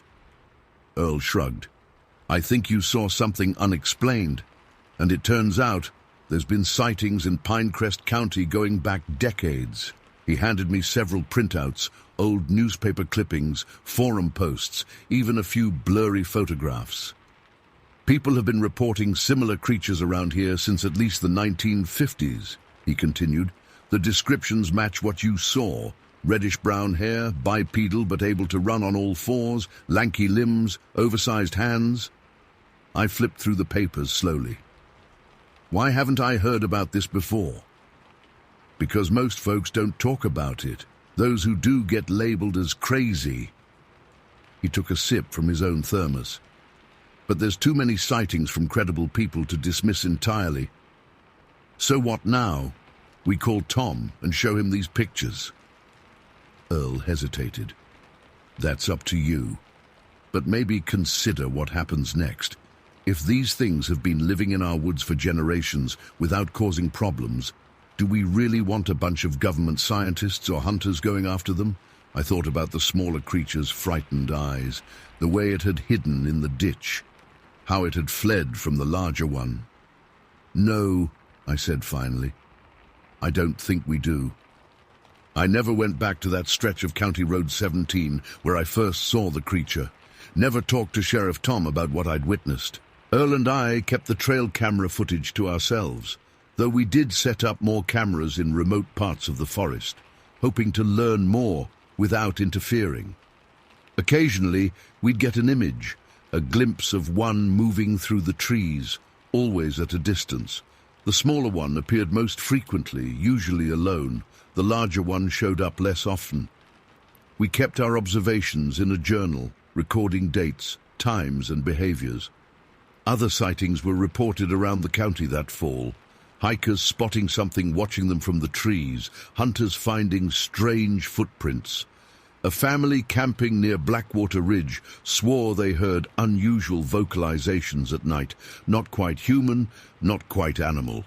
I still think about that evening by the ditch, when I first locked eyes with something science can't explain. It taught me an important lesson I rarely share but never forgot. If you spot something strange in a roadside ditch at dusk, it's best to keep driving. Some mysteries of the forest are better left undisturbed. But if you can't resist stopping, and you find yourself face to face with something beyond explanation, remember this. Sometimes the most human thing you can do is walk away. Leave them be. Their world and ours have coexisted for generations, and sometimes the greatest discovery is knowing when to keep a secret. Story 11. I've never been one for crowded campgrounds with RVs and screaming kids. That's just outdoor suburbia. Real camping means going deep where cell signals fade and your closest neighbor might be a curious elk. After 15 years of solo backpacking through nearly every wilderness area in the Pacific Northwest, I thought I'd seen it all. Storms that bent trees sideways, close encounters with mountain lions, even a bear that demolished my camp once while I was fishing downstream. But what happened last October in the Mount Jefferson wilderness changed everything. The weather forecast promised 3 perfect autumn days, cool nights, sunny days, and minimal chance of rain. I'd picked a remote spot about 11 miles from the nearest trailhead, a small clearing next to Whitewater Creek that I'd discovered on a previous trip. No established campsites, no fire rings left by previous visitors, just pristine wilderness at the edge of a dense forest of Douglas fir and western hemlock. I arrived around 2 in the afternoon after a solid hike in. My pack weighed close to 50 pounds with the extra food I'd brought. Fall camping means colder temperatures and higher calorie needs, so I'd packed accordingly. Steaks for the first night, bacon, eggs, freeze-dried meals, energy bars, trail mix, coffee, and a flask of whiskey. My new cooler, one of those expensive Yeti types that can keep ice frozen for days, was filled to capacity. Setting up camp took less than an hour. I pitched my 4-season tent on a flat patch of ground, gathered rocks for a fire ring, collected firewood, and hung my food bag from a tall Douglas fir about 100 feet from my sleeping area. The cooler stayed near the fire ring since it was bear-resistant and too heavy to hang. The rest of the afternoon passed peacefully. I hiked up the creek about a mile, caught 2 decent-sized rainbow trout, and brought them back to camp. As the sun started to set, I got a good fire going, cooked the fish and a thick ribeye steak on my camp grill, and washed it all down with coffee and whiskey. The stars came out by the thousands, more brilliant than any city dweller ever gets to see. Sitting there beside the fire, belly full, muscles pleasantly tired from the day's exertion, I felt that deep contentment, that only comes from being completely alone in the wilderness. By 10 o'clock, the temperature had dropped to the low 40s. I banked the fire, brushed my teeth at the creek, and crawled into my sleeping bag. The night sounds formed a perfect wilderness lullaby. The gurgling creek, an occasional owl hoot, and the constant soft rustle of wind through the trees. I fell asleep almost instantly. I don't know exactly what time it was when I woke up. My watch said 2:17 a.m. when I checked it later, but the first thing I noticed was the silence. The wind had died completely. No owl calls, no small animals moving in the underbrush, nothing but the faint sound of the creek. In 15 years of wilderness camping, I'd learned to trust my instincts. Something had changed in the environment around me, and whatever it was had silenced the forest. That's when I heard the first footstep, a deliberate thud on the ground outside my tent, followed by another. Not the light, quick steps of a deer, not the shuffling gait of a bear. These were slow, heavy footfalls that seemed to press deep into the earth. Whatever was making them was big and moving with purpose. I lay perfectly still in my sleeping bag, barely breathing, as the footsteps continued. They circled my tent once, then moved toward the fire ring. I heard something moving around the area where I'd stored my gear. The soft scrape of my camp chair being moved, then silence again for maybe 30 seconds. Next came a sound I recognized instantly, the distinct click of the latches on my cooler being released. One, then the second, followed by the hollow sound of the lid being opened. Fear kept me frozen for several more seconds, but curiosity finally won out. Moving as silently as possible, I reached for my heavy-duty flashlight, the kind with a beam that can light up trees 100 yards away. I unzipped the tent door just enough to create a small opening and pressed my eye to it. The fire had burned down to coals that cast a faint red glow over the clearing. It wasn't enough to see clearly, but it outlined a massive silhouette hunched over my open cooler. Whatever it was, stood at least 7 feet tall, maybe more, with broad shoulders and a bulky frame covered in what looked like shaggy hair. My heart hammered against my ribs as I watched the figure methodically examining the contents of my cooler. Its movements weren't random or frantic like an animal ransacking for food. They were deliberate, selective. It was sorting through my supplies, picking up packages, examining them and making choices. I raised my flashlight and after a moment's hesitation, clicked it on. The beam caught the creature in profile, and for 3 eternal seconds, I saw it clearly. My first thought was bear, but that made no sense. This thing was standing fully upright on 2 legs. Its body was covered in thick, dark brown hair, matted in places. The arms were disproportionately long, ending in massive hands with visible fingers, not paws, that were currently holding a vacuum-sealed package of bacon. Its face was the most shocking part, not fully human, not fully animal. A prominent brow ridge shadowed deep-set eyes that reflected my flashlight with a reddish glow. The nose was flat and wide, the jaw heavy. When the light hit it, the creature froze for just a moment. Then it turned its head and looked directly at me. I killed the light instantly and dropped to the floor of my tent, heart thundering in my ears. I expected it to charge, to rip through the thin nylon of my tent. Instead, I heard more movement outside, packages rustling, something being set down, the cooler lid closing with a soft thump. Then came the sound of the latches being secured. 1 click, 2 clicks. I lay there paralyzed as footsteps moved away from the fire ring. There was a scraping sound, then nothing but receding footfalls, growing fainter, until they disappeared into the forest. For what felt like hours, I didn't move a muscle. Every nerve in my body tingled with adrenaline. Eventually, I worked up the courage to check my watch, 2:17 a.m., and then peek outside again. The clearing was empty. The fire had dimmed to faint embers. My camp chair had been moved a few feet from its original position, and my cooler was gone, completely gone. I zipped the tent shut and lay awake until the first grey light of dawn filtered through the trees. Only then did I emerge cautiously, scanning the surrounding forest for any sign of movement. The campsite looked normal, except for the missing cooler and the chair that had been moved. I walked over to where the cooler had been and examined the ground. The pine needles and dirt showed some disturbance, but no distinct footprints, just some compressed areas where something heavy had stood. My food bag still hung undisturbed from the tree. I lowered it and took inventory. All my dry goods were there. The creature had ignored the hanging bag entirely, focusing only on the cooler with its meat, cheese, and other refrigerated items. I made a quick cup of instant coffee using water from my canteen and tried to think rationally. A bear would have torn through everything, scattered garbage everywhere, probably damaged my tent looking for more food. Whatever had visited in the night had been selective, careful, and most disturbing of all, had manipulated the cooler latches with obvious dexterity before carrying the entire thing away. The rational part of my brain suggested a human thief, maybe some homeless person living deep in the woods. But the figure I'd seen was no human.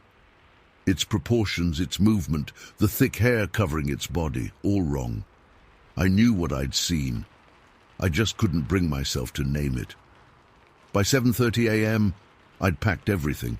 The missing cooler contained half my food, but I had enough dry provisions to make it back to civilization. More importantly, I'd lost my appetite for solitude.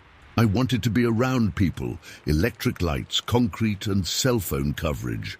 The hike out took just under 4 hours, a record pace for me over that terrain. I passed 2 groups of day hikers who commented on how heavily loaded I looked for someone heading out rather than in. I mumbled something about cutting my trip short and kept moving. When I reached the ranger station at the trailhead, I found a middle-aged man named Dale behind the counter. He had the weathered look of someone who'd spent decades in the backcountry, with deep smile lines around his eyes and a salt and pepper beard. "How were the trails?" he asked as I signed out on the registration sheet. "Fine," I said. Then, after a moment's hesitation, "Actually, something happened up there I can't explain. Something took my cooler last night." Dale raised an eyebrow. "Took it? Like a bear?" "No." I glanced around to make sure no one else was listening. "It stood upright, used its hands to open the latches, then carried the whole thing away." I expected laughter, or at least skepticism, but Dale's expression remained neutral. "Where exactly was your campsite?" he asked. I described the location, and he nodded slowly. "That area's had some unusual activity over the years," he said carefully. "Hikers report strange noises, missing equipment. A few claim to have seen something moving through the trees at dusk." "You believe them?" I asked. Dale shrugged. "Been working these woods for 27 years. Learned not to dismiss things just because they don't fit what I was taught in forestry school." He leaned forward slightly. "What did it look like? The thing you saw?" I described the massive figure, the hair-covered body, the long arms and dexterous hands, the reflected eyes. When I finished, Dale nodded again. "Sounds like you had a visit from the big guy." "The big guy. That's what we call him around here. Some of the old-timers have other names. The tribes in this region have stories going back hundreds of years." He paused. "Not something we advertise in the tourist brochures, you understand." "But what is it?" I pressed. "Don't rightly know," Dale said. "But it's been spotted enough times that those of us who work these forests year-round don't doubt it exists. Don't seem aggressive toward humans, mostly curious. Sometimes helps itself to campers' supplies." "Helps itself? It stole a $300 cooler full of food." Dale chuckled. "Yeah, they've developed a taste for our food, especially meat products. One hiker last year lost an entire package of hot dogs and his portable grill." My shock must have shown on my face because Dale's expression softened. "Look, I know it's unsettling. But in all the reports we've had, not once has one of these creatures harmed anyone. Scared the hell out of them, sure, but no attacks. You're telling me Bigfoot is real, and he's a food thief, I said flatly. Dale shrugged again. I'm not telling you what to believe, just sharing what folks around here have experienced. He reached under the counter and pulled out a form. If you want to file an official report about your missing cooler, you can. But fair warning, listing the thief as a 7-foot-tall, hairy hominid probably won't help with your insurance claim. I left without filing the report. Drove straight into the nearest town and checked into a motel with bright fluorescent lighting and locks on the doors. Took the longest, hottest shower of my life, ordered a pizza and ate the whole thing while watching mindless TV shows. That night, lying in the motel bed, I kept replaying the encounter in my mind. The methodical way the creature had sorted through the cooler contents, how it had secured the latches before taking it. The direct look it had given me in the flashlight beam, not aggressive, not fearful, just aware. It's been 6 months since that night. I've gone back to solo camping, though I haven't returned to Mount Jefferson Wilderness. Not yet, anyway. I still hang my food bag away from camp, but I've upgraded to a smaller, lighter cooler that I can hang as well. Sometimes when I'm sitting by my campfire at night, listening to the forest sounds, I find myself wondering about my nocturnal visitor. Was it truly the legendary creature cryptozoologists have sought for decades? Or something else? Something science hasn't classified yet? I don't know what to believe. But one thing's certain. Somewhere in the remote forests of Oregon, there's a creature enjoying the contents of my expensive cooler. And I can't help but wonder if it's developed a taste for ribeye steaks and good whiskey. Story 12. The night vision goggles amplified the darkness into shades of green, but they couldn't cut through the fog. I adjusted the straps, tightening them against my face as I scanned the perimeter for the 5th time in as many minutes. 6 years as a Marine had taught me to trust my gut, and something felt off tonight. "Reynolds, report status," crackled the radio at my hip. I pressed the button. "All clear at checkpoint 4, sir." The words left my mouth automatically, even as my eyes continued to search the murky tree line. The rest of the unit was scattered throughout the Blackwood Range forest, conducting our standard night exercises. Nothing we hadn't done 100 times before. But tonight was different. The forest was too quiet. In these woods, you always heard something. Crickets, owls, the rustle of small animals. Tonight, nothing, just the occasional sound of my own breathing and the distant muffled communications from my unit. I shifted my M4 carbine to a more comfortable position against my shoulder. The familiar weight usually brought comfort, a connection to the training that had kept me alive through 2 tours. Tonight, it felt inadequate. The fog thickened as the temperature dropped. My watch showed 0200 hours. 3 more hours until dawn. 3 more hours of this unsettling silence. Crack! The sound split the night like a gunshot. My body reacted before my mind processed what I'd heard. Dropping to one knee, rifle raised, scanning for the source. A broken branch, substantial by the sound of it. Not the light snap of a rabbit or fox, but something heavy. 50 yards out, maybe more. Hard to judge distance in this soup. I reached for my radio, but stopped. What would I report? A broken branch.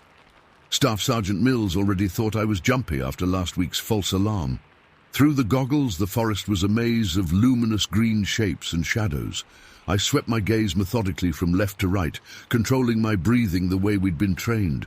4 counts in, 4 counts hold, 4 counts out. Movement. About 50 yards away, a shadow darker than the rest moved against the backdrop of trees. My first thought was bear. We'd been briefed about black bears in the area. This would be a big one, standing on its hind legs. But then it took a step forward, on 2 feet, deliberately. No bear walks like that. I blinked hard, wondering if my eyes were playing tricks. When I looked again, it had moved closer, still bipedal, still watching me. Even through the distortion of night vision, I could make out its silhouette now. Thick, dark hair covered its entire body. Shoulders twice as wide as mine, and I'm not a small man. Its arms hung low, almost to its knees, ending in what looked like massive hands. The chest was barrel-shaped, powerful. Legs like tree trunks supported its weight. "What the hell?" I whispered to myself, the words barely audible even to my own ears. The thing's head shifted slightly. It had heard me. Impossible at this distance, but it had definitely reacted to my voice. I raised my rifle higher, centering it on the creature's mass. My finger hovered near the trigger, not on it. Proper trigger discipline so deeply ingrained that it functioned even now, when facing something that existed outside any training manual I'd ever studied. The creature released a sound then, a low, rumbling grunt that seemed to vibrate the air between us. Not aggressive exactly, more like a warning, like it was saying, "I see you too." For what felt like an eternity, we stood frozen in mutual assessment. Predator and prey, though I couldn't say which was which. My heart pounded so loud I was sure it must be audible across the clearing. Sweat trickled down my back despite the cold. My training screamed at me to report, to fire, to do something. The radio at my hip hissed with static. "All units check in, 30-minute mark." The creature's head snapped toward the sound. In that instant of distraction, I made a decision and moved my hand toward the radio. When I looked back up, the creature was gone, vanished into the fog without a sound, without disturbing a single branch or leaf that I could detect. I stayed frozen in position, rifle still raised, scanning desperately for any sign of movement. Nothing, as if it had never been there at all. "Reynolds, report!" The radio crackled again, more insistent this time. I swallowed hard, my throat dry as sandpaper. What could I possibly say? I'd seen Bigfoot, some kind of monster. I'd be the laughingstock of the unit, or worse, sent for psychological evaluation. "Checkpoint 4 clear," I responded, my voice steadier than I felt. For the remaining hours of my watch, I didn't move more than necessary. Every sense strained into the darkness, anticipating the creature's return. It never came, but neither did my ease. When the sky finally lightened to grey at 500, I felt like I'd aged 10 years in a single night. Back at base camp, I went through the motions of our post-exercise debrief, cleaned my weapon, ate breakfast, nodded at the right moments during Staff Sergeant Mills's evaluation, all while my mind replayed those moments in the fog over and over. "Reynolds, you with us?" Mill's voice snapped me back to the present. "Yes, sir. Sorry, sir." "You look like you've seen a ghost, son." He chuckled, but his eyes narrowed slightly. "Just tired, sir. Didn't sleep well on watch." He nodded, seemingly satisfied with my explanation. "Well, shake it off. We're heading back to base at 1400 hours. That gave me less than 5 hours. As soon as I was dismissed, I grabbed my pack and headed back into the forest. I had to know if what I'd seen was real. The daylight transformed Blackwood Range. What had been an impenetrable wall of fog and shadows was now a sun-dappled forest of pine and oak. Birds called from the canopy. A squirrel darted across my path. Nature had reclaimed its voice. I found my checkpoint easily enough, a small clearing just beyond a rocky outcropping. From there I traced the direction where I'd seen the creature, counting off rough distances in my head. 50 yards brought me to another small clearing. The ground here was different, disturbed in a way that caught my attention immediately. The forest floor, normally a uniform carpet of pine needles and leaves, showed clear signs of something heavy having passed through. Not the random scatter pattern of deer or the straight-line efficiency of humans, but wide, deliberate impressions. I knelt down, brushing away the top layer of debris from one of the depressions. "Jesus Christ," I muttered. It was a footprint, unmistakably so, but massive, easily twice the size of my own boot, and shaped all wrong. 5 distinct toe impressions spread wider than seemed natural. The ball of the foot sank deeper than the heel, suggesting a weight distribution different from humans. I placed my hand in the center of the print. My fingers barely reached halfway across its width. A chill ran up my spine that had nothing to do with the morning air. This was real. Whatever I'd seen last night was flesh and blood, not a hallucination or trick of the light. I followed the tracks as far as I could. They continued for about 30 yards before disappearing where the ground hardened into rocky terrain. The creature had headed deeper into the range, away from our exercise perimeter.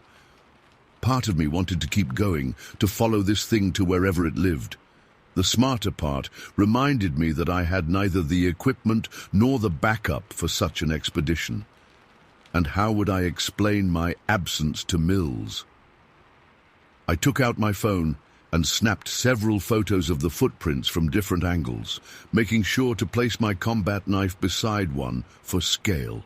As evidence, it wasn't much, but it was something. Back at camp, I packed up with the others, my mind elsewhere. Johnson, a lanky kid from Nebraska who joined our unit just 3 months ago, nudged me as we loaded the transport vehicles. "You okay, Reynolds? You've been quiet." I forced a smile. "Yeah, just thinking about getting back to a real shower." He laughed. "I hear that. These woods give me the creeps anyway. Last night I could have sworn something was watching me the whole time." My heart skipped. "Did you see anything?" Johnson shrugged. "Nah, just feeling spooked, I guess. Mills says there are bears, though." "Yeah," I muttered.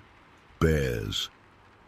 On the drive back to base, I stared out the window at the passing forest. What I'd seen wasn't a bear, wasn't a man in a costume, wasn't any animal I'd ever encountered in training or in the wild. The rational part of my brain struggled to categorize it, to fit it into some known framework. The photos on my phone burned a hole in my pocket. Evidence, but of what? And who would believe me? The base was a welcome return to normality. Concrete buildings, fluorescent lights, the rhythm of military life. I showered, ate, endured the usual post-exercise ribbing from my unit mates. All the while, the memory of those eyes watching me through the fog lingered just below the surface of my thoughts. That night, I sat alone in the barracks common room, scrolling through the photos I'd taken. The footprints looked less distinct on the small screen, more like random depressions in forest debris. I knew what I'd seen, both in the night and in the morning after, but doubt began to creep in. The mind plays tricks.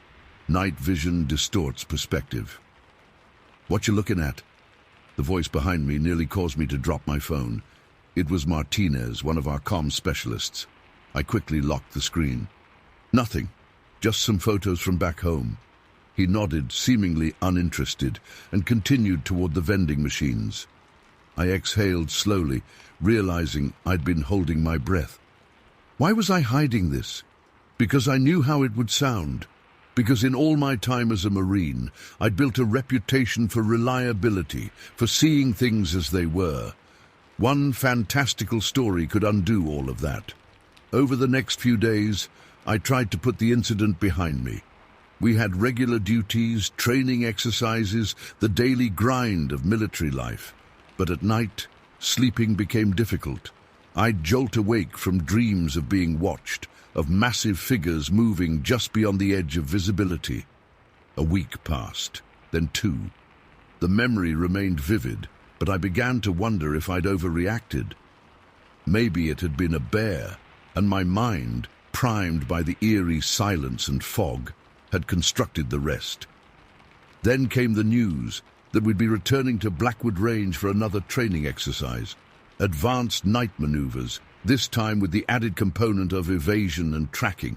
Teams would be split up, some playing the role of hostiles, others hunting them down.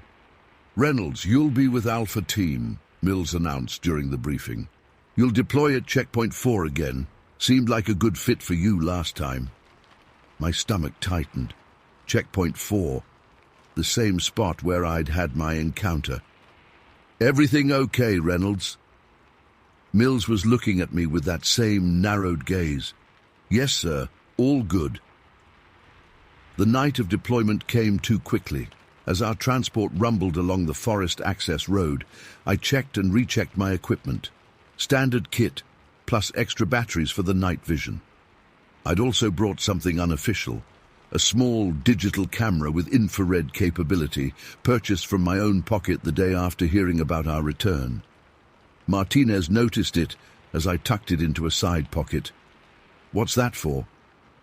Just thought I'd document some of the exercise, I lied. For training purposes. He shrugged. Whatever floats your boat, man. We reached our drop point at 2100 hours. Clear sky this time, half moon providing just enough natural light to make out the basic landscape before donning night vision. No fog. That was something at least.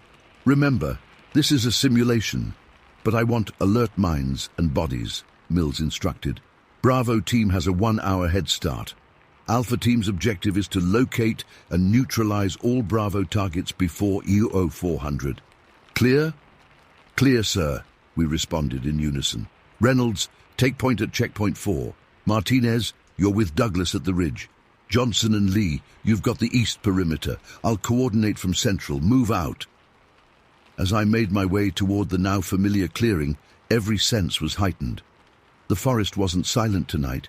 Crickets chirped. An owl hooted somewhere to the south. Small creatures rustled through underbrush. Normal sounds that should have been reassuring, but somehow made me more tense.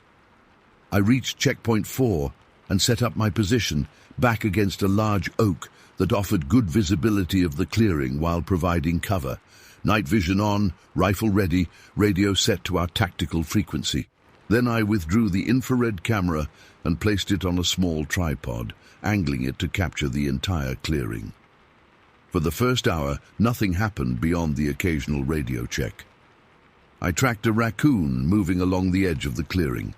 Spotted an owl swooping down to catch some unseen prey. Normal forest activity. Alpha team, be advised. Mills' voice came through the radio. Bravo 2 is moving into Sector 4. Reynolds, eyes sharp. Copy that, I responded, scanning the area with renewed focus. Bravo 2 would be Carter, a solid soldier with a talent for moving unseen. This was just an exercise, but the adrenaline kicked in anyway. Then the radio crackled with an urgent transmission. All units, weather alert, unexpected front moving in, visibility dropping in sectors 2 and 3. I looked up. Sure enough, wisps of fog had begun to form between the trees at the edge of my clearing. Within minutes, the familiar soupy darkness had started to envelop the area. My mouth went dry. Same place, same conditions, different night, but too many similarities for comfort. The radio continued with tactical updates. Martinez had spotted Bravo 3. Johnson was in pursuit of something he thought was Bravo 1. I heard it all, as if from a great distance, my attention fixed on the tree line now obscured by thickening fog. A branch snapped, that same distinctive crack from 2 weeks ago. My rifle came up instantly, muscle memory taking over. Reynolds, report status. Mills's voice in my ear. I hesitated. Possible contact, Sector 4, I whispered, keeping my voice low. Standing by for confirmation. Through the green-tinted world of night vision, I saw it again. The same massive silhouette emerging from between the trees, same broad shoulders, same long arms, same deliberate bipedal gait. But this time, it wasn't alone. A second figure, slightly smaller but unmistakably the same type of creature, moved alongside the first.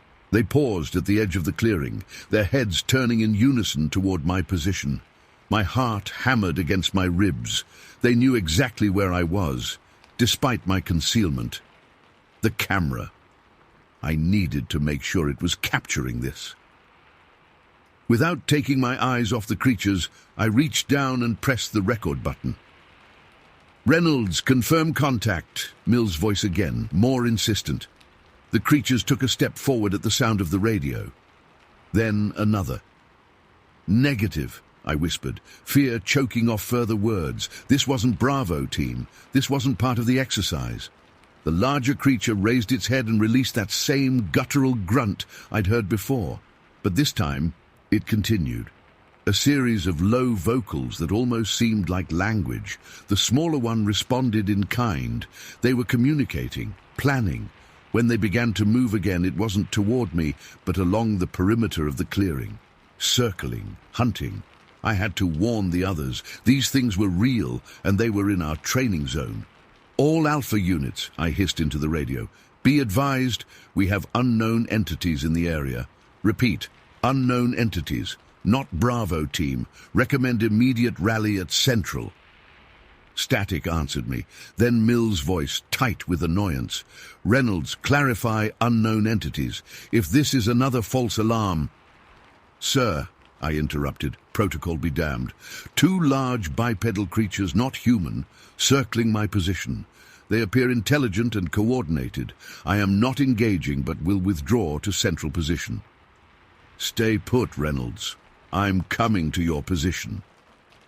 The creatures had completed half a circle now, moving with surprising silence for their size. They stopped again, their attention fixed on something beyond my line of sight. Then I heard it, the sound of someone moving through the forest, approaching from the south, human footsteps, not attempting stealth. Mills was coming, walking right into their path. Sir, hold position, I hissed into the radio. Do not approach. No response. Either he couldn't hear me, or he was ignoring the warning. The creatures heard the approaching footsteps too. The larger one made a quick gesture to the smaller, and they separated, moving to either side of the likely entry point to the clearing. An ambush. They were setting an ambush. I had seconds to decide. Stay hidden and watch whatever was about to happen, or reveal my position to warn Mills. The Marine in me made the call before the debate finished. I stepped out from behind the tree, rifle raised but not aimed directly at the creatures. Staff Sergeant Mills, I shouted, stop where you are. You're walking into danger. The creature's head snapped toward me. For a moment, nobody moved. Then everything happened at once. Mills burst into the clearing, rifle up, shouting something I couldn't make out. The larger creature let out a roar that seemed to shake the very air. The smaller one lunged, not at me but toward Mills. I fired 2 shots into the air. Get down! Mills dropped instinctively. The creature halted its charge, clearly startled by the gunfire. Reynolds, what the fuck? Mills bellowed from his prone position. Sir, look to your 3 o'clock, I said, my voice steadier than I felt. Mills turned his head. His body went rigid. Through my night vision, I could see his expression transform from anger to disbelief. Dear God, he whispered. The larger creature grunted again, this time with clear aggression. It took a step toward Mills. I fired another shot, this one into the ground, near the creature's feet. It jumped back, then released a sound like nothing I'd ever heard, a high-pitched, almost metallic screech that set my teeth on edge. Before either Mills or I could react further, both creatures turned and vanished into the forest, moving with shocking speed for their size. The clearing fell silent except for our breathing. Reynolds, Mills said after a long moment, his voice uncharacteristically shaky. What the hell did we just see? I lowered my rifle slowly. The same thing I saw 2 weeks ago, sir. The thing I didn't report because I knew no one would believe me. Mills got to his feet, his eyes still fixed on the spot where the creatures had disappeared. I wouldn't have, he admitted, not without seeing it myself. Sir, I have a camera set up. It might have captured everything. His head snapped toward me. You what? I brought a personal infrared camera, sir. Unofficial equipment. Under normal circumstances, this admission might have earned me a reprimand. Tonight, Mills just nodded. Get it. We're calling off this exercise. Something's in these woods that isn't in any wildlife briefing I've ever received. As I retrieved the camera, checking to confirm it had indeed recorded the encounter, Mills radioed the rest of the team with orders to fall back to the transport immediately. "Reynolds," he said as we prepared to leave the clearing, "whatever happens next, whatever that footage shows or doesn't show, I saw what you saw. Remember that." I nodded, grateful for the validation, but still unsettled to my core. Walking back through the forest that night, I kept my rifle ready and my eyes constantly moving. 6 years as a Marine had taught me to face enemies I could identify, threats I could name. But Blackwood Range had shown me something else entirely, that some predators exist beyond our training manuals, beyond our understanding. And for the first time in my military career, I truly knew what it meant to be hunted. Story 13. I never believed in monsters. As a photographer who has spent years documenting reality, I trust what I can see, capture, and prove. Bigfoot, Sasquatch, whatever you want to call it, that was just folklore to sell T-shirts to tourists in places where the economy needed a boost. That's what I thought anyway. My name is Rebecca Lane, and what happened at that cabin in northern Washington changed everything I thought I knew about the world. It started as an escape. 3 weeks of non-stop assignments in Seattle had left me drained. The constant demands of clients, the traffic, the noise. I needed space. That's why I booked the cabin. It was advertised as remote and peaceful, 2 words that sounded like heaven to my overworked brain. I packed my Nikon, some books, and enough supplies to last me 5 days without having to drive into town. The drive took longer than expected. After leaving the highway, I followed increasingly narrow roads until the GPS lost signal. The rental company's printed directions led me down what was barely more than a dirt path until I spotted the cabin nestled among towering pines. The early January snow had blanketed everything, creating a postcard-perfect scene that immediately made me reach for my camera. The cabin itself was rustic but comfortable. 1 main room with a stone fireplace, a small kitchen area, a bathroom, and a bedroom. The nearest neighbor was apparently 5 miles away, and the closest town was a 45-minute drive. Perfect. I spent the first day settling in and exploring the immediate surroundings. The silence was profound, broken only by the occasional bird call or the soft crunch of snow beneath my boots. I took photos of frost patterns on tree bark, animal tracks in the snow, and the way sunlight filtered through the pine branches. That night, I built a fire, opened a bottle of wine, and felt the tension of city life begin to melt away. Day 2 was equally peaceful. I hiked a nearby trail that the rental information had mentioned, following it to a frozen creek where I spent hours photographing ice formations. The solitude was exactly what I needed. No phone calls, no emails, no deadlines. Just me, my camera, and nature. I returned to the cabin as the sun was setting, cooked a simple meal, and fell asleep to the sound of wind in the trees.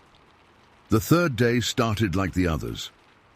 I spent the morning photographing a family of deer that wandered near the cabin, then worked on editing some of the photos I'd taken. As darkness fell, I built another fire and settled into the worn armchair with a mystery novel I'd been meaning to read for months. The first thump came at 9:43 p.m. I remember checking my watch, thinking it was probably a branch falling onto the porch roof. It was loud enough to make me look up from my book, but not concerning enough to investigate. I returned to reading. The second thump came 10 minutes later, harder this time, a deliberate sound against the front wall of the cabin. It wasn't the random noise of falling snow or shifting wood. This was contact. Something or someone was outside. "Probably a bear," I said aloud, trying to convince myself. Bears were common in this region, and the rental agreement had included instructions on storing food to avoid attracting them. I marked my place in the book and stood up. My flashlight was on the kitchen counter, and I grabbed it while pulling my coat tighter around me. The cabin had grown cold despite the fire, or maybe that was just fear creeping in. At the window beside the front door, I pulled back the curtain slightly and shined the flashlight into the darkness. The beam cut through falling snow, but revealed nothing unusual on the porch or in the clearing in front of the cabin. Just darkness, snow and trees.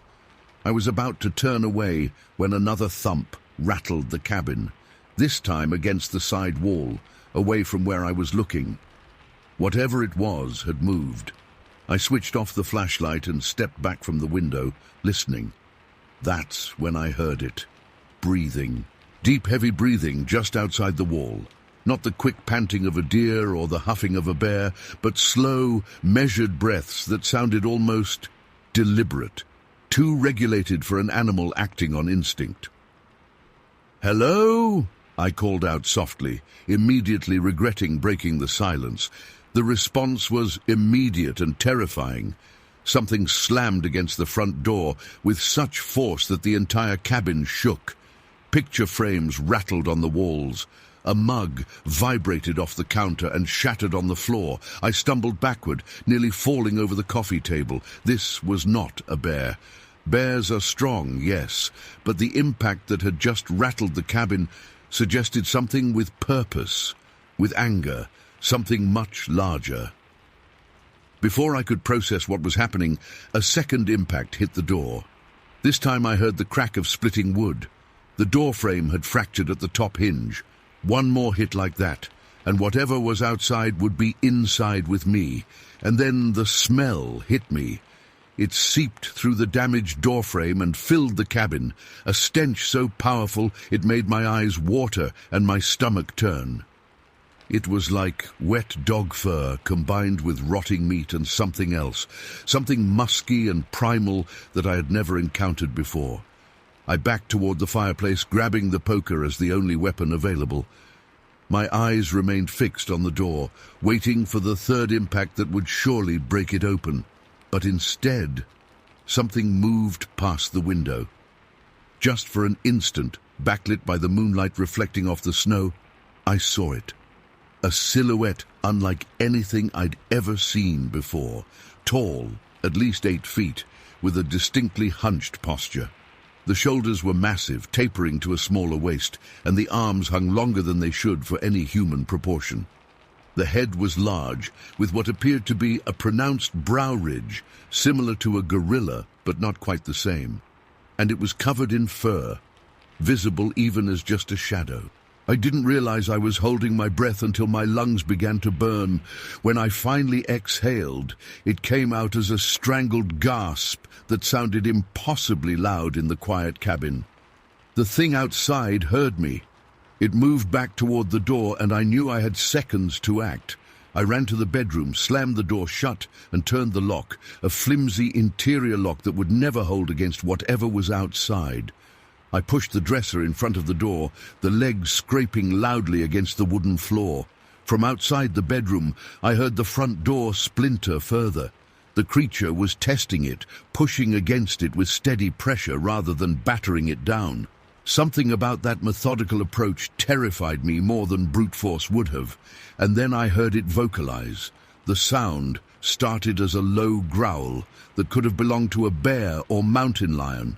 But it changed, morphing into something that made the hair on my arms stand up. It was a call that contained elements of both animal and human vocals, a guttural sound that rose in pitch before abruptly cutting off. I crouched in the corner of the bedroom, poker clutched in white-knuckled hands, phone in the other. No service, of course. The cabin was too remote. I had known that when I booked it, had considered it a feature, not a bug. Minutes passed as I listened to the creature systematically moving around the cabin. First at the front door, then the side window, then the back door, testing each potential entry point. The windows creaked under pressure, but held firm. The rental company had installed security bars on all windows, another detail I had noted with approval when selecting the property, thinking it would deter human intruders, never imagining anything like this. For almost an hour this continued, the creature circling, testing, occasionally emitting that terrible vocalization. Each time it did, I felt it in my chest, a primal response to a predator's call. And then, silence. Complete and sudden silence fell over the cabin and the woods outside. I remained frozen in place, straining to hear any sound that would tell me the creature was still there. Nothing. Just the soft crackling of the dying fire in the other room, and my own heartbeat pounding in my ears. I stayed in that position until my legs cramped and my back ached. The silence continued. Looking at my watch, I saw it was nearly midnight. Whatever had been outside had either given up or was waiting silently. Neither option gave me comfort. Sleep was impossible. I spent the night in that corner, jumping at every creak of the cabin's timbers, every whisper of wind through the trees outside. As the first grey light of dawn seeped through the window blinds, I finally dared to move. My body protested, stiff from hours in the same position. I pushed the dresser aside slowly, wincing at each scrape against the floor. With the poker still in hand, I unlocked the bedroom door and opened it a crack. The main room was empty, the fire now just embers. The front door was damaged but still closed. Through the windows I could see nothing but trees and snow in the early morning light. It took another 30 minutes before I worked up the courage to approach the front door. The top hinge had indeed broken, and the wood around the frame had splintered. When I finally opened it, the cold morning air rushed in, clean and crisp, washing away the last traces of that terrible smell. What I saw in the snow made my heart stop. Footprints, if you could call them that. They were huge, easily 18 inches long, with 5 distinct toe impressions. They circled the entire cabin, confirming what I'd heard during the night. But what terrified me most was their depth in the snow. Whatever had made them was heavy, far heavier than any human. I packed my things in record time, camera, clothes, books, all thrown haphazardly into my bags. I was in my car with the engine running within 20 minutes, not even bothering to clean up or secure the cabin properly. I just needed to be gone. The drive back to civilization was a blur. My hands shook on the steering wheel, and every shadow among the trees made me flinch. I kept checking the rearview mirror, expecting to see something massive emerge from the forest behind me. When I reached the ranger station near the entrance to the state forest, I pulled in, still trembling. The ranger on duty was a weathered man in his 50s named Tom Grayson. He looked up from his desk as I burst in, probably seeing the fear still etched on my face. "You all right, miss?" he asked, standing up. "There was something at my cabin last night," I said, the words tumbling out. "Something big. It tried to get in. It damaged the door." I realized I was still clutching the car keys so tightly that they had left indentations in my palm. Tom's expression shifted subtly, not disbelief as I had expected, but something else. Recognition. "Where were you staying?" he asked calmly. I told him the location, described the cabin. He nodded slowly. "And what did you see exactly?" I described everything, the thumps, the breathing, the silhouette, the footprints. As I spoke, Tom's expression remained neutral, but I could see a muscle twitching in his jaw. When I finished, he looked at me steadily for a long moment before speaking. "You're not the first," he said simply. Those 4 words hit me harder than anything else. Not questions about whether I'd been drinking, not suggestions that it was just a bear or my imagination, just quiet confirmation that what I had experienced was real. "What was it?" I asked, my voice barely above a whisper. Tom looked out the window at the forest beyond the parking lot. "Officially, I'm supposed to tell you it was probably a bear. We get black bears and the occasional grizzly in these parts." He paused. "Unofficially, these mountains have stories, old stories. The local tribes have names for what lives in the deep woods, names I won't repeat." "Bigfoot," I said, the word feeling strange on my tongue. Tom shrugged. "That's the tourist name. Reality is always more complicated than the stories." He took my information and a statement about the damaged cabin door, promising to send someone to secure it properly. Before I left, he placed a heavy hand on my shoulder. "Some things are better left alone, Ms. Lane. I'd suggest you stick to photographing the city for a while." I nodded, unable to find words. As I drove back to Seattle, the rational part of my brain tried to make sense of what had happened. Maybe it was a bear. Maybe the isolation had amplified my fears. Maybe. But I knew what I had seen, what I had heard, what I had smelled. The photos of those footprints were still on my camera's memory card. Empirical evidence that something had stalked around that cabin in the night. I've been back in Seattle for 2 weeks now. I haven't shown the footprint photos to anyone yet. I'm not sure I ever will. Some nights, I wake up thinking I can hear that breathing outside my apartment window 17 floors up. Some nights, I catch a whiff of that smell, wet fur and decay, even though I know it's impossible. I still don't know exactly what was outside my cabin that night. But I know this. I won't be staying alone in the woods again, and whenever someone mentions Bigfoot with a smirk or a laugh, I don't join in. I just remember Tom's words, "You're not the first." And I suspect I won't be the last. Story 14. My name is Victor Ramirez. I've worked security for 15 years, been through a divorce, raised 2 kids mostly on weekend visits, and spent more nights alone in parking lots and empty buildings than I care to count. Security work isn't what people think. It's not about being a hero. It's about staying awake, following protocol, and dealing with the occasional drunk or vandal. At least that's what it was until last winter in Frost Hollow County. The Northland Research Facility sits nestled against the densest stretch of forest in the county.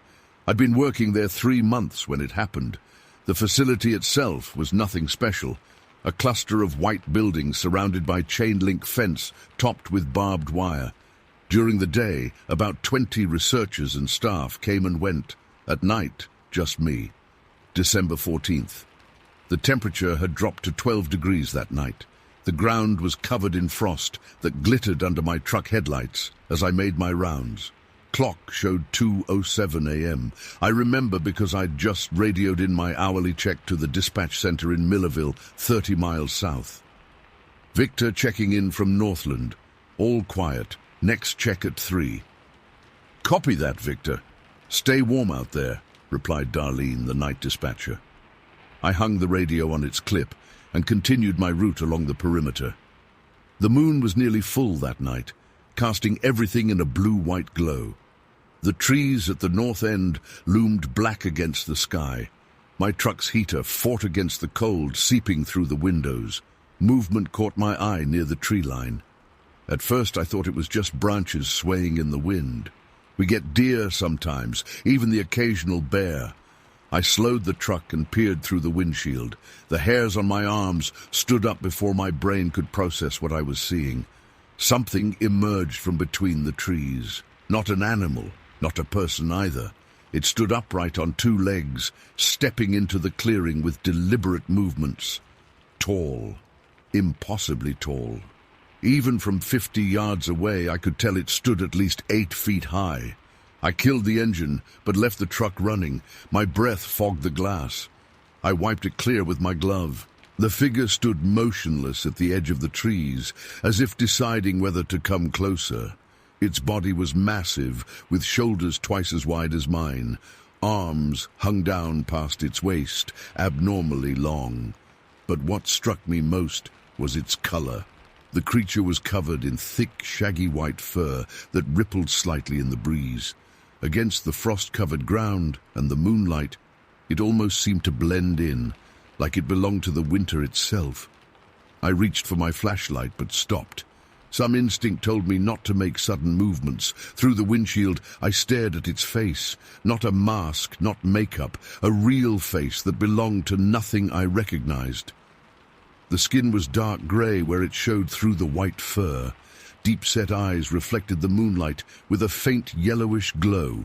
Its nose was broad and flat, and below it, a tight-lipped mouth gave it an expression of...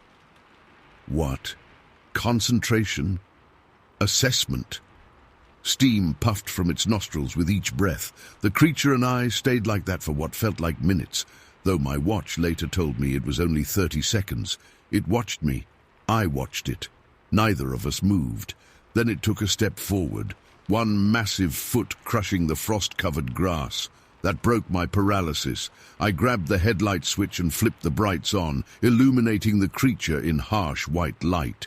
It flinched, a full-body reaction like I'd physically struck it. Its arm went up to shield its eyes, and its mouth opened slightly, revealing teeth that looked surprisingly human, but larger. A deep grunt erupted from its throat, a sound of surprise or displeasure. Before I could react further, it turned and moved back toward the trees. It didn't run exactly, more like it glided, covering 10 feet in a single stride, its white fur catching the moonlight.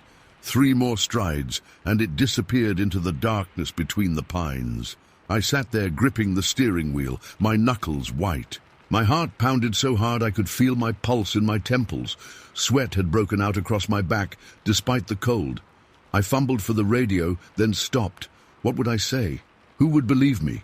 Protocol said to report all unusual occurrences immediately. But this wasn't covered in the employee handbook. I restarted the truck engine and drove to the main building, parked, and went inside. The empty hallways echoed with my footsteps as I made my way to the break room. I poured coffee with shaking hands and sat at the table trying to process what I'd seen. A white Bigfoot. There was no other way to describe it. Not a bear, not a man in a costume. Something else entirely. I finished my shift in a daze, conducting the remaining patrols from inside the truck, keeping the doors locked. Every shadow at the tree line made me jump. When dawn finally broke, I'd never been so grateful to see the sun. The day staff arrived at 7 a.m.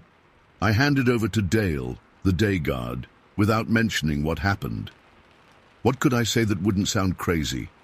I drove home, showered, and fell into bed. But sleep wouldn't come.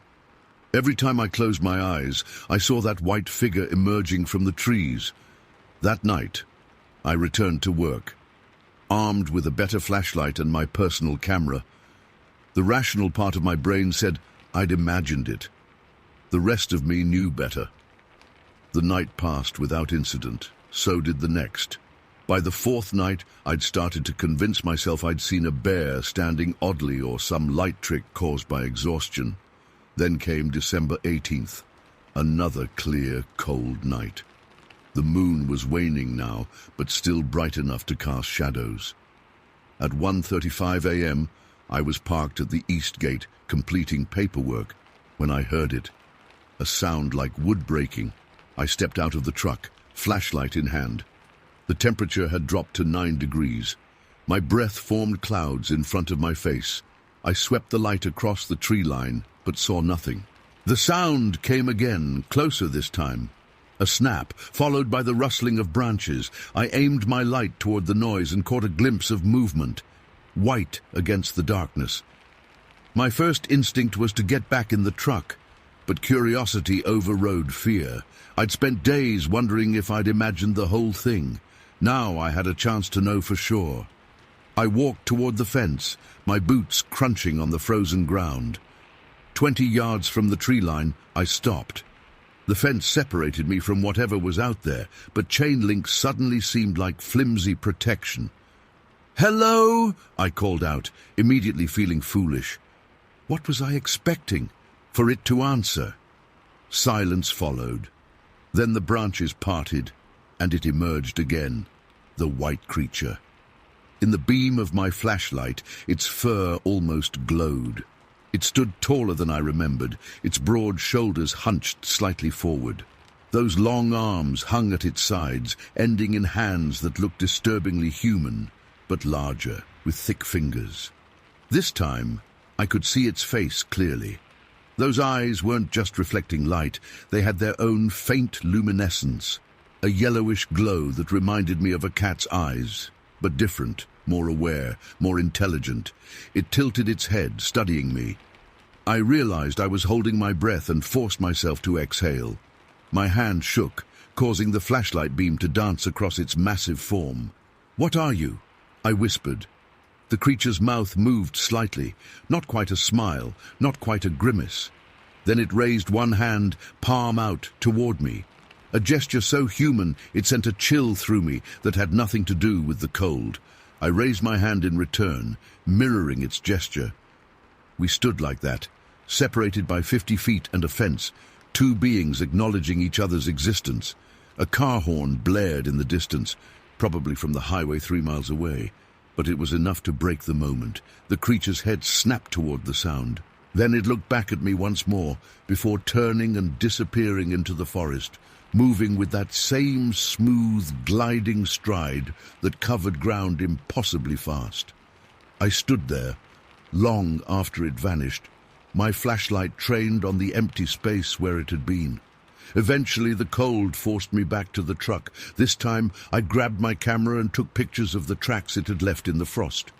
Large impressions, over 15 inches long, with 5 distinct toe marks. Not a bear, not a human. The weeks that followed changed me. I requested the night shift permanently at Northland. The facility manager didn't ask questions. Night guards were hard to come by in winter. I saw the white creature 5 more times between December and February. Each encounter followed a pattern. It would emerge from the trees, watch me for a few minutes, then retreat. Never aggressive, always cautious. Sometimes it would make that hand gesture again. Sometimes it would just observe. I started bringing a thermos of hot chocolate on my shifts. One night in January, I left the thermos on a stump near the fence before beginning my rounds. When I returned an hour later, the thermos was still there, but the cap had been removed and placed beside it. The contents were gone. February 3rd marked our longest encounter. I was parked at the north fence when it appeared, closer than ever before. This time it approached the fence directly, moving with purpose. I got out of the truck, heart hammering in my chest. It stopped just on the other side of the chain link. Up close, I could see details I'd missed before. Scars in the grey skin of its face, patterns in the white fur where it grew in different directions, a distinct ridge of thicker hair running down its back. The creature reached the fence and wrapped its long fingers around the metal links.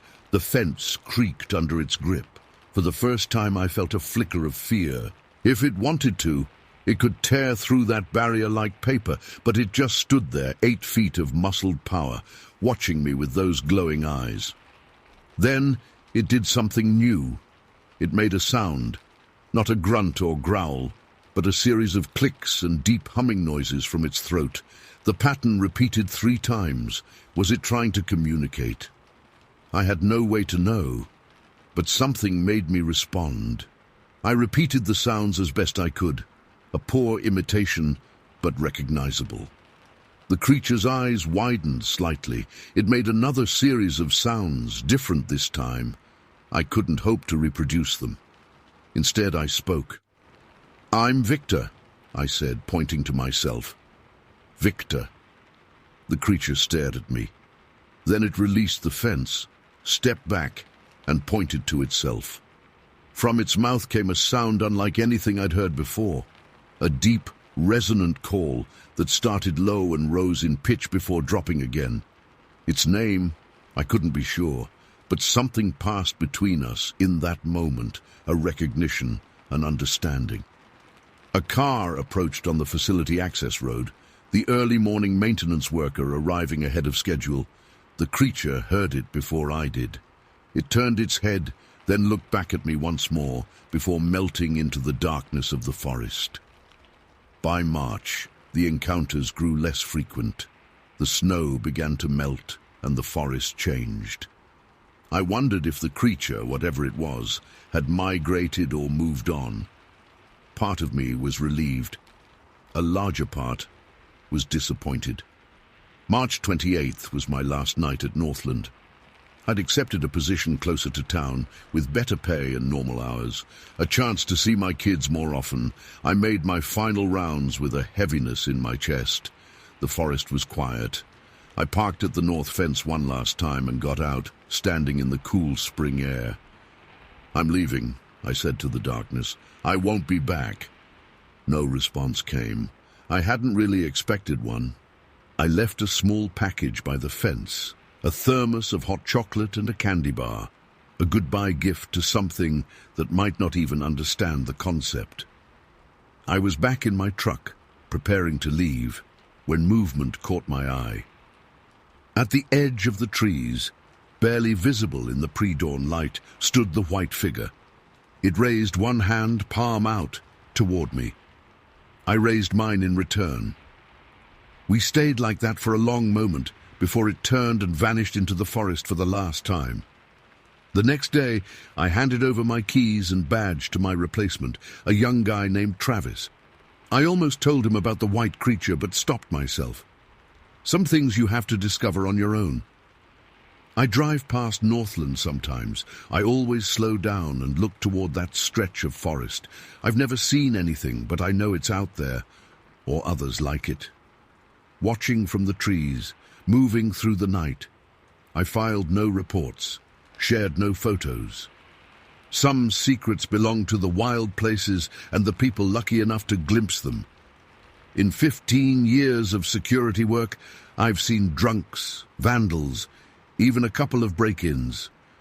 But nothing compares to those winter nights in Frost Hollow County, when the White Watcher emerged from the trees, and for a brief moment, two worlds touched across a fence. Story 15.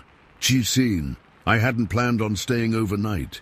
The September air in Humboldt County had a bite to it that I hadn't expected, but my Chevy Bel Air had a decent heater, and the bench seat reclined just enough to make sleeping bearable. Just one night in the car wouldn't kill me. That's what I told myself on September 13th, 1964, as the sun dipped below the redwoods.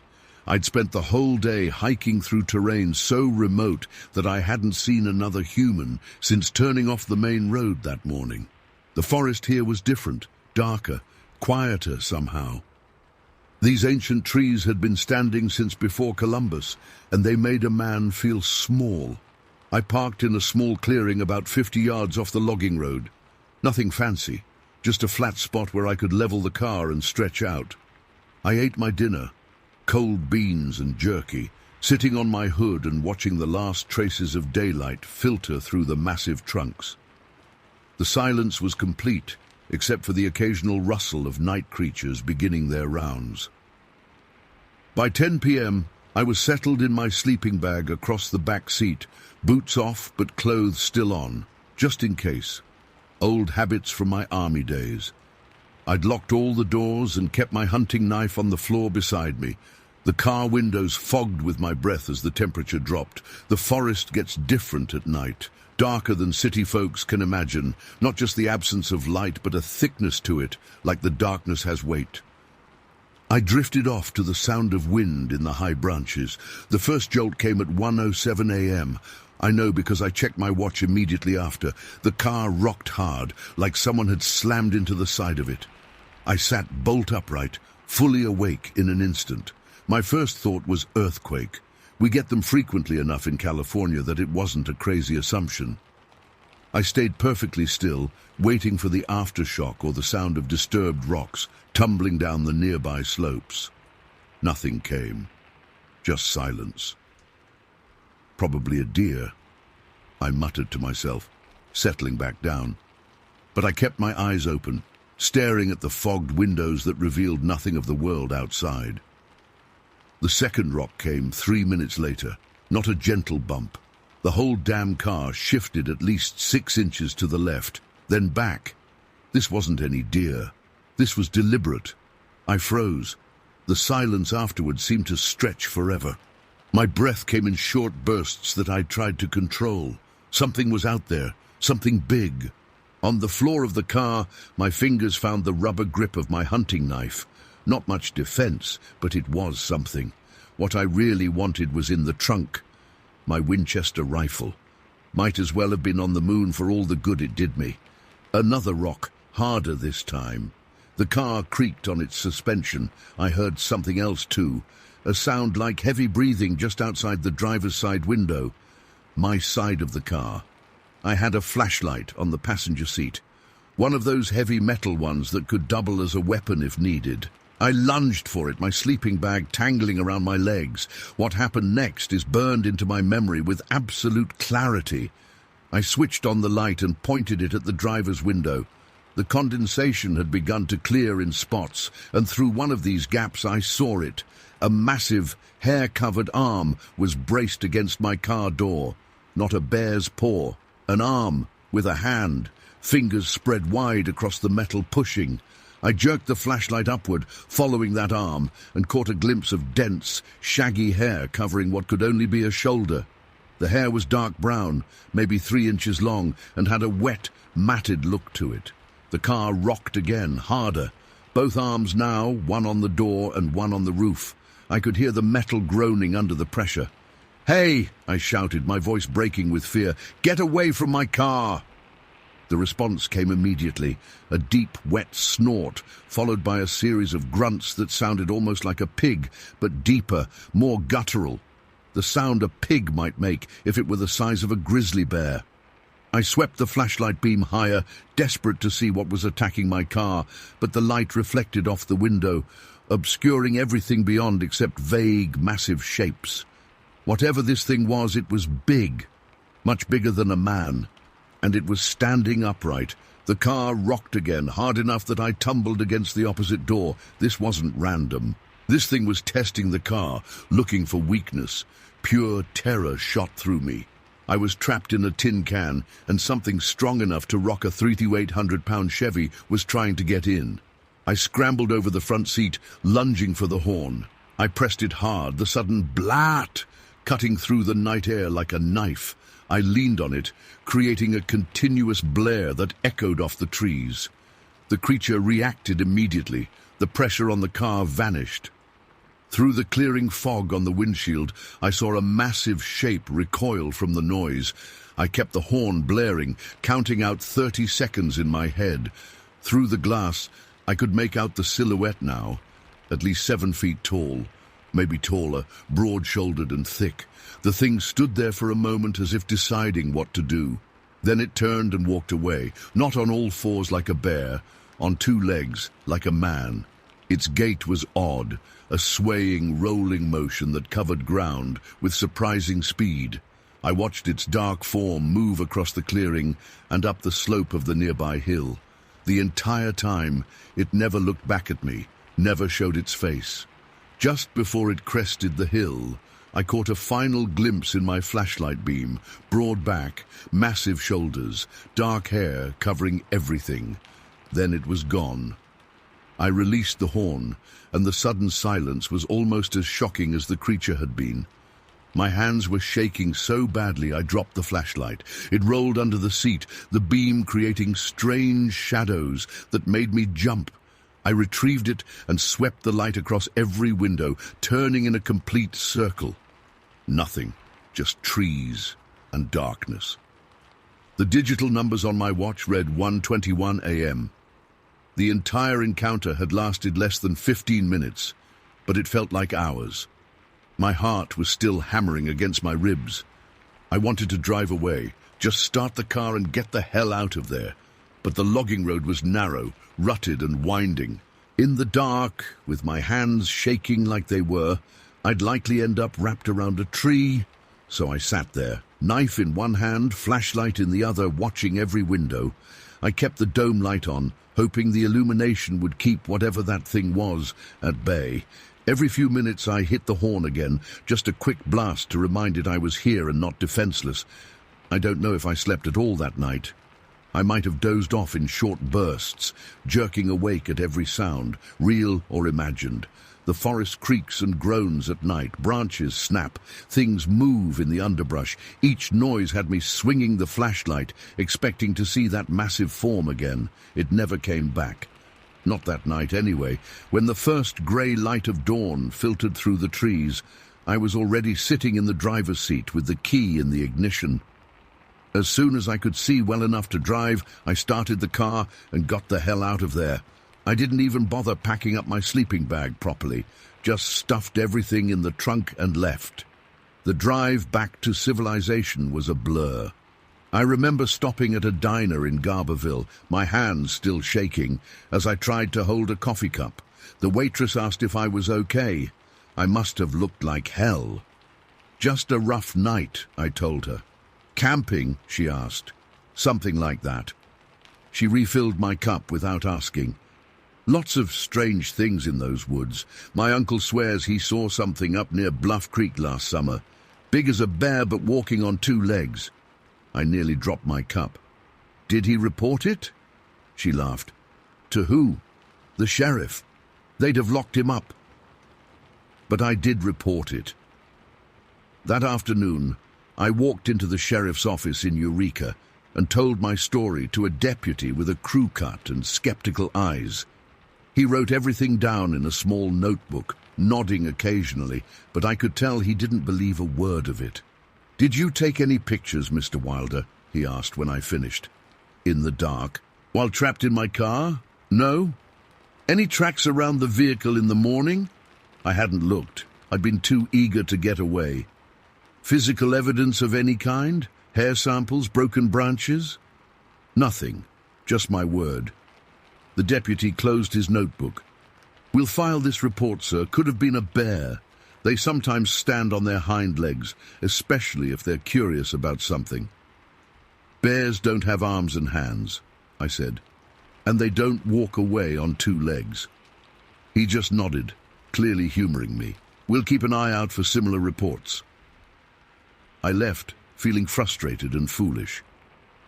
But I knew what I'd seen, what I'd heard. That wasn't any bear. That night in a motel room in Eureka, I couldn't sleep. Every time I closed my eyes, I felt the car rocking, heard those pig-like grunts, saw that massive silhouette walking away on two legs. A week later, back home in Sacramento, I read a small article in the newspaper. A logging crew working near where I'd camped had found their equipment damaged overnight. One man reported seeing a large, hair-covered creature watching them from the tree line before it disappeared into the forest. The article called it another Bigfoot hoax, but I knew better. Whatever I'd encountered that night wasn't a hoax. It was real. Flesh and blood and strong enough to rock my car like it was a toy. I never went camping alone again, never slept in my car in remote areas. For months afterward, I'd wake up in a cold sweat, feeling the phantom motion of my car rocking back and forth in the darkness. Sometimes I still do. The worst part wasn't the fear, though that was bad enough. The worst part was not knowing, not seeing its face, just those arms, that hair, that silhouette, the walking away. Because something tells me it didn't go far. Something tells me it's still there in those ancient woods, watching from the shadows as people drive through, never knowing how close they are to something that shouldn't exist, something that shakes cars in the middle of the night and makes sounds no human throat could produce, something that, for whatever reason, decided to let me go. I've never been back to Humboldt County, never will. But sometimes, when I hear about hikers gone missing in those remote forests, I wonder. I wonder if they felt their tent shaking in the night, if they heard those grunts, if they saw what I couldn't quite see. And I wonder if, unlike me, they didn't have a car horn to scare it away.